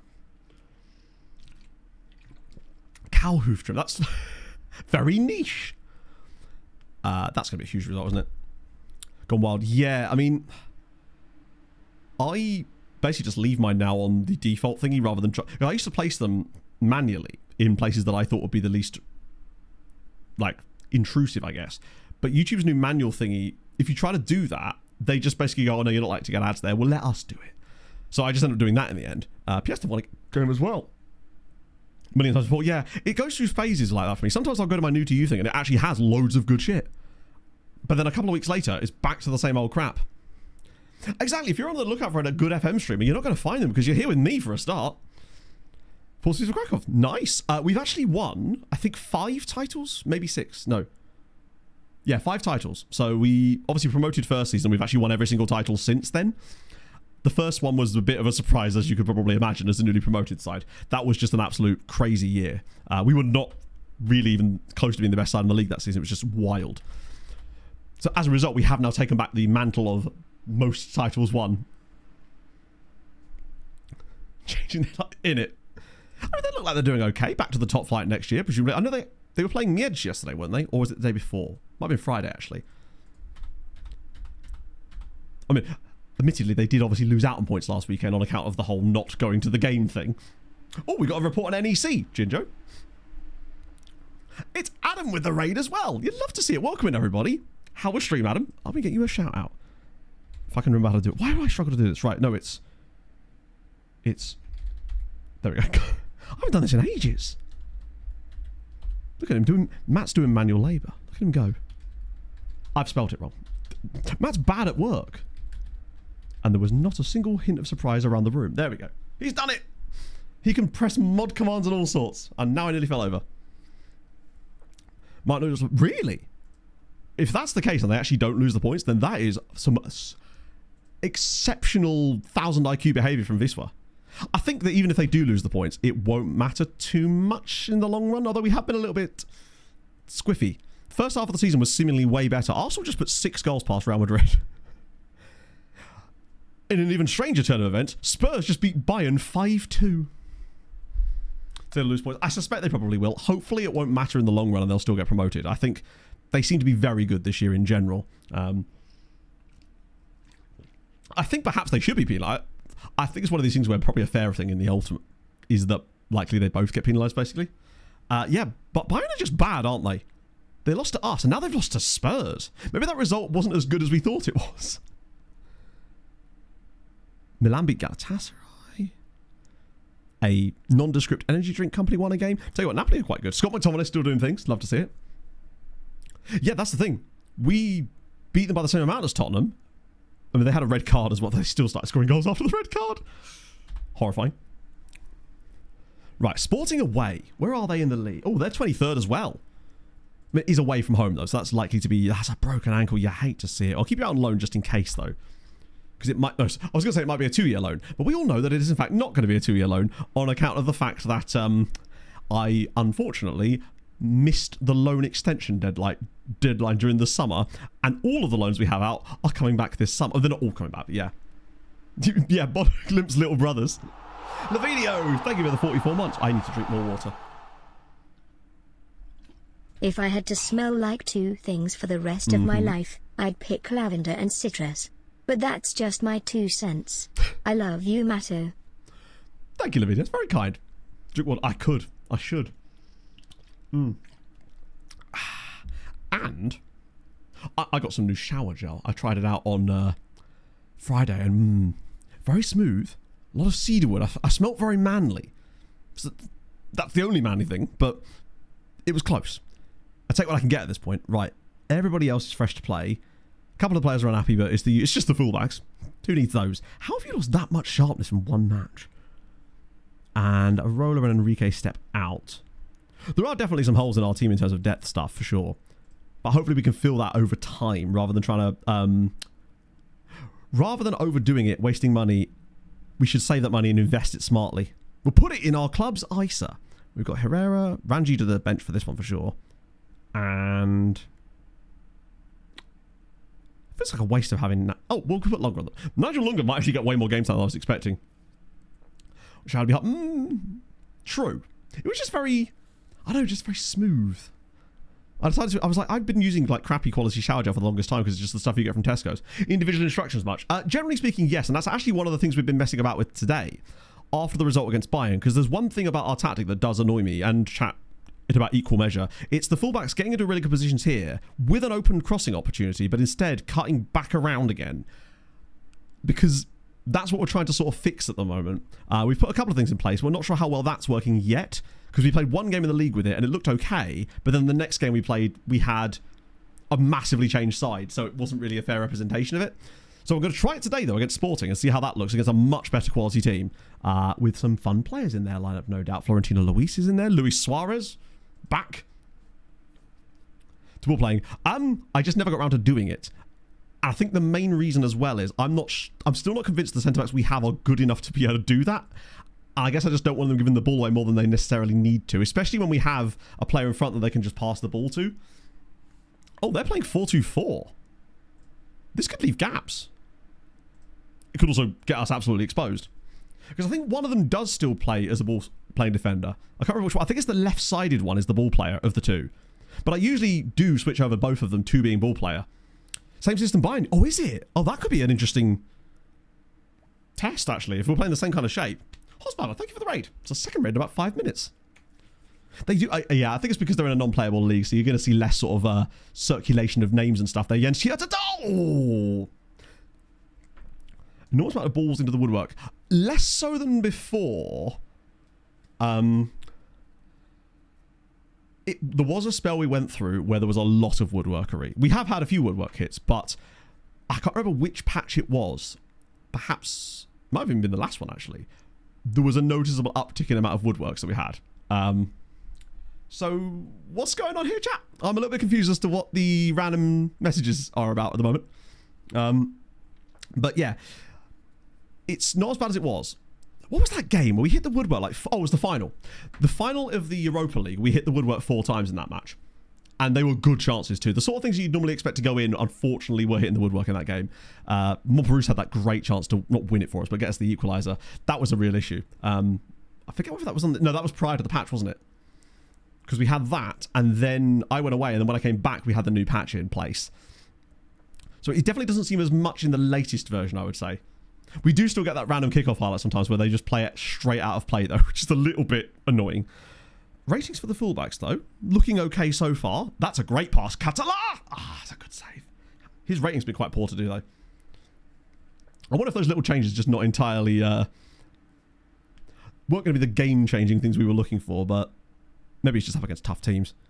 Names? Kind of struggled in the last couple of games. I do wonder if... It is weird how much he seems to have suffered, but John's got a lot better with it. I wonder if it's maybe because what we did was we had them sit wider. And maybe that works for John, but not because it's him and Naeem, but because that's the left-hand side it works on, just because of the asymmetry of the roles we have in front of those players. Because we have a channel forward there and a channel midfielder. So maybe Naeem being sitting wider is actually making him play worse, whereas he's up against a centre forward here and a midfield playmaker, where him running wide actually creates more space. That might be something to pay attention to if Naeem continues to not have as much impact as he was once before, because he would usually be putting up good ratings in these types of games. We've not really done a lot. Spurs prediction, I didn't. I was actually about to come on to that. I was going to work my way through the various things, because we've got 4 Premier League games, and we actually have an update on some of the predictions I made midweek too. They didn't go well. I think I got 1 of them right in the Europa League out of 8, and no correct scores. And I think I got 3 right in the Conference League. I think the one that I was most proud of was the Ferencvaros one. I believe I did predict them to win, and I think they did. That was the closest I come to an actual decent prediction. And I can't stress enough, I genuinely am trying to get these correct. But, oh, hang on. Come on. Was it the other way around? Ah, that makes sense. I had your comments from the VOD saved to bring up later as part of the VOD comment section anyway. It's tougher when I'm predicting more games. If he isn't playing, well, yeah, I mean, he's still at 6.9. And it could just be that the opponent we're up against is very good too. But if we start to see a pattern of him not quite dropping the huge numbers in games that he was before, then I think that's possibly what it is. It might just be worth switching him back to normal for that. But it definitely seems to have improved John's play. That's a great touch from here to Dahl. No. Oh, no. I feel like a penalty's coming here. Just get bodies in the way, lads. Oh, my God. The woodwork again. Oh, hello, bucket bombs. Things are going very well, actually. We've unbeaten in the Champions League so far. This is match day 5. And we're playing well again. I might even... Do I just experiment for the end of this match? Switching him back off of that again. And just allowing him to do his normal thing and see if he improves over the rest of the 90 minutes. And by that, I mean the next 30 minutes. Catala's been awful today, though. Montpellier has been good. But I wonder if just Pena could be the man anyway. John's had a good performance again, though. Back-to-back really strong performances from him is always a good sign. Just looking to the bench and being like, who's really going to make an impact here? Do I make both changes for the striker? I probably do, actually. I don't think either of them have really excelled themselves today. Wait, Docampo's injured? Oh, God. Well, we can't do much about that because I don't have a goalie on the bench. And even if I did, it would probably be Diakite, which I don't suppose is what we want right about now anyway. I will keep an eye on Naeem's rating for the final 28 minutes. If we see another uptick, or just suddenly see him impacting the game a little bit more, then that would be an indicator that him staying wide doesn't work. But for John, it absolutely does. Oh, no. Oh, post again. We've been a bit fortunate. They haven't had a lot of chances, but those that they have had, they've hit the post with. I don't know if the Campo was getting down to that. They are very aggressive. And we've played well enough. We've just not hit the target enough in this game, unfortunately. And things do seem to have... The second half especially, the pressure's very much been on us rather than he's going to drill this, isn't he? Oh. Our best defender today has been Post, for sure. Is he? Pelicano. Jose Pedro Pelicano.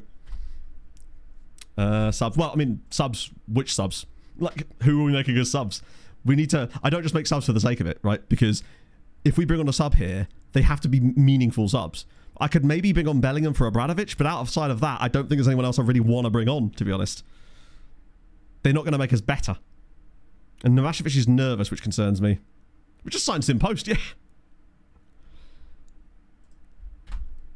Particularly in games like this, I don't want to like weaken the starting... I don't want to weaken the on-field 11 too much, even if it means we've got fresh legs, because if they don't have the ability-wise, that'll end up costing us more, I would think, than just having a slightly tired player who's really good. Banks had a bit of a poor day, though. That's not the bar, it's fine. Honestly, a 0-0 draw away at Sporting, we'd have absolutely taken that at the start of the season. So I feel like I'm not even that bothered if we do only draw this 0-0. A clean sheet would be a good sign. Not a lot of possession again, interestingly. Could just be better quality opposition. And the second half has really not chefed all that much. But hey, a 0-0, if we do nothing, then I'm fine with that. Yeah, fine. Whatever. 0-0. Stay unbeaten in Europe. We got through a couple of tough games as well. Points that I didn't know if we were going to get. We'll absolutely take that. Yeah, boring. Sorry. To be fair, it was boring Wisła. That stream we had where we drew something like 7 matches 0-0 out of 9 or something when we were building a chest of drawers. Should have won the risk. Yeah, I'm still going to yell at them though. I could have maybe brought on Coffee in that one, but I was worried that by doing that we'd weaken ourselves defensively, and we were already looking on the back foot a little bit. I think... Oh, Docampo's now injured, but I suspect it's going to be one of those 2 or 3 day injury type of things, right? Spurs are top of the Champions League group. This is insane. That bit was... I think the reason that came about is because when I was writing the scripts for it, I realised that I'd written it twice in quick succession without even realising that I had, because it's just the way my brain works. I was like, fuck it, we're just going to steer into the bit. Right. Post. Oh, actually, before I do that, before I forget, I'm just going to go in and... that looks like a red injury. Switch that off on Naeem for the next one. Let him go back to his normal vibe, but keep it on John, on the left side, essentially. Change the training screen. I don't know, because I don't really touch the... Oh, dear. Neck strain. Oh, okay. Get him in a collar and he can sit down for a little bit. He is not going to be playing anytime soon, is he? We've got a lot of games in the meantime. Christ. In-app possession, yes. If you do ! Tactics, you can get the tactics download for it. It won't have the exact thing I'm playing because we've made changes to it literally today on stream, but they're very, very minor tweaks. But yeah, you can. It's I think it's ! Tactics will get you what you need to get. It'll have that tactic and 2 others in there as well. DKT may well get a bit of game time, yeah. I mean, he's been getting some this season. It's just his performances have been a little bit subpar. He's really struggled at times. Now, it might also be, though, that he's been thrown in usually with a terrible / very rotated side in front of him. So I can't entirely blame it on him, I suppose. Let me do the post lookup as well. I would delegate. Sometimes it's quicker to just delegate it than undelegate it, but never do it during a transfer window. Pro tip. Because that means they can just go in and start accepting things out the back. We've got Frank Post. There's only 2, which is good to know that it's actually in the Dutch name pool as well. Because we had Sim Post on a previous save. We've got Sander Post, who is an Estonian manager, and a regen scout called Frank Post. Oh my god. Frank be having knowledge. It's a shame he's got no ability. He knows loads of nations, just nothing about any of them. He's a jack of some traits. And a master of absolutely zero. Oh, was it? Right, yeah, of course it was all like Aruba and Curacao, wasn't it? But there was like Finland and stuff in there, right? Right, so Friday, which means we've had Europa League. At least we don't have to worry about the Conference League this year, thanks to the lads over at Pogon.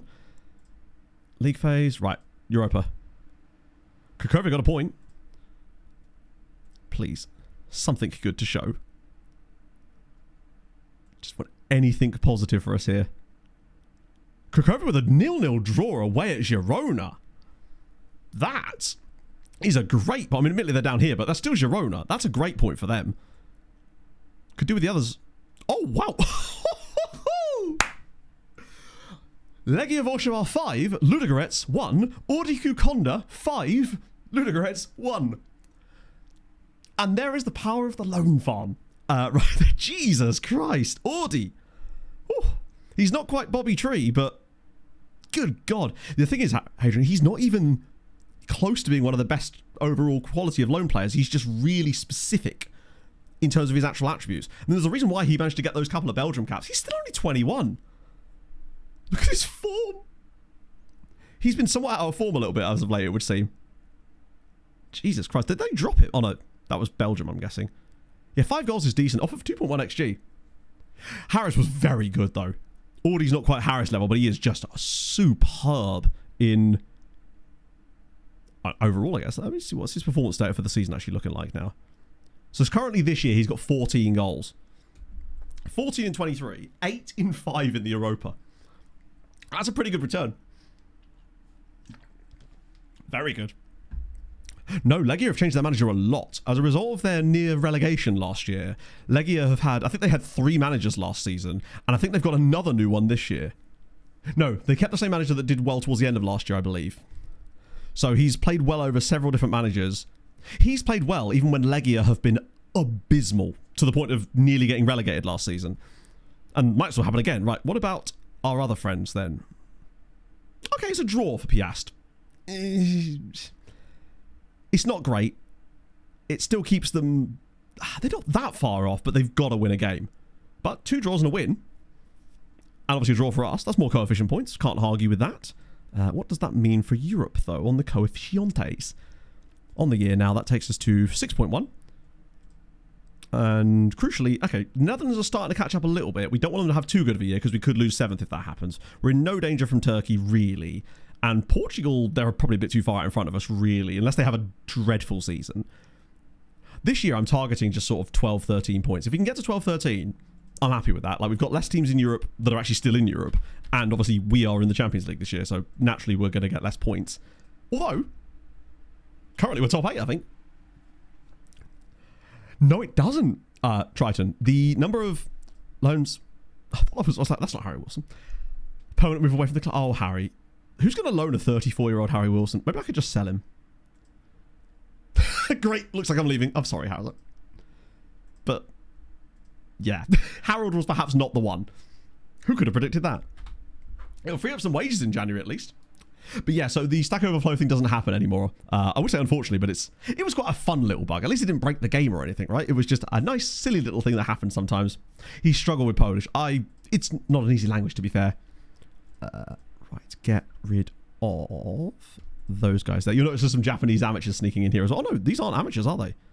They're just straight up guys. which is apparently the other thing you can be. Extensive, couple of reasonables at the bottom. Oh, cheers FM.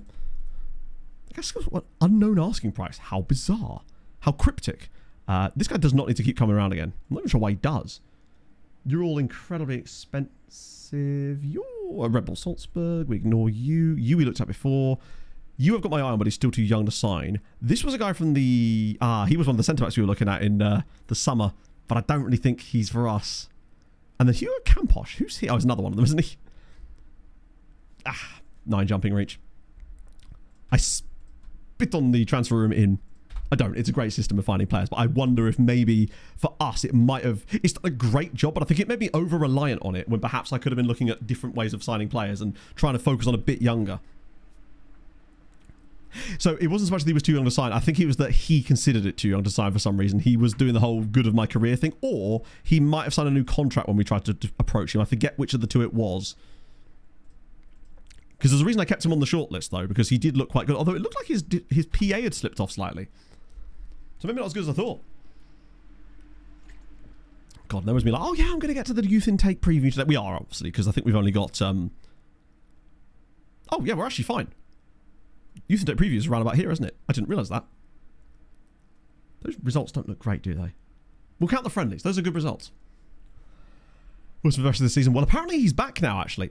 He just got a knock in that game, and it seems like he's likely to be playing again soon, which is good. So De Campo, I will sit him for this game, just to let him have a little resty rest. But we can go full strength for this one now. With Naeem back in his natural habitat, I suppose. So that's going to be my change for this match. Simply removing that instruction from Naeem again.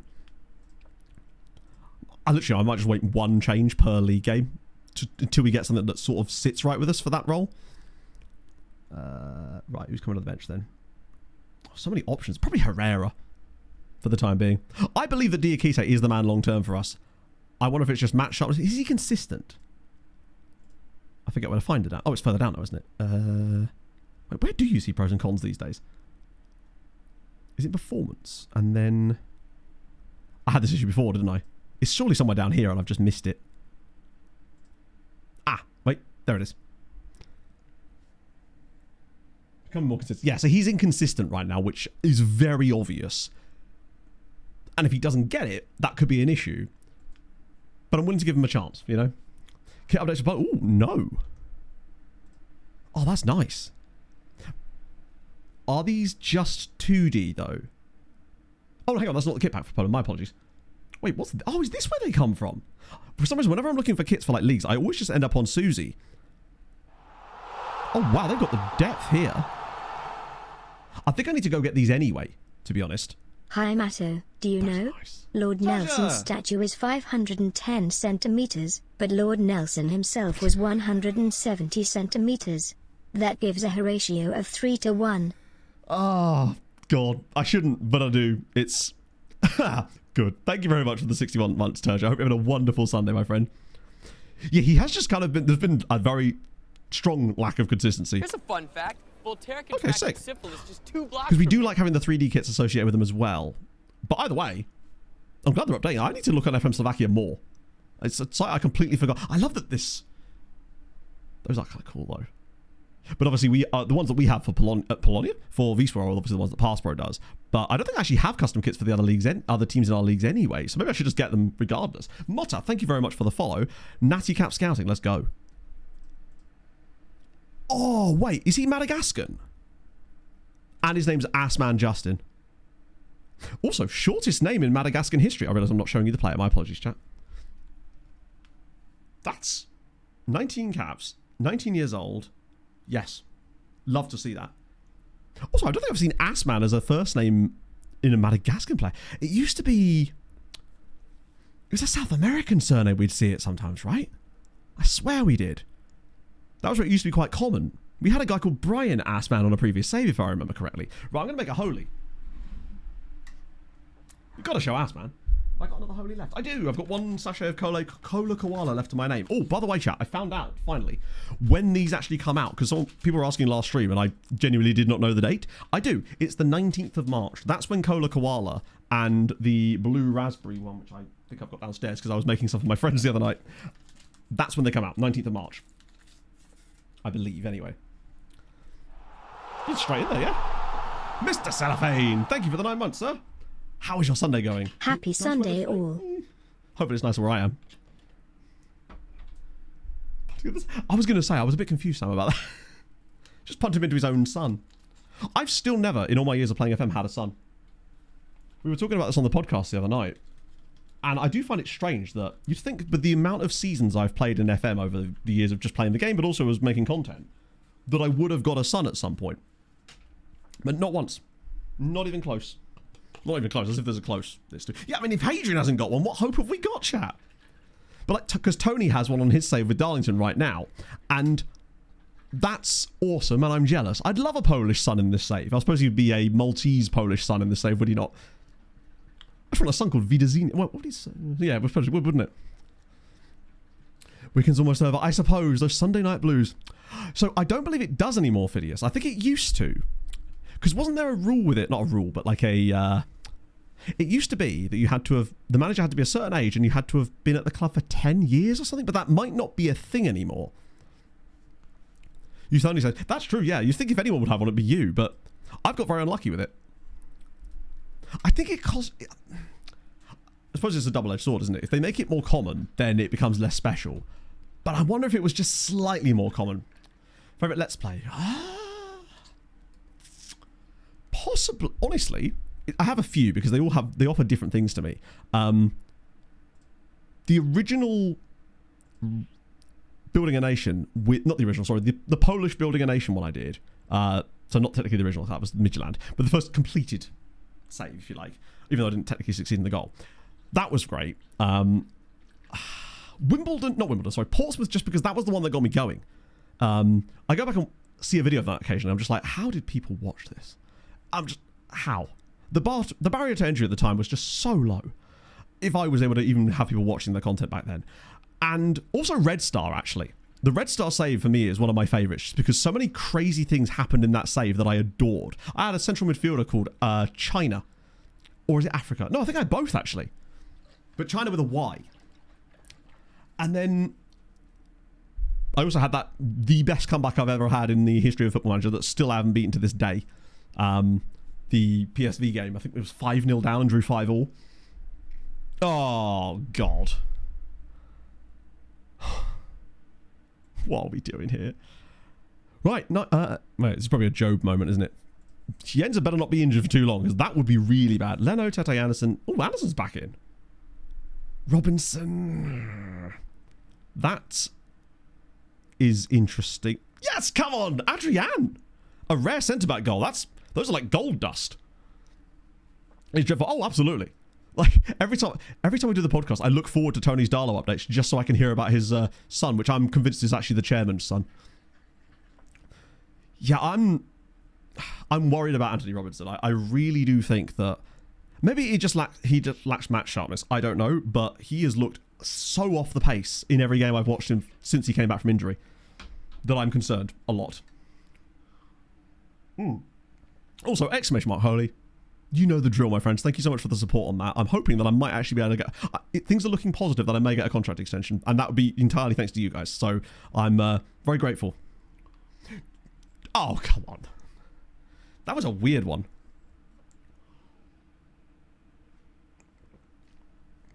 $40 goals. Oh, I know exactly who you mean, Hadrian. We were actually weirdly talking about that exact player the other day in a stream. I can't remember who it was because he played for Odd.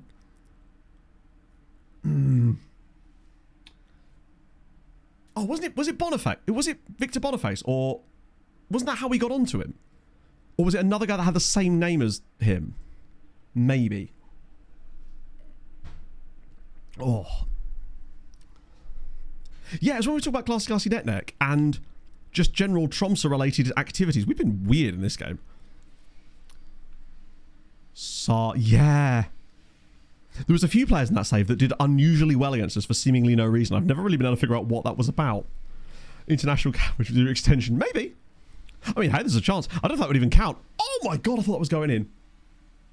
I mean, we'll see how it goes, but it's, maybe they're just having a meeting with me to say, hey, listen. We're like, you've done all right, but maybe no more. Which would be a shame, because they're a cool company to work with, but I don't think that's the case, but we'll have to see. Nostalgia was...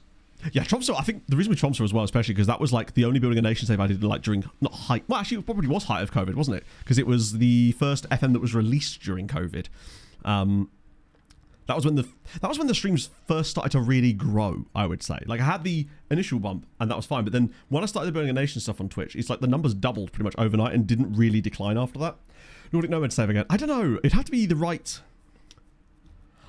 I don't... The issue with the Nordic Nomads one basically is the things that made that unique would be very difficult to replicate without basically doing the same thing again. And you know how much I hate trying to like... And I really am a bad YouTuber because of this, but I hate sort of rehashing things, I guess. African Wanderer was great. It's one of my favourite stream saves that I've ever played, for sure. It was just... because of the databases we were playing on was so utterly broken, it made it even more bizarre. There's a chance that we're going third here if we don't pick our asses up here. Like, this is the thing. Loads of possession, loads of shots on target. And yet, 1-1. Maybe we're just getting a bit unlucky here. But again, Diakite has failed to do the one thing he's in the team for, keeping the ball out. Do I have to start playing Windles for a bit? Until Diakite feels ready to actually play some first team football? To get a job of it. It's my favourite. It's one of... There's very few streams that people go, oh, remember that specific stream? Because obviously I stream 100, 150 times a year, essentially, right? I remember like 120 times a year. But there's very sort of few that people harken back to specifically like that. And that is one of them. Probably the most commonly referenced one, I suppose. Or is all the way through. Fila! Yes, Michael! My man. Well, to be fair, you would have joined us right as we started African Adventure then, because that was what we preempted it into it. Yeah, the Binner one was wild. All I remember is being so sweaty during that stream, because this was back in the day, chat. Those of you that are more new. I used to use a suit jacket as a window blind. That's the levels that... You think I'm janky now? Nah. Marius Johansson, that might be... I'm not sure. Was it Marius Johansson? How would it know? Also, what is their system? Did they just take a guy off and not bring someone on for a minute? Bro's hiding. The spine one, yeah. Sometimes things just progress like that perfectly. I still think we've had some more recent ones like that too. Like the... oh, go on. I always missed it. Things that I look back to are things like the losing to Fulham with Tenerife and having to quit, but also the wearing the Fulham shirt underneath the suit during that game. And some of the crazy stuff that happened in that build-up. One of the bots. Maybe Jinjo's got all the power now. Oh, good effort. Diane. I don't know. Diane. Over the bar. Hey, at least we're winning. At least we're winning. Naeem's rating, though, still bad. I wonder if maybe he was just having a bad patch, because he should, in theory, be back to normal. And having our left-sided wing-back play on stay wider shouldn't really affect the way that he's playing. Or it's balanced out the team a bit more, and now he's just getting... He's being relied on a little bit less. That's better. He's picked it up a bit more now. But Catalar still seems to struggle right now. So I think he's possibly our next... A slight tweak to his setup might be the next port of call. Although I'm still not convinced that the wing-backs are doing quite what I want yet. Maybe finish them off first. Jinjo's got to work, yeah. He's just there guzzling down all the water. Don't know why I did that like a flute. What, you don't drink your water in a flute? Get some class, chat, jeez. It probably helps that their goalkeeper is injured. I also love that this headphone has survived the entire stream without a problem, but the other one died within about 10 minutes, which means one of them must have just not been quite on the charging point for some reason, which I realise now I could just literally stick back in my ear now because it's been on charge for ages. Is it even still connected? It's not connected. Why would it be connected? Imagine if it was, though. Dude, it was like, Matt, stop drinking at me. This is terrifying. Okay. We won the game, crucially. Wodge conceded another 3 goals. It's in their culture. We really love an underperformance XG at the moment. Because I'd be willing to bet that if I actually looked at our XG this season, we are scraping the barrel to actually finish our chances at the moment. If we win overall, then that's fine, but I would be surprised if we're more than 3 or 4 goals above expected for that. I mean, it was flashing at me. Maybe. It's got a green light on it. I have no idea. These headphones, I have no real clue as to whether they're charging or not, whether they're on or not, whether they're connected or not, other than when I can hear them. Yeah. And that's what I get for buying cheap. Oh, they got a red card as well. That'll do it. Minus 47 goal difference now. Using a recorder as a straw. I think that the real pro drinkers use ocarinas. If there's time, right? Because the options for days. Witness Boy, good question. In fact, it's about time we looked into an old Witness Boy if I could just remember what his bloody name was. It's...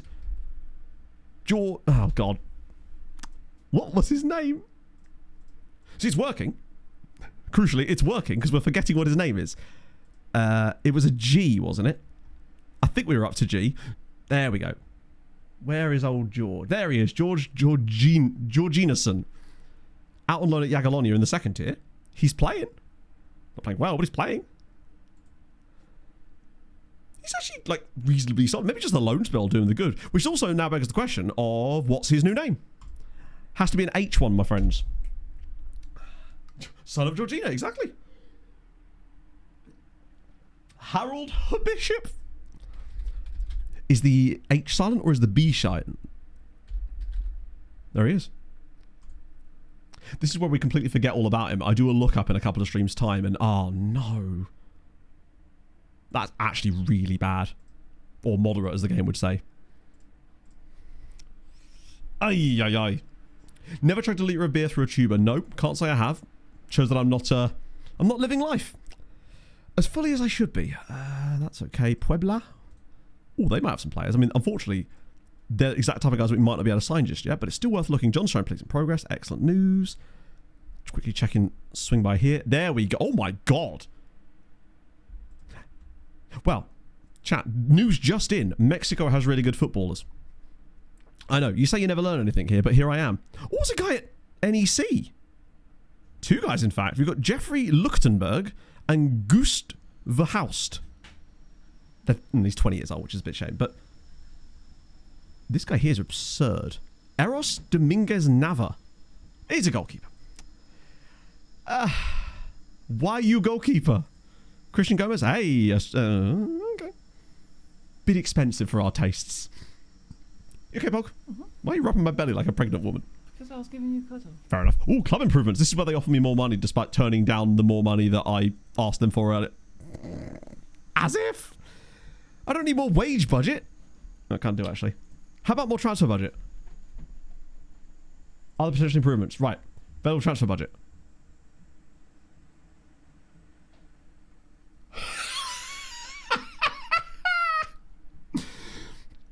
Incredible scenes. So they say, hey, I asked them, can we have some more transfer budget because we've got loads of excess cash in the balance. They said no. They've now come to me and said, but we can give you more wage budget. And I'm like, but seriously, give me transfer budget instead. But that's what I mean. I'll just switch it anyway. Like, I'm just going to put it into transfer funds, lads. But sure, we can do this little dance where you pretend that you're doing... Basically, they want to feel like they're in control. It's like when you let your little brother or sister hold the controller while you play Mario Kart and they think they're doing really well. That's me and Kendall, the bald man here, right? I didn't really resign on it. I've learned. They're bound to have some absolute monster talent as well. Wait, did they? They say they're going to implement it, but have they implemented it? I guess there's only one way to find out. No. Do you get a separate notification when they decide to actually give you the wage budget? Oh, did I not? So they didn't give it to me either way. Shit, did I click the wrong button? Did I click the wrong button and end up with neither? Because that's the worst answer. Well, shit. I thought at that point they're just doing no matter what you say and everything you click on that screen is entirely irrelevant because that's funny as hell. Christ. I've gone in there thirsty, wanting a beer, and they've offered me a whole bar's worth, and I've gone, no thanks, lads. Changed my mind. Okay. Wait, there's a Champions League game? On a random Wednesday? Is this to do with ground share? This used to happen a lot in Malta back in the day.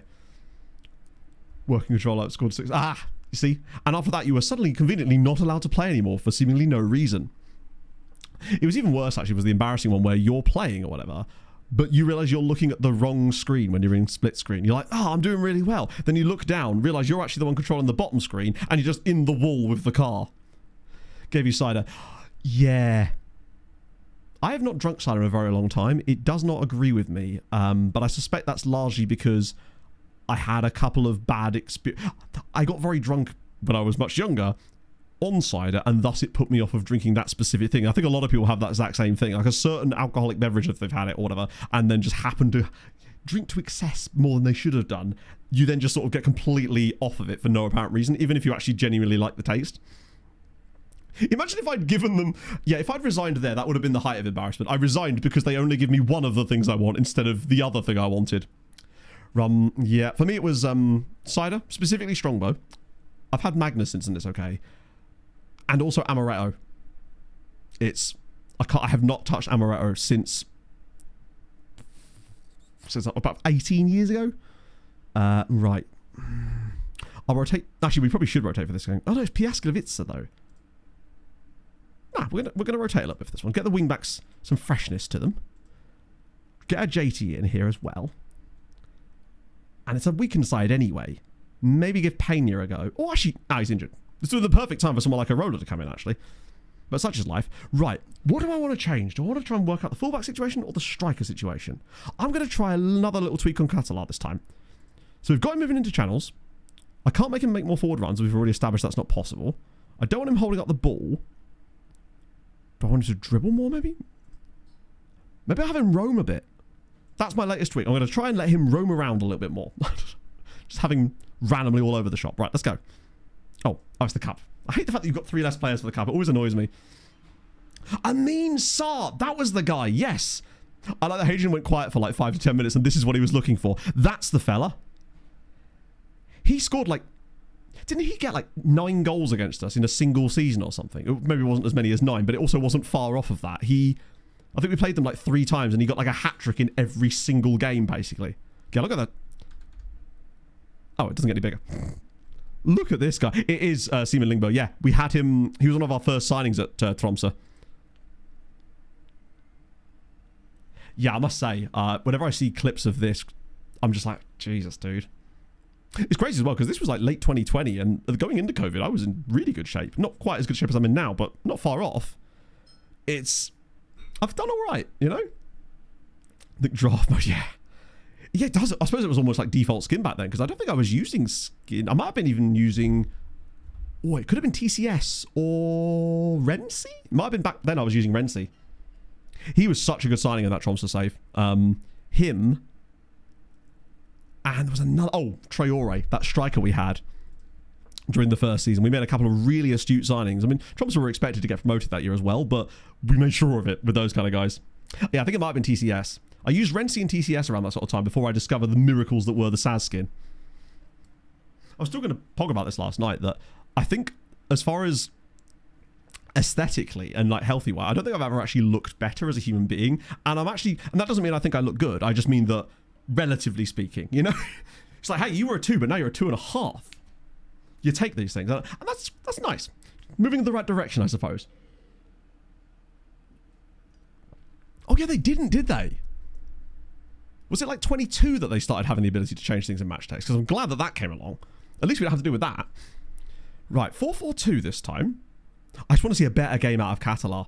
Taking out some different positions, maybe. Still tough with the rotated squad behind him, but oh, hello, 6.8 straight off the bat.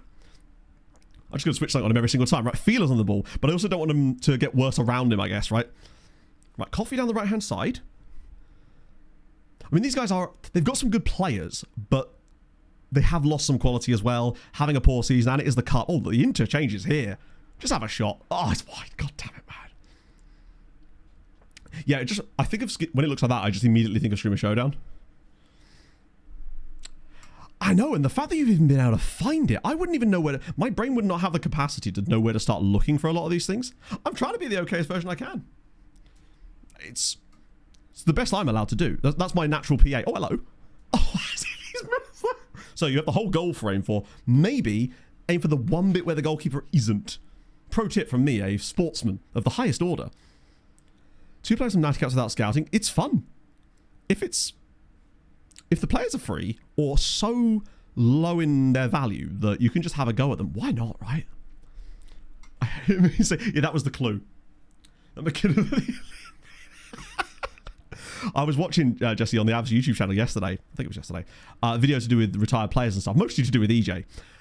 And Nathan McKinnon is a proper psycho, isn't he? In the sense that I've never seen a person seem as focused as he is at all times. It's like scary levels of focus. That sports psychologist did something to him. Had to be, yeah, I mean, I think he kept doing it quite late. Quite frequently in that save. There was always those strange characters that score a lot against you at the start of a save. There was a guy in this save that was regularly scoring against us. Oh no, it wasn't. It was Sam Greenwood, who always seemed to assist a goal against us. In fact, I'm pretty certain... Doesn't he play for Piaskelevica? No, or is it Pogon? No, I think it's Pogon that Sam Greenwood plays for, actually, now I think about it. And it was one of these two. Oh, yeah, Jesse. Also, just having Kadri back, man. I know we lost last night, and I don't want to talk about it because, thankfully, it was a game that was watchable at an alpha, and I was like, oh. But then I was obviously at the cinema. Speaking of, actually, didn't even bring this up. Pog and I saw Project Hail Mary last night. I had a fucking lovely time. I thought it was bloody excellent.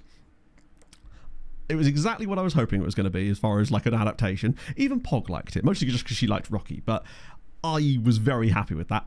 And the music was really good too, actually.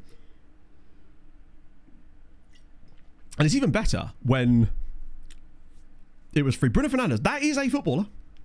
Some have said he is in fact a footballer. I've seen no evidence to the contrary thus far. Oh, please no. Oh, come on. What is our goalkeepers?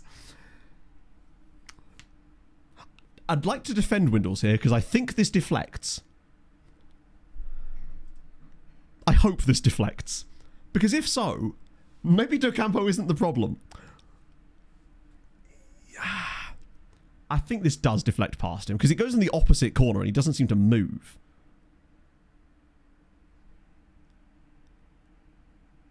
I'm going to claim it. I think it does. Now we're losing to them, which is awesome. That was their first shot on target of the match. Good. As per. Oh. Listen, 100% Sam. Like, I mean, I'd pay to watch it anyway, but as it happens, we... because of Tesco Club Card points, 2 converted to Virgin Red points become worth more and can be redeemed for cinema tickets and snacks. So Pog and I, last night, we went to the cinema, the tickets for free. So were the large drinks and the large popcorns. And I forgot how expensive that stuff is at the cinema because we don't normally buy them at the cinema, because why would you, right? But the amount on the till was £27 for the 2 drinks and the 2 popcorns. Obviously, it was free, but I was like, Jesus Christ, imagine paying for that. Yeah, I think we got like 50 quid's worth of like tickets and drinks and food out of it, essentially, which was pretty good. Nice way to spend an evening. Would recommend. So if you do have Tesco's Club Card points and you're not spending them at Tesco's, an idea. I also like how the game still doesn't think we're even losing this, and I respect it. This is the cup as well. I mean, I'm not angry, just disappointed. Me too. Right. We're still attacking. What I will say, though, despite all of the shitness from our game so far, Damashevic has looked very good, and Catalar is on a 6.83. That's better. Just nice seeing that role actually playing well for once. Although it would be nice if we could win the game. Also, Electric, so apologies that I was just taking the piss a little bit there. If you did have an actual question, then please do tell us. I was just a bit confused as to what the Bruno Fernandes was in reference to. It might have been like stream delay, potentially. So if you are still here, let us know what you meant by that, and I'll happily try and... we can figure it out together. Oh, right, I just literally saw your message there. My apologies. Note yourself, Matt. Read the chat. Was a magician. I mean, he has a magical habit of always managing to score a penalty against Fulham, that's for sure. Or finding a way to score. And the best magicians find a way. Is he suspended? Huh. Yeah, he wouldn't be able to play anyway. I guess it's one way. You can serve your... Do you get to serve the suspension in a game you're not eligible to play like that? I guess you must be, right? Because it's not like a league-based thing, right? That doesn't deflect. No, don't slander Windles. 2 years of Tesco's meal deals, maybe. You'd be surprised. Because the reason we did it is like Tesco's Club Card points back in the day. Oh my god, there used to be. I remember this quite a universal experience I think in the UK. My mum would pay for basically all of the Christmas stuff in terms of food and snacks and drinks and stuff, pretty much just using Tesco Club Card vouchers from shops over the course of the year. But obviously the value of those reduced dramatically more recently, like over the last sort of decade or so. And Pog and I realised that with ours, we just were basically getting zero value out of it, pretty much. So I wanted to see if there was anything else you could do. And the expiration dates, exactly, yeah.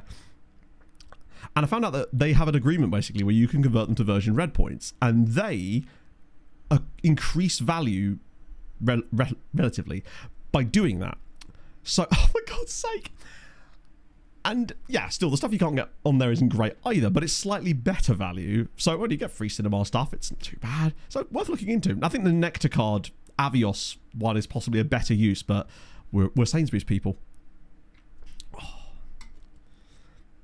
Speaking of, actually, that train delay issue I have when Pog and I went to the museum back on Valentine's Day, I finally got them to admit they were at fault for the other train one. And instead of just refunding me money, they sent me a paper voucher for £3.80 to be used on like Great Western trains. I'm like, how do I even use this? Where do I go with that? Who am I giving that to? It's old school. Right. Both of the fullbacks look really good. Catalan's fallen off a bit in the second half. So they win again, yeah. I mean, as it happens, they did at least pay me back for the first half of the trip. So I got 14 quid back from that side of things because it was delayed by 2.5 hours. But it was the other one they tried to pull it over on me. Basically, they terminated our train randomly and then acted as if we could have got on the alternative train when it left before we got to the station. And they refused to admit it until I finally got them to admit it. And yeah, all that for £4. But it's the principle more than anything else. I'm going to find a way to use that voucher as well. I have that. It's gonna happen. I just don't know how. It's probably only redeemable on a full moon if I'm going from Wigan to Grantham or something. But looks like I'm going to Grantham, is all I say to that. Did I just not bring on Pena for no apparent reason? There we go. Just casually bring on Harry Wilson when we're losing 1-0. A paper voucher. Yeah. I have never seen anything like that before. Electric Braid, thank you very much for the follow. I did. I'm a Karen for justice, all right? Now I'm going to get my Superman costume on and I'm going to climb up Big Ben. Yeah, I don't know what happened, but basically, they have the delay repay thing. So I submitted a claim through that. They rejected it. I submitted it again with the same information because I was like, well, that seems wrong. Have another look at it. I then sent them an email explaining that they were clearly incorrect. Because again, they'd tried to claim some things that were false. They then said, oh, yes, we understand now. Please submit another claim and we'll go through properly. I then solicited another claim. They then rejected it for too many claims. I then emailed them again. And they went, you know what, fuck it. We'll just send you a paper voucher. Yes. That's how it's done. Hello, Nep. Nep. Hello, Pep. Hello, Nep Papali. It's... Oh, my God. There are actually some other providers on it too. I assume I'd have to go to an ticket office. We're going to get knocked out of the cup with this. How have we done that? The XG underperformance recently has been truly generational. Just casually lose to that goal as well. The deflected goal. I think DeCampo might just have to start every game at this rate. The other guys can't be trusted. Oh yeah, of course. I always recognise when I'm in a state of a system that is designed to make me give up because that actually, because of my spite, a lot of things I do are driven by spite. It just makes me try harder. Bloody hell. Fair play. Any other crazy results in the cup while we're here? What result that is too. Lex second team just knocked out Jagiellonia's second team. Corona's second team just beat an actual League 2, like a second tier side. So there's still a few B teams left in the cup, as usual. Delay replay. It was... Ooh, Christ. I genuinely can't remember, actually. Great Northern, maybe? Maybe GNR? I actually forget which one handles this one. You're going to have to change it now, Pep. Please be careful with doing that. We've had people that have changed their Twitch names and then got stuck with a name for... I think it's... Anarith will know. It's about 90 days or something, isn't it? Well, so last season, Hadrian, our B team did actually get to the quarterfinals of the Cup. And during that quarterfinal, there were 3 B teams still left in the tournament. That does seem to be happening more frequently. Oh, the Cup board are disappointed. Don't blame me, blame the players. I didn't miss the chances. While we're on that topic, actually, let me just have a look at the XG table. Yeah, so we're only... we are +5 on that, I suppose. But usually we're plus more than that, I guess, is the point. The real problem is... Oh, wait, no, that's not even a real problem. They are genuinely that bad. They're -9, but they're still...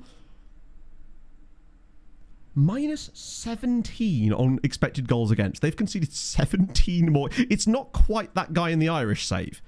I forget how bad he was. It was the Farps goalkeeper that I think by the end of the year was minus 35 on expected goals prevented. It was truly may as well not have even shown up levels of bad. Oh, we've got Brugge next. This is 100% winnable, which means we're not going to.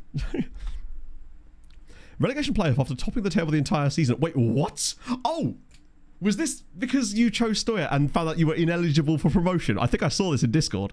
That's funny. Why are they ineligible for promotion? They're not a B team, or is there like administrative rules in Romania that have caused this to happen? Unfortunately, the B team wouldn't be allowed in, Chris. That's the sad rules of the world. But I would like a B team to win the cup in this save. And I think if anyone's is going to, it's probably ours. Provided we're playing them in the final and can throw to them. Just put our first team out there.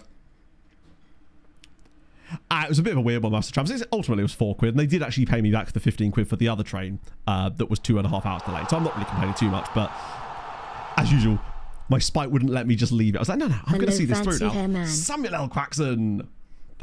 Thank you for the full year on the Prime. That is super kind of you, my friend. And thank you for the nice comment about the hair. I'm feeling fancy today.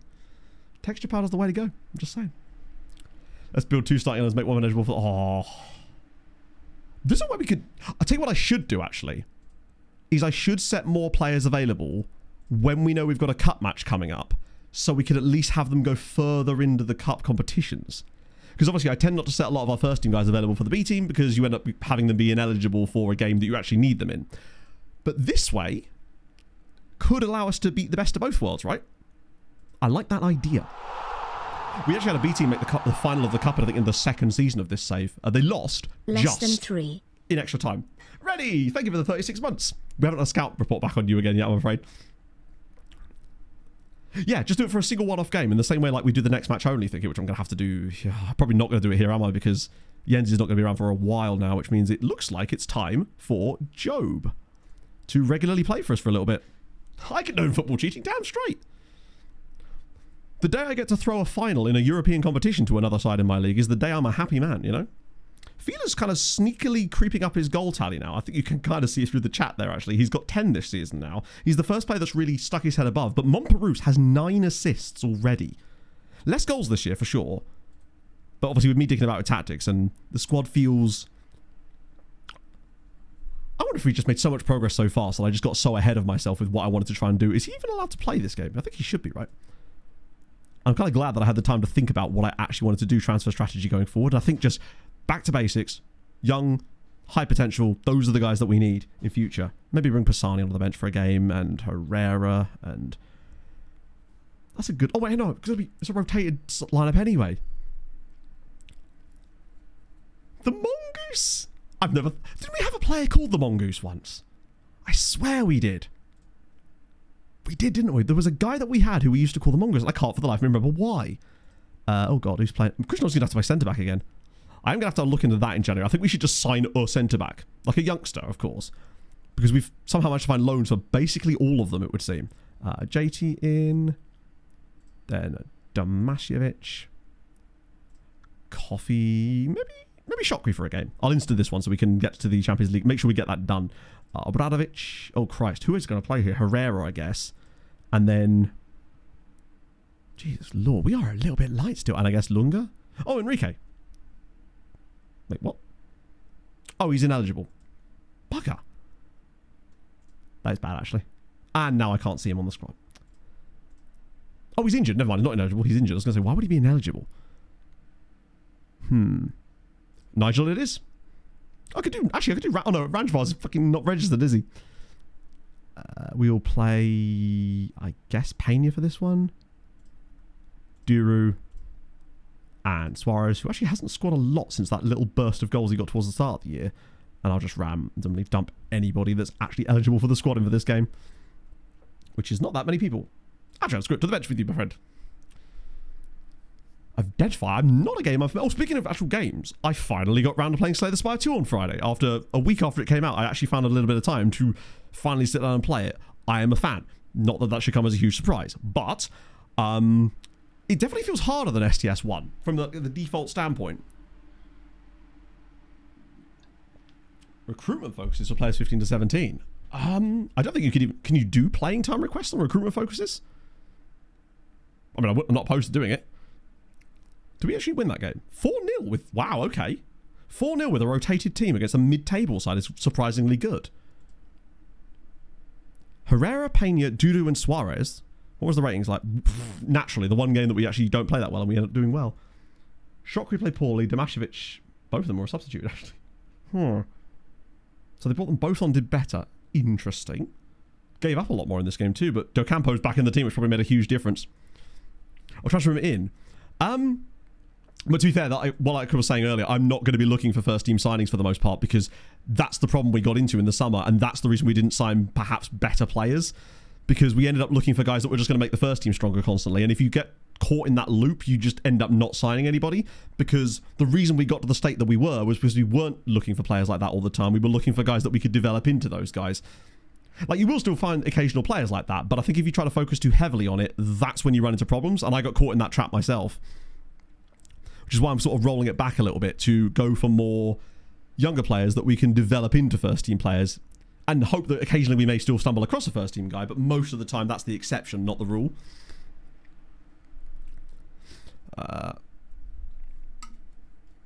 Bards. Oh, sorry, I have no idea what most of that means, unfortunately. I'm not particularly well versed in it. Oh, dear. Yeah, Satisfy 2, I know it's still in early access, but it did feel a bit stuttery on my PC, which is odd, and I suspect that might have been to do with the graphics settings perhaps on it, and it's early access, I guess. And speaking of early access and stuff, Nutmeg is not that far off of coming out soon, which is going to be exciting too. Right. We're playing Club Brugge. God, it feels like everyone's just trying to be recalled from loan. Charleroi, bit of that, lovely old job. Oh, I said I was going to prediction for the games later, and I haven't done them yet. So, what have we got? Palace Leeds. Okay. I hope this is in the right order. Spurs have won again! I think you didn't think you'd hear me say today. Spurs are... There's no other way to describe it. Running away with the Champions League phase. They've got 18 points and 18 plus goal difference and a 5-point gap to anybody else. How many goals have they scored? 22. That's insane. That might be the most dominant... there's still time to go. They'll fuck it up after Christmas. They won't. They're actually really good in this save, annoyingly. Bayern lose again. There is a very strong chance that Bayern don't qualify for the next round. They've just lost to Galatasaray now. They've lost to Tottenham, us, and Galatasaray in the last 3 matches. Good lord. This happened in a previous save, didn't it?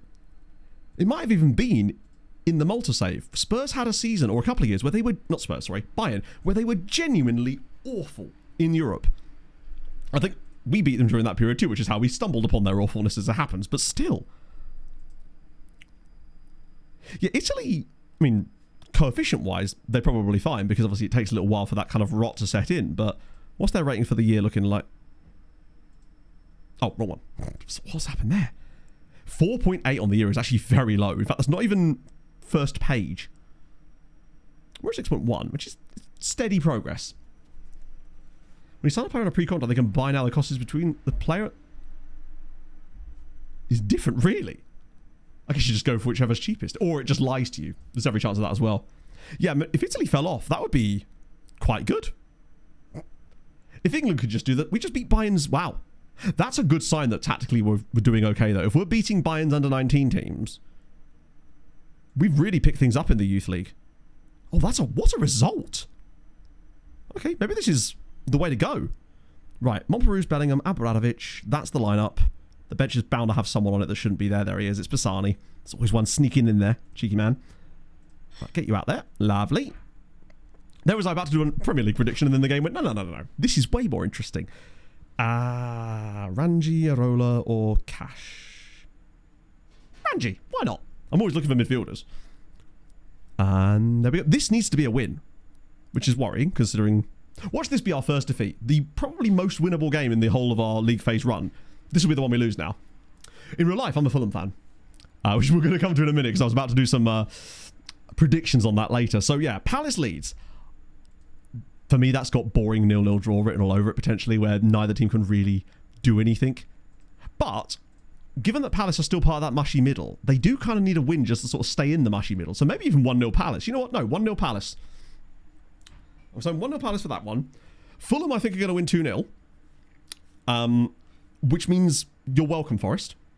Enjoy your win. What we got here? Man United Villa. I feel like Villa are being chased by the XG monsters a bit lately after the early season over performances, and I wonder if that might continue against Man United. I'll say 2-1 Man United for that. And the last one, Liverpool versus Spurs. I'm sorry to say this, Spurs, but I'm going to go to Liverpool. I'm going to go 4-1 Liverpool. But, and this is the crucial caveat, if you know anything about my predictions, you know that means Spurs are going to win this. So what I'm saying is, I finally predicted Spurs to win. You're welcome. Oh, beautiful. That's what we want. That exact goal. Come on. First team results. Bear in mind, when I'm talking about the youth teams, because they play our same tactic, and it permeates down the club, I take note of the results, because if we make tactical tweaks and our youth team starts to improve their results, despite us not changing the player makeup of it, that to me is an indication that we're doing the right things tactically, because the results are a lot more, there's a lot more parity, speaking in general in Poland. It's an indicator we're heading in the right direction. So that's why I tend to look at it as a good sign of things to come. When I'm building a new tactic, I always look for how the youth team are doing with that tactic too. Because usually the things that make the difference in a lot of the youth team leagues is the tactical setups. Because there's a lot of, you get the occasional like standout players in there, but there's a lot more parity down there. Less so in this one perhaps at times, but oh, it's 2. Okay, 6 minutes in and we're already 2-0 up. Catalar's grabbed both of them. Did I accidentally make a really good tactical tweak with the roam from position on Catalar? So he's just picking up little pockets of space a little bit more easily. And it's making him easier to find. And also, notice that John crossed it rather than turning back. He actually looked for the pass this time instead of trying to look for the edge of the box. With Anfield. I rarely ever predicted anything, to be fair. It's only recently that I've started predicting stuff. Brentford Wolves. Oh, what happened with that? Because I thought there were supposed to be 3 games yesterday, and then it just said postponed. And I never actually bothered to check why that happened. But yeah, so I do focus on those results. But what often happens is, tomorrow night, oh, why did my SofaScore app say that it was supposed to be on yesterday afternoon for some reason? Hello, Em. How's it going? I was just telling chat, well, not just telling chat, I was telling chat earlier about Paul round the corner and about your Mustang driving cowboy neighbour and, of course, the random firearm find. This is looking better. Oh, surely not again. Okay, him turning back is absolutely fine. It's what Naeem does here that's, oh, hang on. Oh! Now, I realise that Club Brugge are not the best. Why was he running around with his hands in the air when the ball was still in play? Wilson starts. That makes me so happy. I was worried that he was going to be out long term because it was very vague around him. But that's pleasing at least. Dan, I don't know if you were as worried about Anthony Robinson as I am. Because I no longer feel good when he's in the starting 11 the way I used to. Like, him being around for me was like brilliant. I feel happy with that. But now I'm just like, I worry. I have heard we've been linked with a left back from, oh, it's 3. It's a hat-trick for Adan Katala. It's his first goals in the Champions League this season, and out of nowhere, he's now got a hat-trick in the first half an hour of this game. I was just trying to... I mean, hey, we can claim it. Again, he's just... I mean, he's in the right place at the right time here, I suppose. But he's just... I don't know if... I mean, it's deflected, but we'll take it. I think you're right, Dan, and I feel like we maybe rushed him back a little too fast before. Tactical was maybe. It's just nice seeing Catalar sit in good pockets. Feeler's able to link up with him a little bit more. The fullbacks, Naeem's on a good... But John's rating today has been much better. Naeem looks more himself. I think partly the little tweak we've made might have just taken away a little bit of Naeem's... We might be able to go down the left a little bit more frequently now. So as a result, he's maybe getting a little bit less of the ball. So he's able to be... He's being less impactful, not overall, but just because he's seeing a little bit less of the ball. So there might be things we could potentially do that will enable him to get more on the ball. Good players today. We're obviously not in a window, so we haven't really signed anybody, except... Actually, that's not even true. We did sign a Paraguayan... We've signed Paraguay's #1 goalkeeper because we could. And he was willing to be the backup. Yet another keeper, you know. You've got to stock up on goalkeepers just in case. What we've also witnessed, unfortunately, is the exact reason why we've needed to do that. Because every time I've dropped Docampo, whoever I've put in his place has been an absolute disaster. Windles has had a clanger. Diakites had multiple clangers, like the Soup Dragon stepping in next. That's how much we're clanging it right now. 3-0 up, though. We've also made a couple of tactical tweaks, which we think have made us a lot better. Classic WoW. I've never played any of those games. Like, that style of game. I almost worry that if I did, I'd probably get too into it and then you'd never see me again. I reckon this goes in, you know. Katala does have a habit of scoring a lot of these out. So, oh! He gets loads of free kick goals, but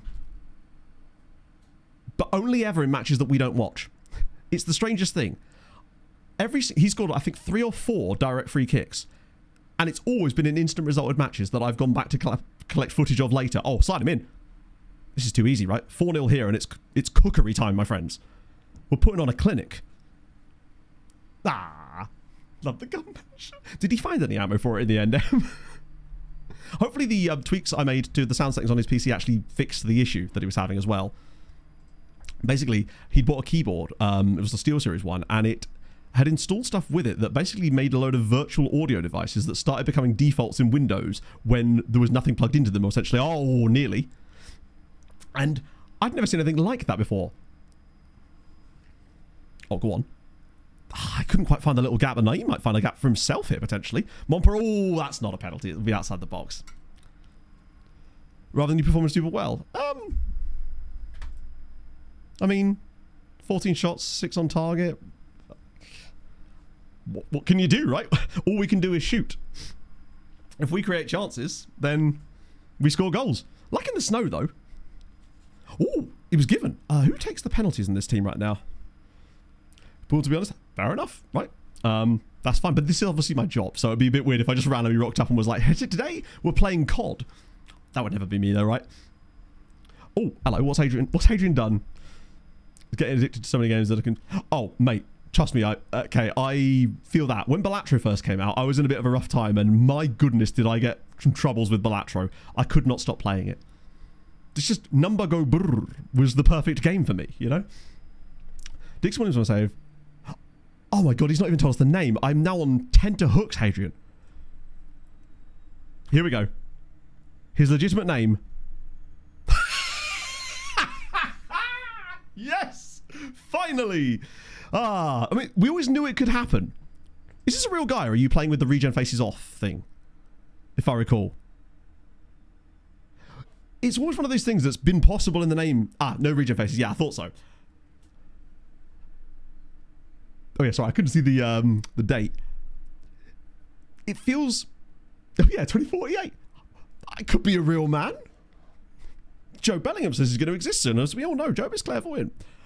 I know, nothing specific. Yeah, we are chefing in Europe right now. We've beaten Bayern and kind of might have found something tactically that's made us that little bit better as well. I think you've done it. Do you know what the thing is? I would say that wouldn't be beaten. I think it will be, because the best regen names ever are not even the ones that have funny word. It's where the combination of the two words together make the name good. Fat on Cake being a good example. Taliban, that guy we found. Those names for me will always be like the S tier ones. Not yet, Comrade. I believe it comes through after this game, which means I've actually planned out things today, time-wise, flawlessly. And yet no one gives me credit for my timing recently. I can't believe this. Actually, that's not true.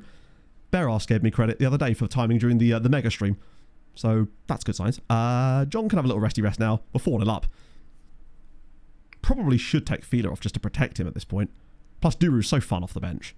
Is there anyone else I want to give some game time to outside of Harry Wilson? Probably Monperouse, actually, for Pena. Or I could do Herrera in that role for a bit. Just... It'd be stupid not to give Pena football, though, wouldn't it, really? As much as I want to... Oh, no, I can't. Oh, fuck it. I've made the decision now. It's done. One club man, obviously, right? What a dick. Perverts is the other one. Seaman Bank. Those types of names for me will always be better just because they have... I think that might be my big four. Fat on Cake, Taliban, Perverts, and... Oh my god, it's straight... Okay, that one I will say, just bad goalkeeping. Dickers policy? Is that how's that possible to install that at Brentford? You never have any players. No, to be fair, their recruitment strategy is actually exceptional. None of the wind-up traits. It's probably a sound fella. Cock Ringling as well, actually, yes. Oh, yeah, actually, how did he sneak through without being... Oh, and, and that wasn't even a regen name. The fact that that player in the next gen list was considered to be the Turkish Delict, that might be my favourite one ever. Dick Monster was very good too, but the Turkish Delict one, easily one of the best jokes that FM's accidentally pulled. Oh, the heating as well, yeah. Callum, thank you for the raid, my friend. How's it going, man? Every time I think of you, I'm always just like, Callum would like to see my Pokemon card collection and I need to show it to him one day. That sounds like a euphemism. I can assure you it's not. Or is it? Go on, Catalar, one more. You know you want to. Oh, wait. Oh, I thought that was in. Oh, the Wan Ching guy. I reckon that's more common than you'd like. You got to buy from Fulham. Fair. You got me. Oh, Do Your Nan too, yeah. There was a guy that Spurs had that had like a Nan-based name in a save once. I swear. He was really good too. 125k? Oh, yeah. EK Yakuba. My God. Also, I love that you use the same attribute colors as I do. It makes it super easy for me to zone in on players when people use the exact same attribute colors as I do. Sometimes someone will send me a link and they're using completely different colors to me, and my brain just goes, no, I don't know how to read this. This player could be rubbish or not good. This guy's very good. We did have a guy with it was a Vietnamese player. Oh, it was the Arsenal guy. It's really luck. My friend, I think you're being overly negative for seemingly no reason to say that most of this has been luck. I mean, we've had 23 shots, 9 on target, 2.91 XG. I kind of feel like we've been all right today. I think maybe that's a bit of a bad faith argument, to be honest. I think a collection of scrolls just a tad there. Mofa King Bad Boy is, yes, we've seen Bad Boy, thank God, is a first name, I believe. And obviously Zimbabwe, you've got, your teenagers, your promises, your innocence and whatnot. That was a really strong performance. We took our chances. We've been exceptional in this game. We've had a few games recently where the XG's not quite added up, and it's nice that we finally let the finger off the end of the hose there and just kind of to take advantage of it. Celtic are in 7th. Shout out them. We're second in the Champions League behind, as you all know, the greatest team in the history of European football. 6-1 and conceding 5. I've seen goalkeeper. I love it when you get a goalkeeper that has a game where you can see like 7 goals in a cup match, but they still get like a 7.5 because they actually make like 18 saves.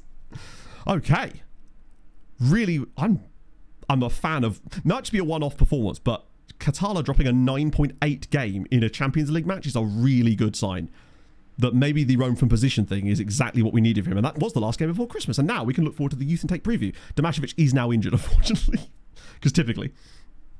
We haven't looked at Zimbabwe for a while. Maybe we should have a look through their youth team squads. Took me a while to figure out the word there. Hello, Rob. Slowly increasing. Nice. The most important thing that you've said there, honestly, Rob, is that you're enjoying it, right? That is the crucial thing. Proper schedule. Yeah. More than anything else, actually, if you were doing the streaming as well, is the consistency. It's one of the things I've hated about the fact that this is my first Sunday stream in 4 weeks, right? I hate not being consistent. Like, obviously, you know that I take a Sunday off per month, but that's like an arranged thing. I tell you in advance. It's usually weeks in advance, too. I've hated the fact that I've had to mess my schedule up slightly because I know how important that can be. And I think that, if anything, is more important than anything else, is to have consistency, especially when it comes to streaming. YouTube, less so, because ultimately, it's in your sub box, right? It comes out and you see it. But with streaming, the fact that people will just be able to know that you're going to be live without having to think about notifications or anything like that, that is more important than ever. I remember when I said this to Mike back when he was starting streaming and stuff, or when he'd been streaming for a while but was like not sure quite what he wanted to do with it. I just said to him, pick 3 days a week that you want to stream, pick some times during those and just stick to those for like 2 or 3 months. And I think he tripled his viewers just because people always knew when he was going to be around. Yeah, Celtic have James Wilson is a man of the neck. Love to see it. Solid player as well, actually. Oh, dear. Christ. Okay, right, good. Zimbabwe. Let's have a look. Obviously, we'll have the Champions League, not Champions League, sorry, Europa League results coming up soon. I'm a fan of our performances there. I still think Katala will be our top scorer at this rate, really. No, he's got 8 this season, but he's at least now overperforming his XG, whereas I think before he was really struggling. Nobody's really, outside of Suarez, I want to see if he could do all right in that position too. Is anyone really struggling to score goals? Naeem, but then that's what's new there. Anyone new? Top assist? 10 assists for Pena. The fact that Pena and Montparnasse almost exclusively play in the same position when they're in this team, and that they have 9 goals and 19 assists between them, is terrifying. I think are they? Yeah, literally our two best players both play in the same position. Amazing. At some point, that will be a problem. Right now, it is not a problem. I'm very happy with that. Jamesy, thank you for the 7 months, friend. Hope you're having a wonderful Sundat. 9 p.m. Hey, finding that slot is useful. Like, there's always going to be a demand at some point during the day for it, right? It's just I always used to stream during the day because obviously it started during COVID, and I just kind of kept with it. But also it was because I kind of built it into my work day, if you like, right? Won't be. Oh, there's another one. Viral B lad.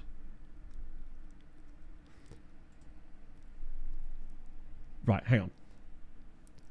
I saved last night. You said your doff in that video was bad. Could be this Viral lad. Not sure you understand. Right, what am I missing here? Oh, right. Sorry, that took me a moment. A little bit too long. Viral B have offered a contract to Viral, Steven Bustamante. Wait, is that even how that works? Also, I'm desperate for a piss. I'm so sorry. I was going to try and get to the end of the stream, but no, I'm being better with my health. I shall return. Luckily, you get a whiz quiz, but remember, this is La Liga player, so I shall return in a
It was, of course, Petrovic. That was a tough one, I realised, but I thought we'd just throw in some weird ones now because we've kind of exhausted all the Premier League ones.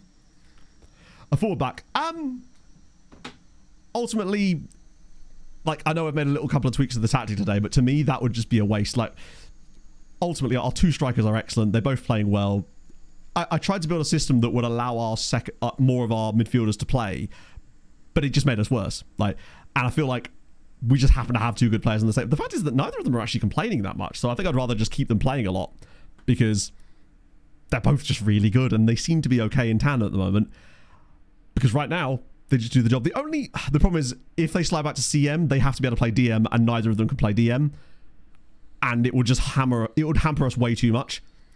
Because unfortunately, we can't train them to play their out of possession because the game doesn't let you. And it's really annoying. Like, it wouldn't even be an issue because neither of them can tackle, right? Peña's tackling is 8. And Monperus, it'd be a waste of his time, right? 8. It isn't even about their tackling ability. It's just that you can't really train them. They're out of possession. Renegade. Well, actually, I've been saying no for the longest time, Dylan, that they're not. But I have actually predicted them to lose today, which usually means they're going to win. I think a lot of it will come down to Forest against Fulham. Things get very more real the second you're actually in the relegation zone. I know that wouldn't actually put them in there technically, would it? Because they'd still be above West Ham. But I wonder if it could change a lot depending on if they ever actually slide into the drop zone. That's when things get real. Like super, oh, this is actually going to happen kind of thing. Oh, dear. Yeah, because their goal difference is still not that bad, is it? It's getting worse, but it's not as bad. With Poland, ooh. More loan. Honestly, yes. So the great thing about the database you're using there, Jamesy, is that one thing I noticed is that players rarely ever get extensions for their loans when they're playing in non-playable leagues in Poland. So all the guys that are playing outside of the top 2 divisions, almost universally, their loans end and they will not go back. They usually go somewhere else, but they can't be extended because they're not in playable leagues. The advantage you've got is that you don't have that problem. So it means you'll actually be able to build a bigger loan farm faster by doing that. Because it means you won't have to worry about constantly finding new loans for those players all the time. I've heard some stuff about some players don't seem to care about getting relegated, but I don't know how true that actually is. Yeah, I know they do have a lot of injuries and suspensions, but a lot of teams suffer with injuries and suspensions. Not to that level still, but they're not getting relegated because of it. There's clearly deeper issues, right? It's one of those things where it is definitely a factor, but it's not the be-all and end-all of it, right? Things are not... Tudor is just... I don't know. It's just like the man manager isn't there. And when you're in these sort of positions, that's exactly what you need. You need someone that's going to pick things up properly. Gee the lads up, so to speak. Lose 13-0. I mean, Liverpool are good on their day, but probably not 13-0 good.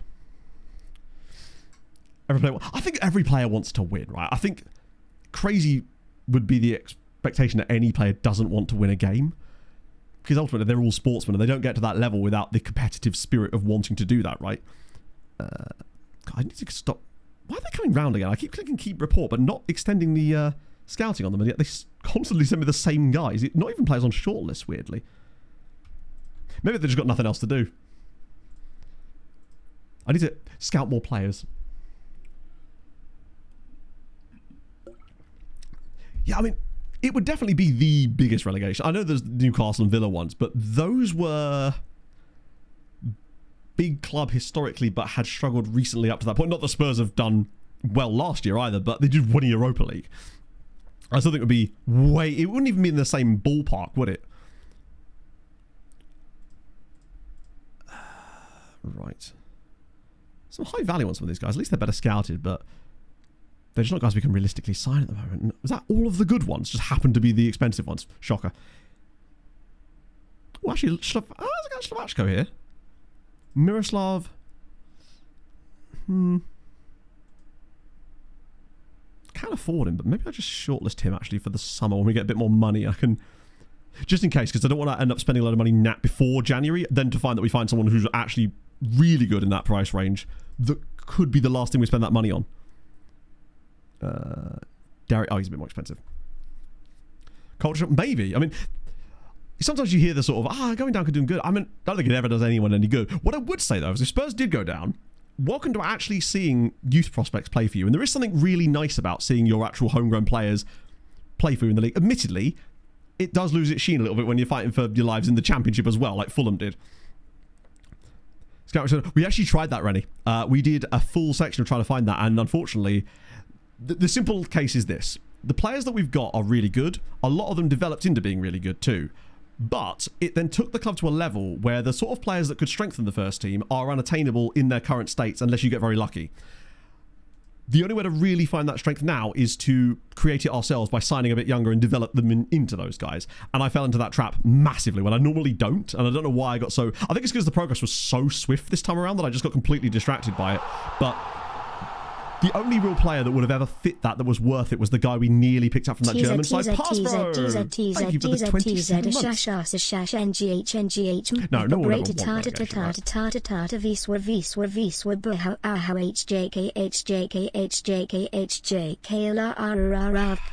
Hope everyone is well and you had a good holiday in Poland, Matto. I did. It was genuinely brilliant. Had the best time. Oh, I didn't actually accept these, did I?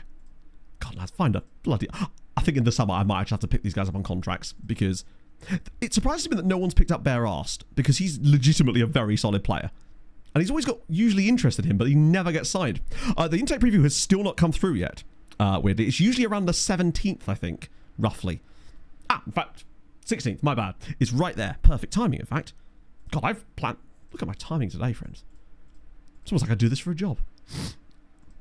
Not that that is ever an indicator of me being good at something, let's be honest. Loads of people are bad at their jobs. How big of a task? A pretty big one. You mean the home of the new London expansion team of the NFL, Tsunami? Right. Some blue poke. Okay, so to set the scene as far as youth intake previews go, if you've missed the last couple of seasons, the last 2 years, after a few seasons of genuine 4 to 5 star previews, at least on the intakes, our last 2 seasons have been half-star intake previews. To go from that to that, now obviously our squad's got better, but it ain't got that much better. But this, I believe, is the much as like I don't believe so. They are definitely a lot more. I feel like it's less of a there's not such sparse, not such contrast between them than there was before. We now have officially the best youth setup in Poland. Past season 3. But we got good youth intake in season 4 as well. And 5, I think. It was just... Oh, no, it was 4. 4 was good. Because that's where we got Piakowski. But seasons 5 and 6 was awful. Come on. Fucking hell, man. Oh, cool. It's a couple of wide midfielders.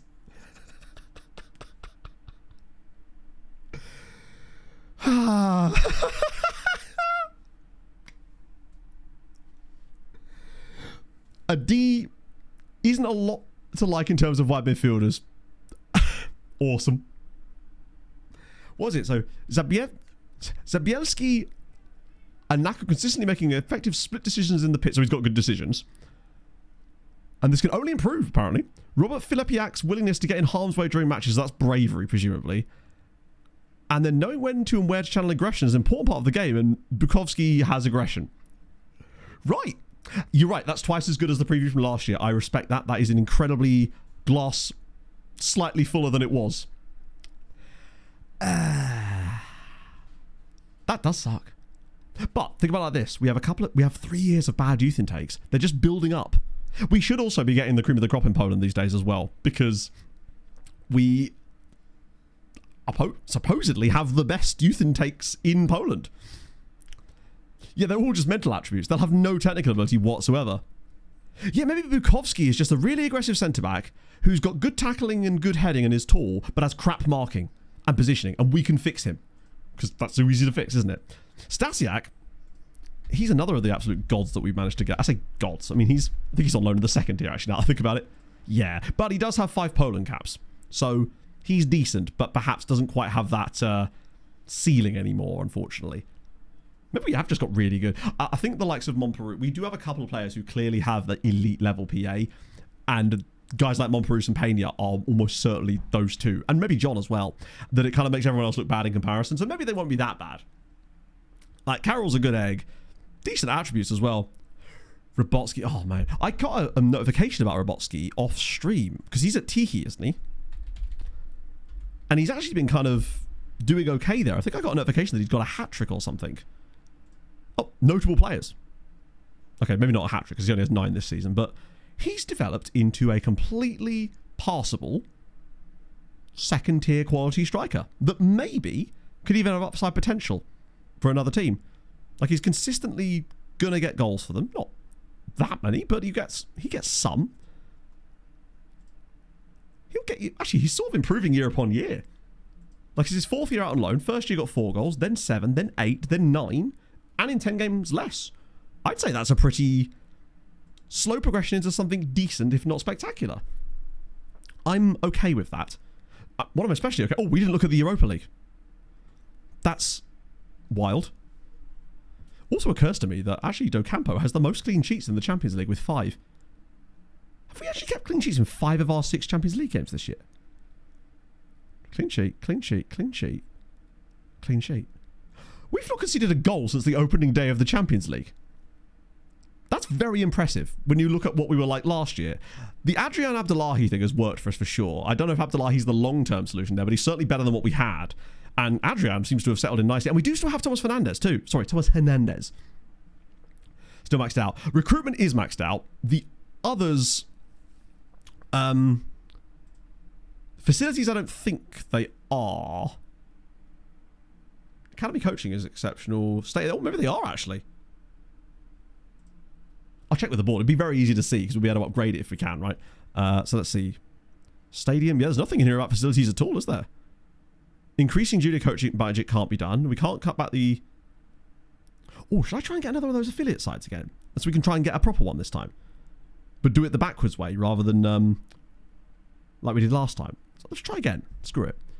So I want to try... That's not the one we want anymore because we can't get it. Oh, no, actually, it is that one, isn't it? Yeah. They just really will not do this, will they? I hate how laggy this menu is. We get more goals. Wait, was he injured? Disappointing. Yeah. Yeah, I don't think that's happening. We're going to have to wait for them to bring it to us so we can then renegotiate it, I think. It's so laggy, and I don't really understand why it's so laggy. Okay, that's taken us to a really solid spot. I mean, we can't really have asked for much more Europe-wise today from us there. Oh, Europa League. 14 points, 2 goals conceded in the Champions League. Are we the highest? We have the best defence in the Champions League. Just 2 goals conceded, and that was to Real Sociedad, and we should have beaten them.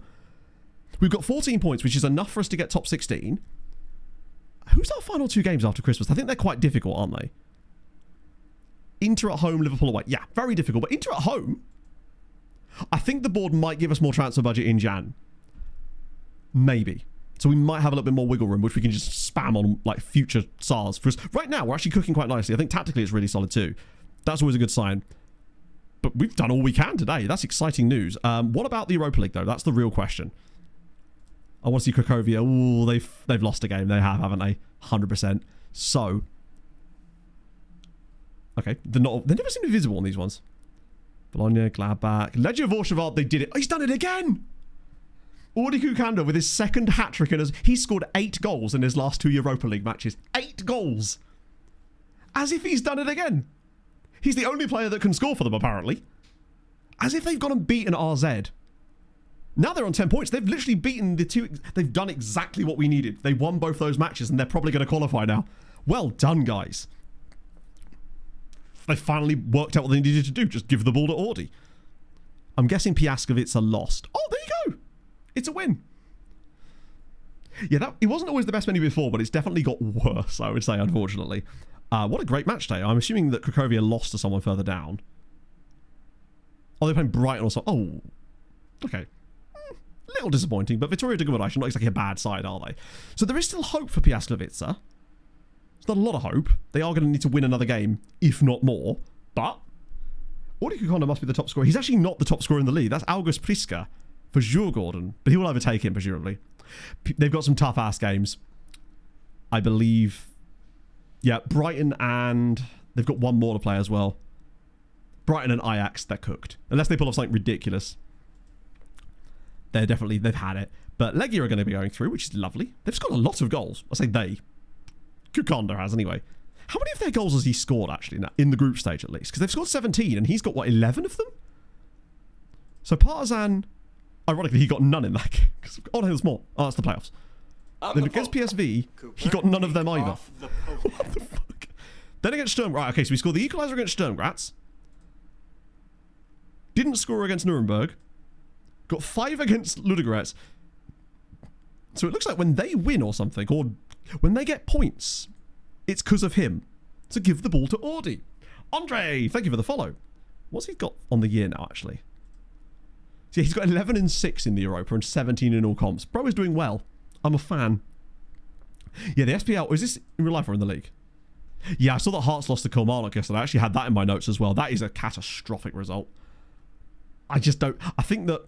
Has the split happened now, or is this the last match day before the split? Because I think that once the split happens and the quality levels for every game step up, there's a lot more... Oh, there's more. Okay. I just don't think they're going to do it, and it sucks. I would really like, despite the fact that half my family are Hibs fans, I would really like to have that. Mid-tier Romanian club with literally no money. Oh, easy. If you've got no money, it's all about freeze loans. That's the dream. Loanies you can get, freebies you can get. Do not spend any money on transfers. Not that you have a choice, but freebies and loans, international cap clauses. That's where the good stuff's at, Andre. And then hope that your tactics stuff. Unfortunately, Sharpie, it was bad again. 1 star this time. So to use the positivity from chat, it's twice as good as last time. And that means next year 2 stars, then 4 stars, and then 8 stars. We get the first 8-star youth intake in a couple of years, so look forward to that. 7.3 on the season for us. We're still cooking around this level, actually. Oh, France have kind of chefed a little bit now, haven't they? How are we doing compared to the teams around us? Still better than Portugal. Italy are having a nightmare. Netherlands are doing better than us, but we've got enough of a gap. I think we should be okay, unless the Netherlands go really deep. Turkey, we're doing better than them anyway. So I think we're going to likely stay in there. Here's another thing. That would be really something. That would be very, very good indeed. I can't believe they're having such a bad year. Because at this rate, a couple of years of probably still. I mean, France have had several. Actually, they've been okay, really. They just haven't been England, who still sit 50 points clear of everybody else. Okay. I guess an 8-star intake for me would. I want an intake, though, later down the line, where we get a 5-star potential player. Any 5-star potential player we get in our intake from now on is pretty much not guaranteed world beater, but they'd have to be seriously good to get that kind of rating, basically. So, it's 2 o'clock, and I'm actually going to finish on time for once, because I want to watch the Fulham game. Thank you for joining me today, friends. Back on Tuesday, now that we can be a bit more consistent again, what I'll do is I'll bring us back in the transfer window for the second round of the the Champions League after Christmas games. Maybe we'll even get to the youth intake, or we'll see how it goes.